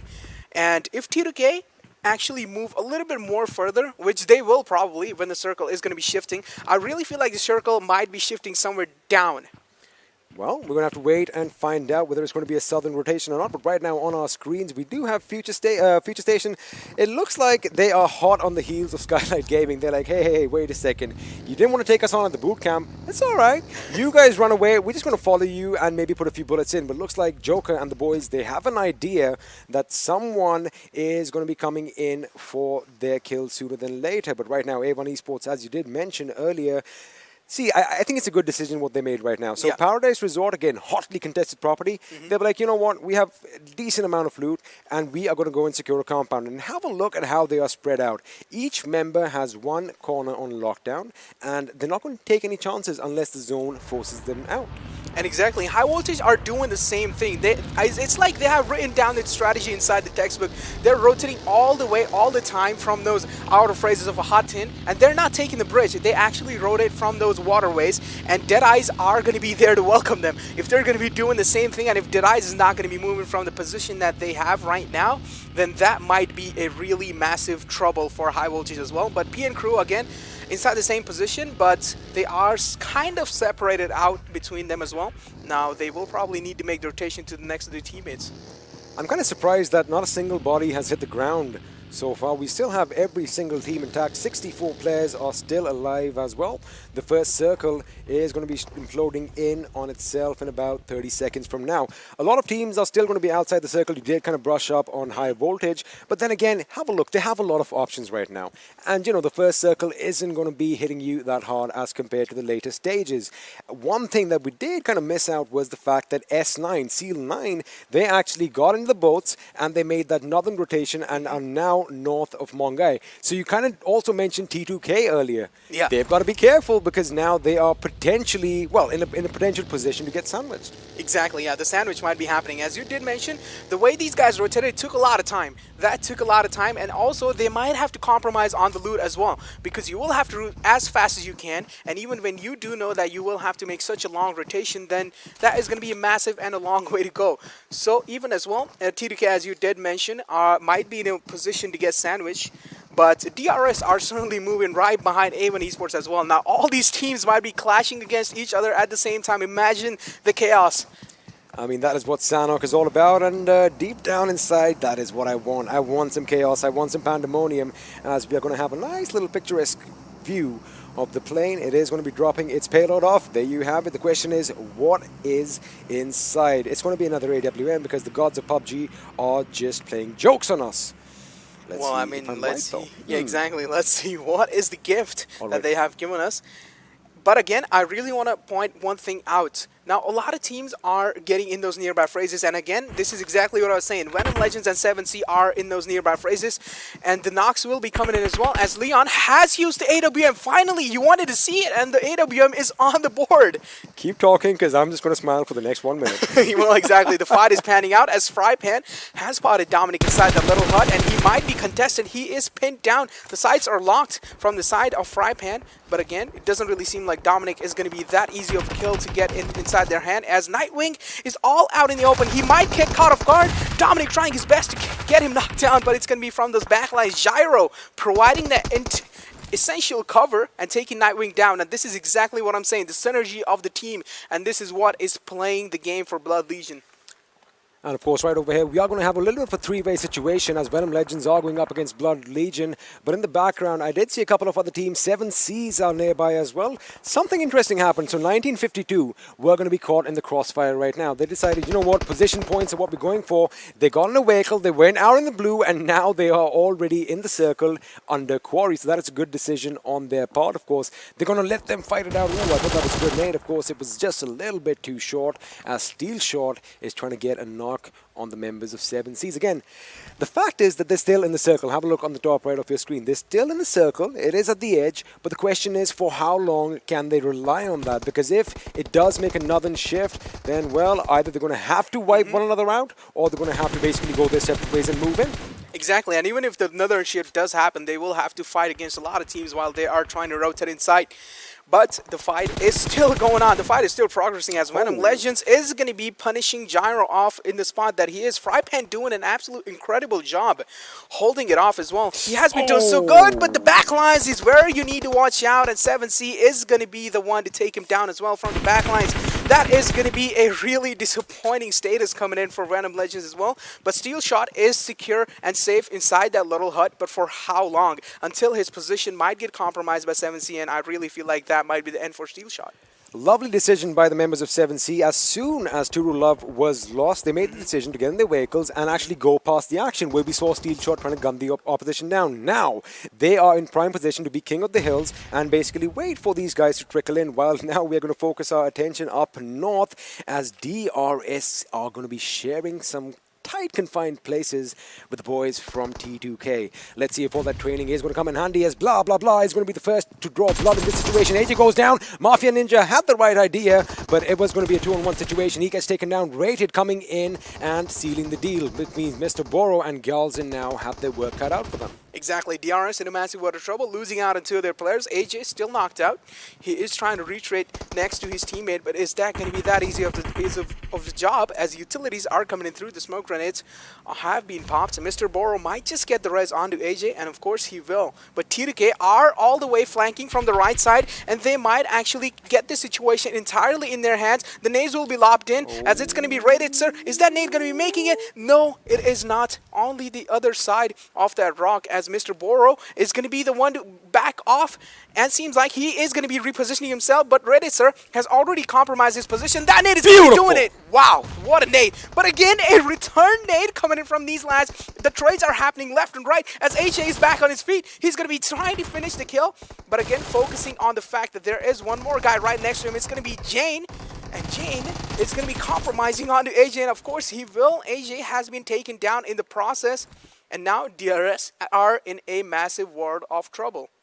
Let me say one thing, Jane's trigger discipline was on display right now because he could have gone around and got the knock on AJ, but the fact that Utsarga, and just as I say that, a headshot coming in from on top, who is definitely on top of his game, making sure he does as much damage as he can. Now, they are going to be moving in, Deadeyes Guys are coming in as well, but behind them, we still have more trouble on the horizon. A sealed miner coming in, Gyalzen again with an amazing big grenade, has knocked out, well, blah, blah, blah, and with that, we have the first team to be eliminated from this game, and surprise, surprise, ladies and gentlemen, that team is none other than Trained to Kill. Wow, we certainly did not expect.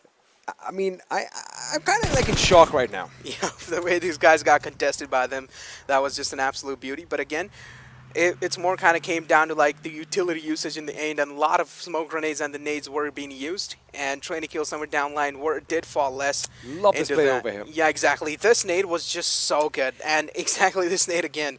Also, it's not just the grenade, it's the way he's pushing forward, because worst comes to worst situation, the thing is, if you hear a grenade near you, you get up and you start running. You're not going to get up and start shooting. So he had the right idea, but of course, the other grenade doing the job. But now Hungry Box, hungry for more, they are going to be taking the fight to A1 Esports, but it's Sinister who gets first blood in this situation. Shifu, in fact, is going to be taken out of his misery. Exactly, and Sinister going to be the one to actually take him out of his misery as well, as Deadeyes seems like they might be in a little bit of trouble. Now they do not really have that good of a position on top. We did see, you know, this man getting in those flank angles as well, but Wadu, sir, take a look at this man's trigger discipline. He has spotted both of those players from DRS, but he's waiting for the right opportunity to strike, as Wadu, sir, is not going to be trying to give his position away, but it seems like one of the players from Deadeyes is careless. He's going to be driving the buggy right through the middle. It's going to be Hungry Box. Now, of course, Hungry Box being one of the best players that Deadeyes have to offer, and also being the recent addition.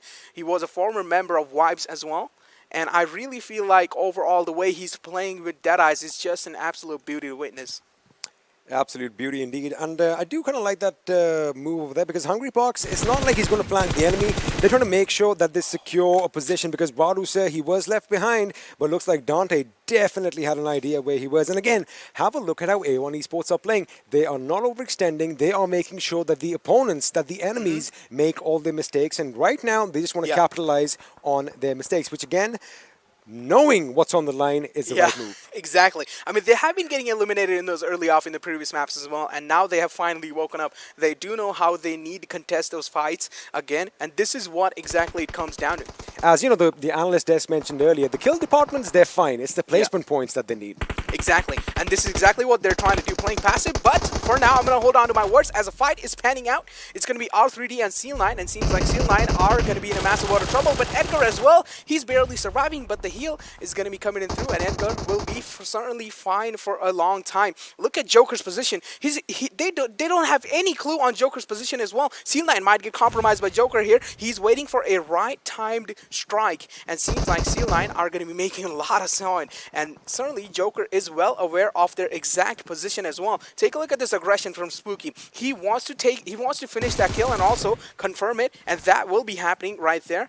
But certainly, he is quite lucky that he didn't get caught off guard while he was trying to rotate to that kill.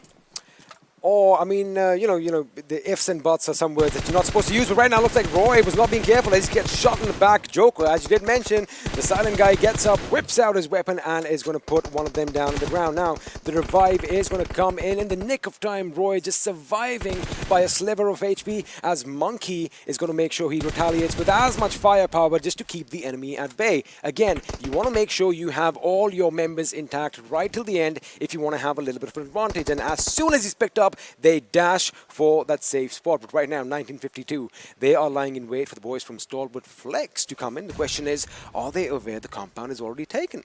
Exactly. Seems like they are quite well aware, as Uzum is down to such low HP, and Crypto going to be spotting one player down, and Sharp as well is down to such low HP, as Tofik has went down in the process. Now, to Sharp trying his best to get the medkit off as well, and he probably will.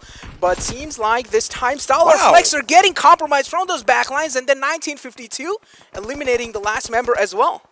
Well, let me just say one thing, 1952, they definitely have the kills in their hands. They might just get a few position points. They just might make it to the Super Weekend. But StalwartFlex, we are going to have to bid you adieu in the 15th position with 2 kills to your name. Now, Venom Legends, again, finding themselves in a similar situation. The situation being them being depleted to a 2-man squad. This time, however, it's going to be Nightwing and Void.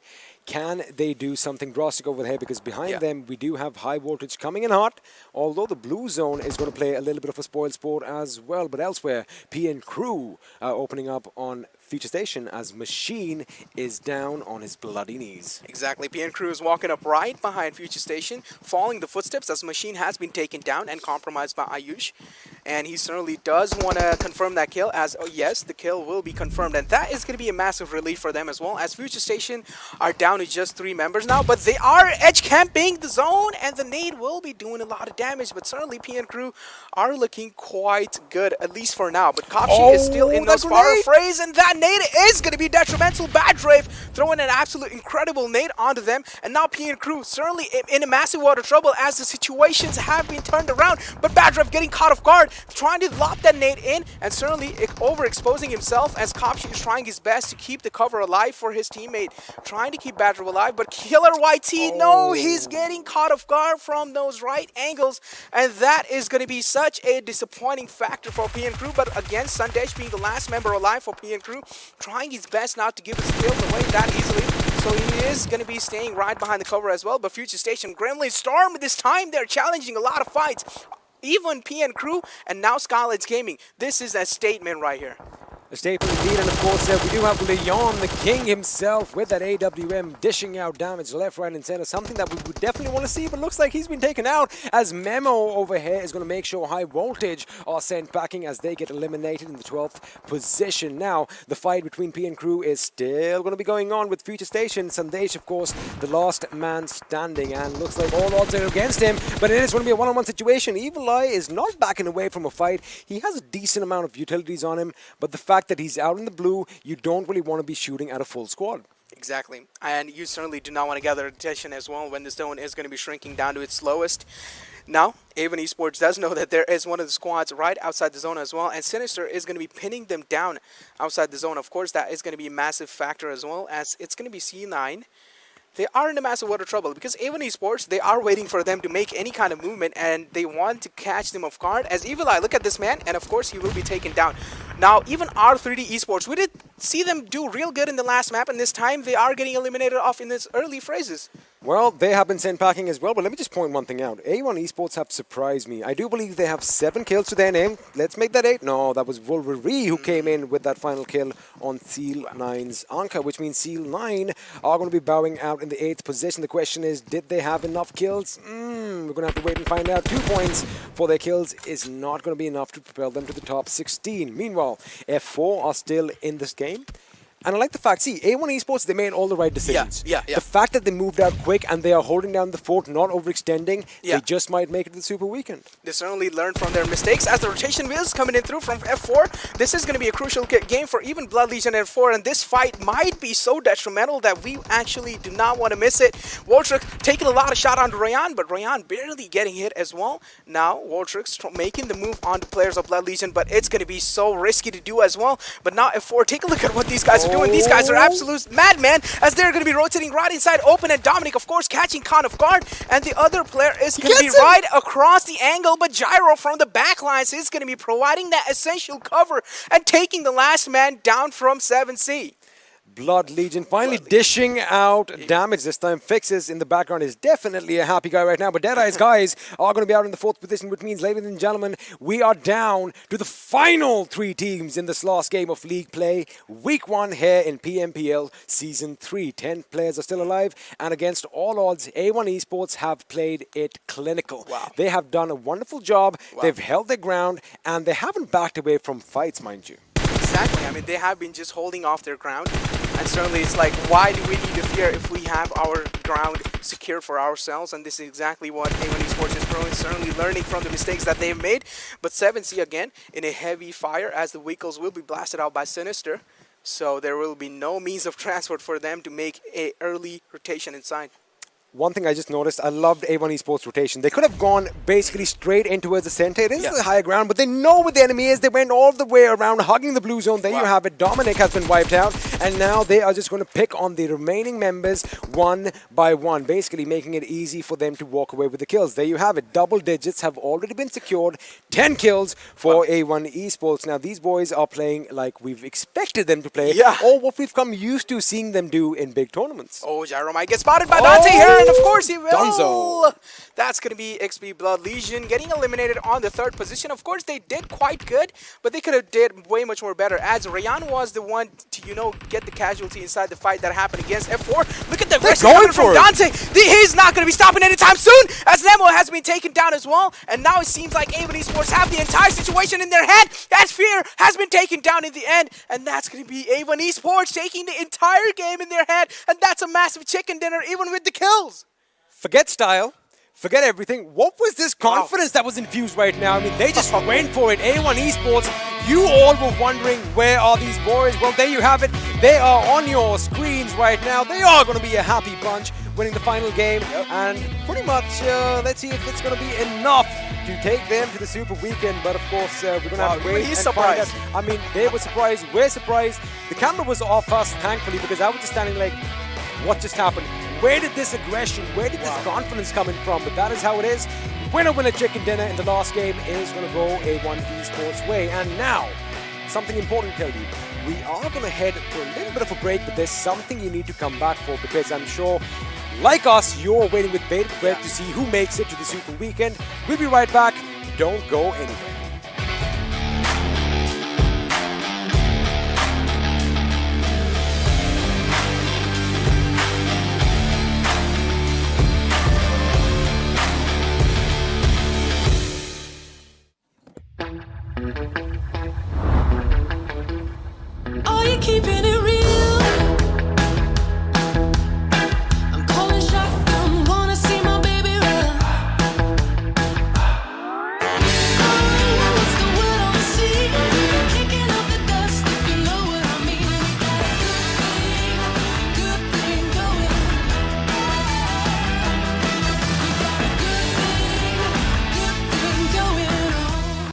Hello and welcome back once again, for this has been an incredible turn of wins where indeed, of course, we are joining you from the PUBG Mobile arena in, of course, South Asia of PMPL, and boy oh boy, I mean, this could not have gotten any better. With that, of course, it is a huge thanks to Oppo F19 Pro for making it all happen. Vook up your fun, but it has been a fun, incredibly exciting, awesome day. With that, let's move on to our casters and find out, or not the casters, sorry, my analysts, and find out, dudes, I mean, you guys were calling it, and here we are. The teams that needed those points have gotten them. Two of them, XP Blood Legion and A1 Esports also.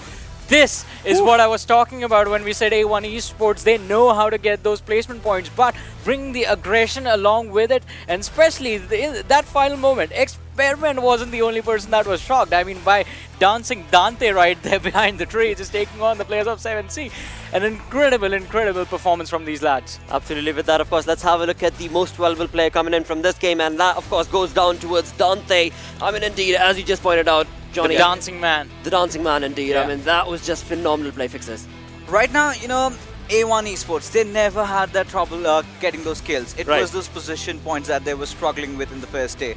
And also throughout the second day, up until the last match. Nerves of steel is what they have in themselves right now, because the way they held on, and it was not just a chicken dinner with less kills. They were absolutely bombarding in the lobby. See, they decimated the lobby. Just before this game, I said they have an average of 1 placement point per game, and then they get a chicken dinner. Absolutely. I mean, that was top-notch performance indeed. But along with that, let's also have a look at the top players, where indeed we do have 2 players coming in, of course, from A1 Esports. That's going to be Dante and Sinister, followed very closely with Wolverine from F4 and Rig. See, I'm not really surprised with Dante again being there in the top players, because even yesterday, despite the fact that they were so below in the overall standings, Dante was there in the kill leaderboards. He was racking up the kills for his team. And like we mentioned, you know, they were having trouble with their rotations, not really getting those positioning points. But then again, you know, you have to feel it for Future Station. Again, those same mistakes being made. Taking a fight against a team like PN Crew that has already solidified their spot, also in the upper echelon of the overall standings, that was not a right call to make. Exactly, because when you know a team, when you as a team know that you are already making it in the last matchup, you aren't going to be afraid of any fight that comes your way. You want to get things over as quickly as possible, and to do that, you're going to go aggressive.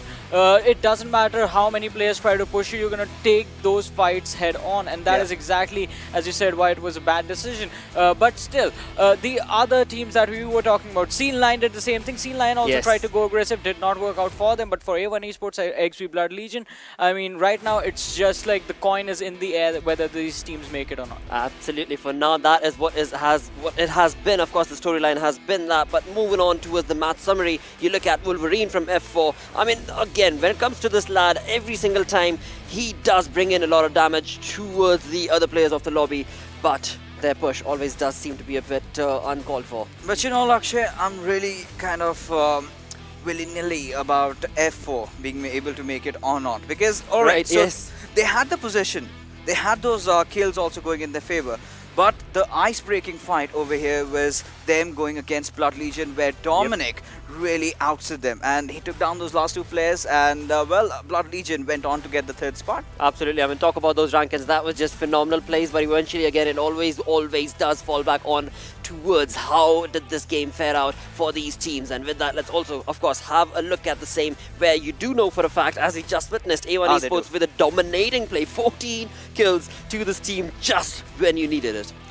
Well, definitely an amazing performance, and as you said, just when they needed it, they show up. A1 Esports, XP Blood Legion as well. These 13 points are definitely going to help them out, because as we saw before this matchup, the difference was not that big.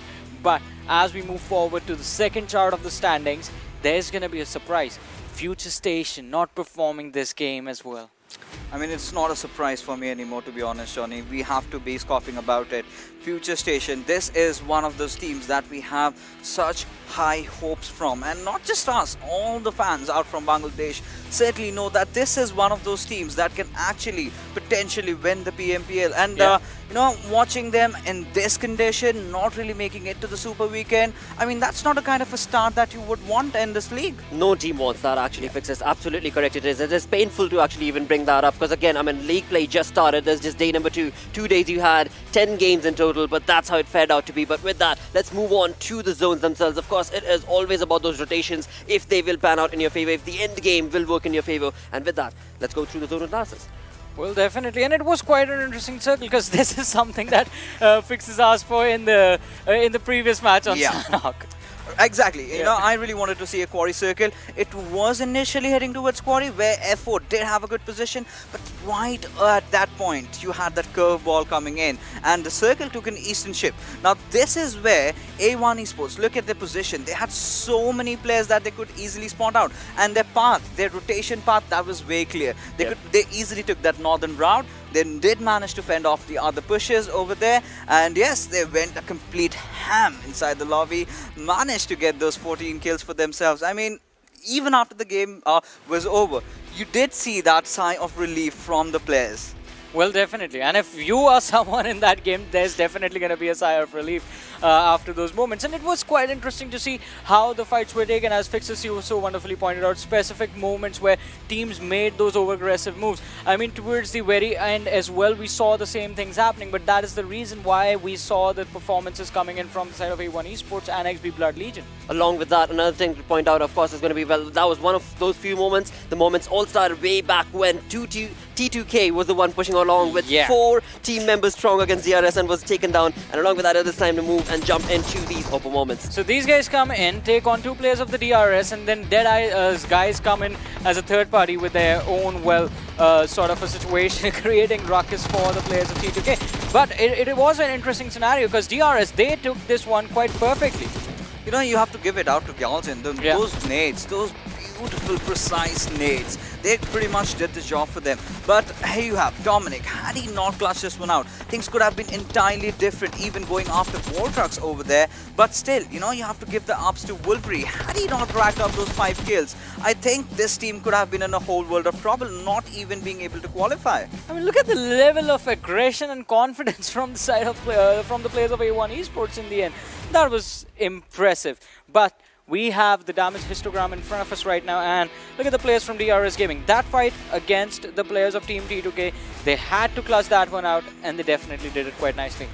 Dudes, there's no other team that has even crossed 2-digit marker but A1 Esports for this game. I mean, look at it. These are the kind of damage numbers that we are not accustomed to, at least in Sanhok. I mean, 1,000, 1,500, understandable. But you know, once you're hitting that 1,900, 2,000 mark, then you're absolutely going bonkers. I mean, these are bizarre numbers. Exactly. And also, I mean, one thing that I would like to point out over here is going to be R3D, because there's been a halt that has been put. They have been stopped in their tracks. Their aggression was taken care of in this game. So they're going to have to figure out another way with which they can pull off the same performance the way they did in the last 2 matches, but do it throughout the Super Weekend now. Exactly, because it always is about consistency. And now, talking about consistency, of course, this is league play, day number 2 almost coming to an end. That implies we've got to look at the overall rankings, because after all, only top 16 teams are going to be moving on to play the massive, incredible opportunity of being a part of the awesome 3-day affair. Super Weekend awesomeness, and in that we know for a fact when it comes to the first page, it is looking phenomenal, it is looking ludicrous, because all these teams have showcased in the past 2 days just perfect turn of events. Talk about PN Crew getting 2 chicken dinners with that sort of a gameplay. 100 points lead to this team is beautiful. But move on along to the second page, the most crucial page, where of course Fixes was mentioning about FS. We were talking about so many other teams, XB Blood Legion. What team will it be that will move on along? This is getting that much more anticipatory. What is going on? It's getting jittery over here, but yes, with that, it is an ouch moment for INES 1952 Future Station as well as Seed 9. Johnny. And it was as you said, Lakshay. It is 1 point separating XB Blood Legion and 1952. I mean, and it's that 1 kill. Yes. For me, what's going on right now in my mind is the previous game that we witnessed, right? 1952 was in that perfect bridge camp position. Stalwart comes in, breaks that position down and knocks them down one after the other, taking points towards StalwartFlex. But 1952, INES, Future Station, so very much need to adjust and acclimatize to the entirety of the lobby fixes. From the 18th position, a rise up all the way to the top. Over here, 11 position, 7 position points popped over.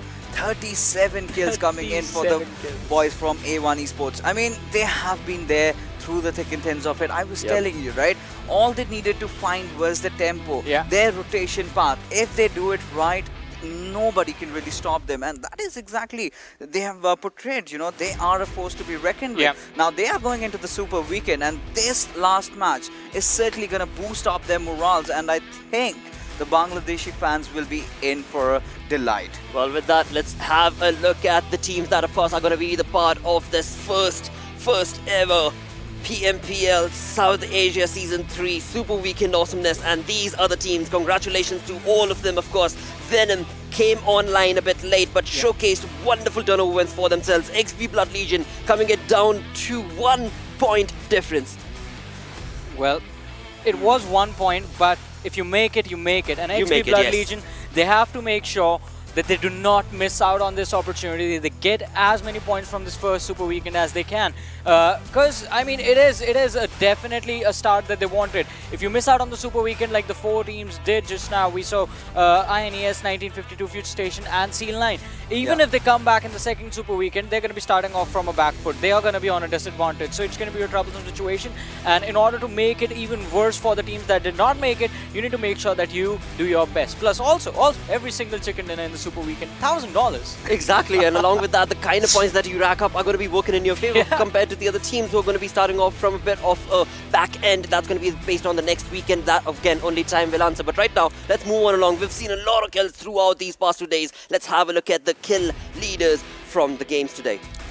Completely not surprised from what we are really witnessing. Assassin has to be there. He was that one player that kept the team in the flow of things. And you know, we did see Ziol, of course, one of those players that was in the top. But yesterday, he still racked up quite some kills. Baron, of course, making an entry, and Dante, you know, considering his prowess in the last game and being consistent throughout. But now we are in a position where we do not see Future Station playing the first Super Weekend. So this sort of takes me back to the GC, where we did have Nova XQF not playing the third Super Weekend. So I think now is the time that they kind of wake up to their senses, realize the level of competition has increased way too much, and if they do not perform any single game, they need to be there. If they do not do that, that's the end of the journey for them, and I do not think they can make it to the regional finals then. Yeah, definitely. It's going to be a troublesome situation, and these players are going to have to keep themselves in check. But I'm really happy with the players from R3D as they stepped up big time today. They were missing from this leaderboard or even any leaderboard overall standings as well. They were in a troublesome situation, but the way these lads played today, they bring themselves up individually and they brought their team up as well. Boy, that is just the kind of gameplay that we wanted to see. That is just the kind of league play awesomeness that we wanted to witness. And with that, let's move on and have a look at the entire day summarized together. Look at what exactly was brought down when it comes down to today's games, because it was just exhilarating and exhilarating to be a part of this day, mate. It was PN crew all the way. It was PN crew all the way, apart from that one heals damage coming in from the side of course, DRS. But boy, oh boy, I mean, again, you talk about PN crew. Yesterday also fixes, we were talking about it, having joined in with only 3 games, through which, of course, they already had one chicken dinner. I mean, this team is on point with the aggression. They know the lobby. They've utilized the scrims in their favor. What more can we add on? You know, I was sort of being critical about them right from the start of the day, because they had played 3 games, 1 chicken dinner, and the 2 games that they could not really shine out. Now they just shut me down, and they're like, shut up, fixes.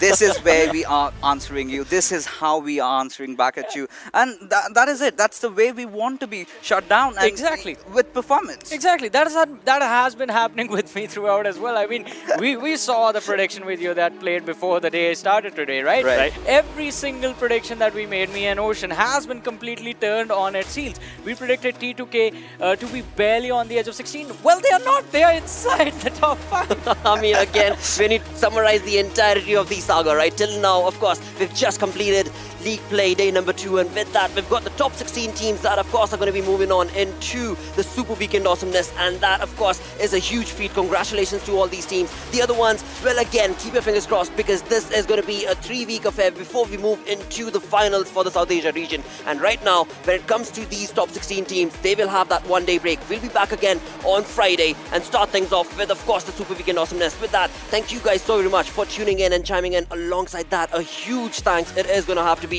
towards F19 Pro from Oppo. And it is, of course, hook up your fun. Have a wonderful day ahead. We're going to go on our one-day break. We'll be back again with some incredible awesomeness for the Super Weekend. Until then, take care. Sayonara.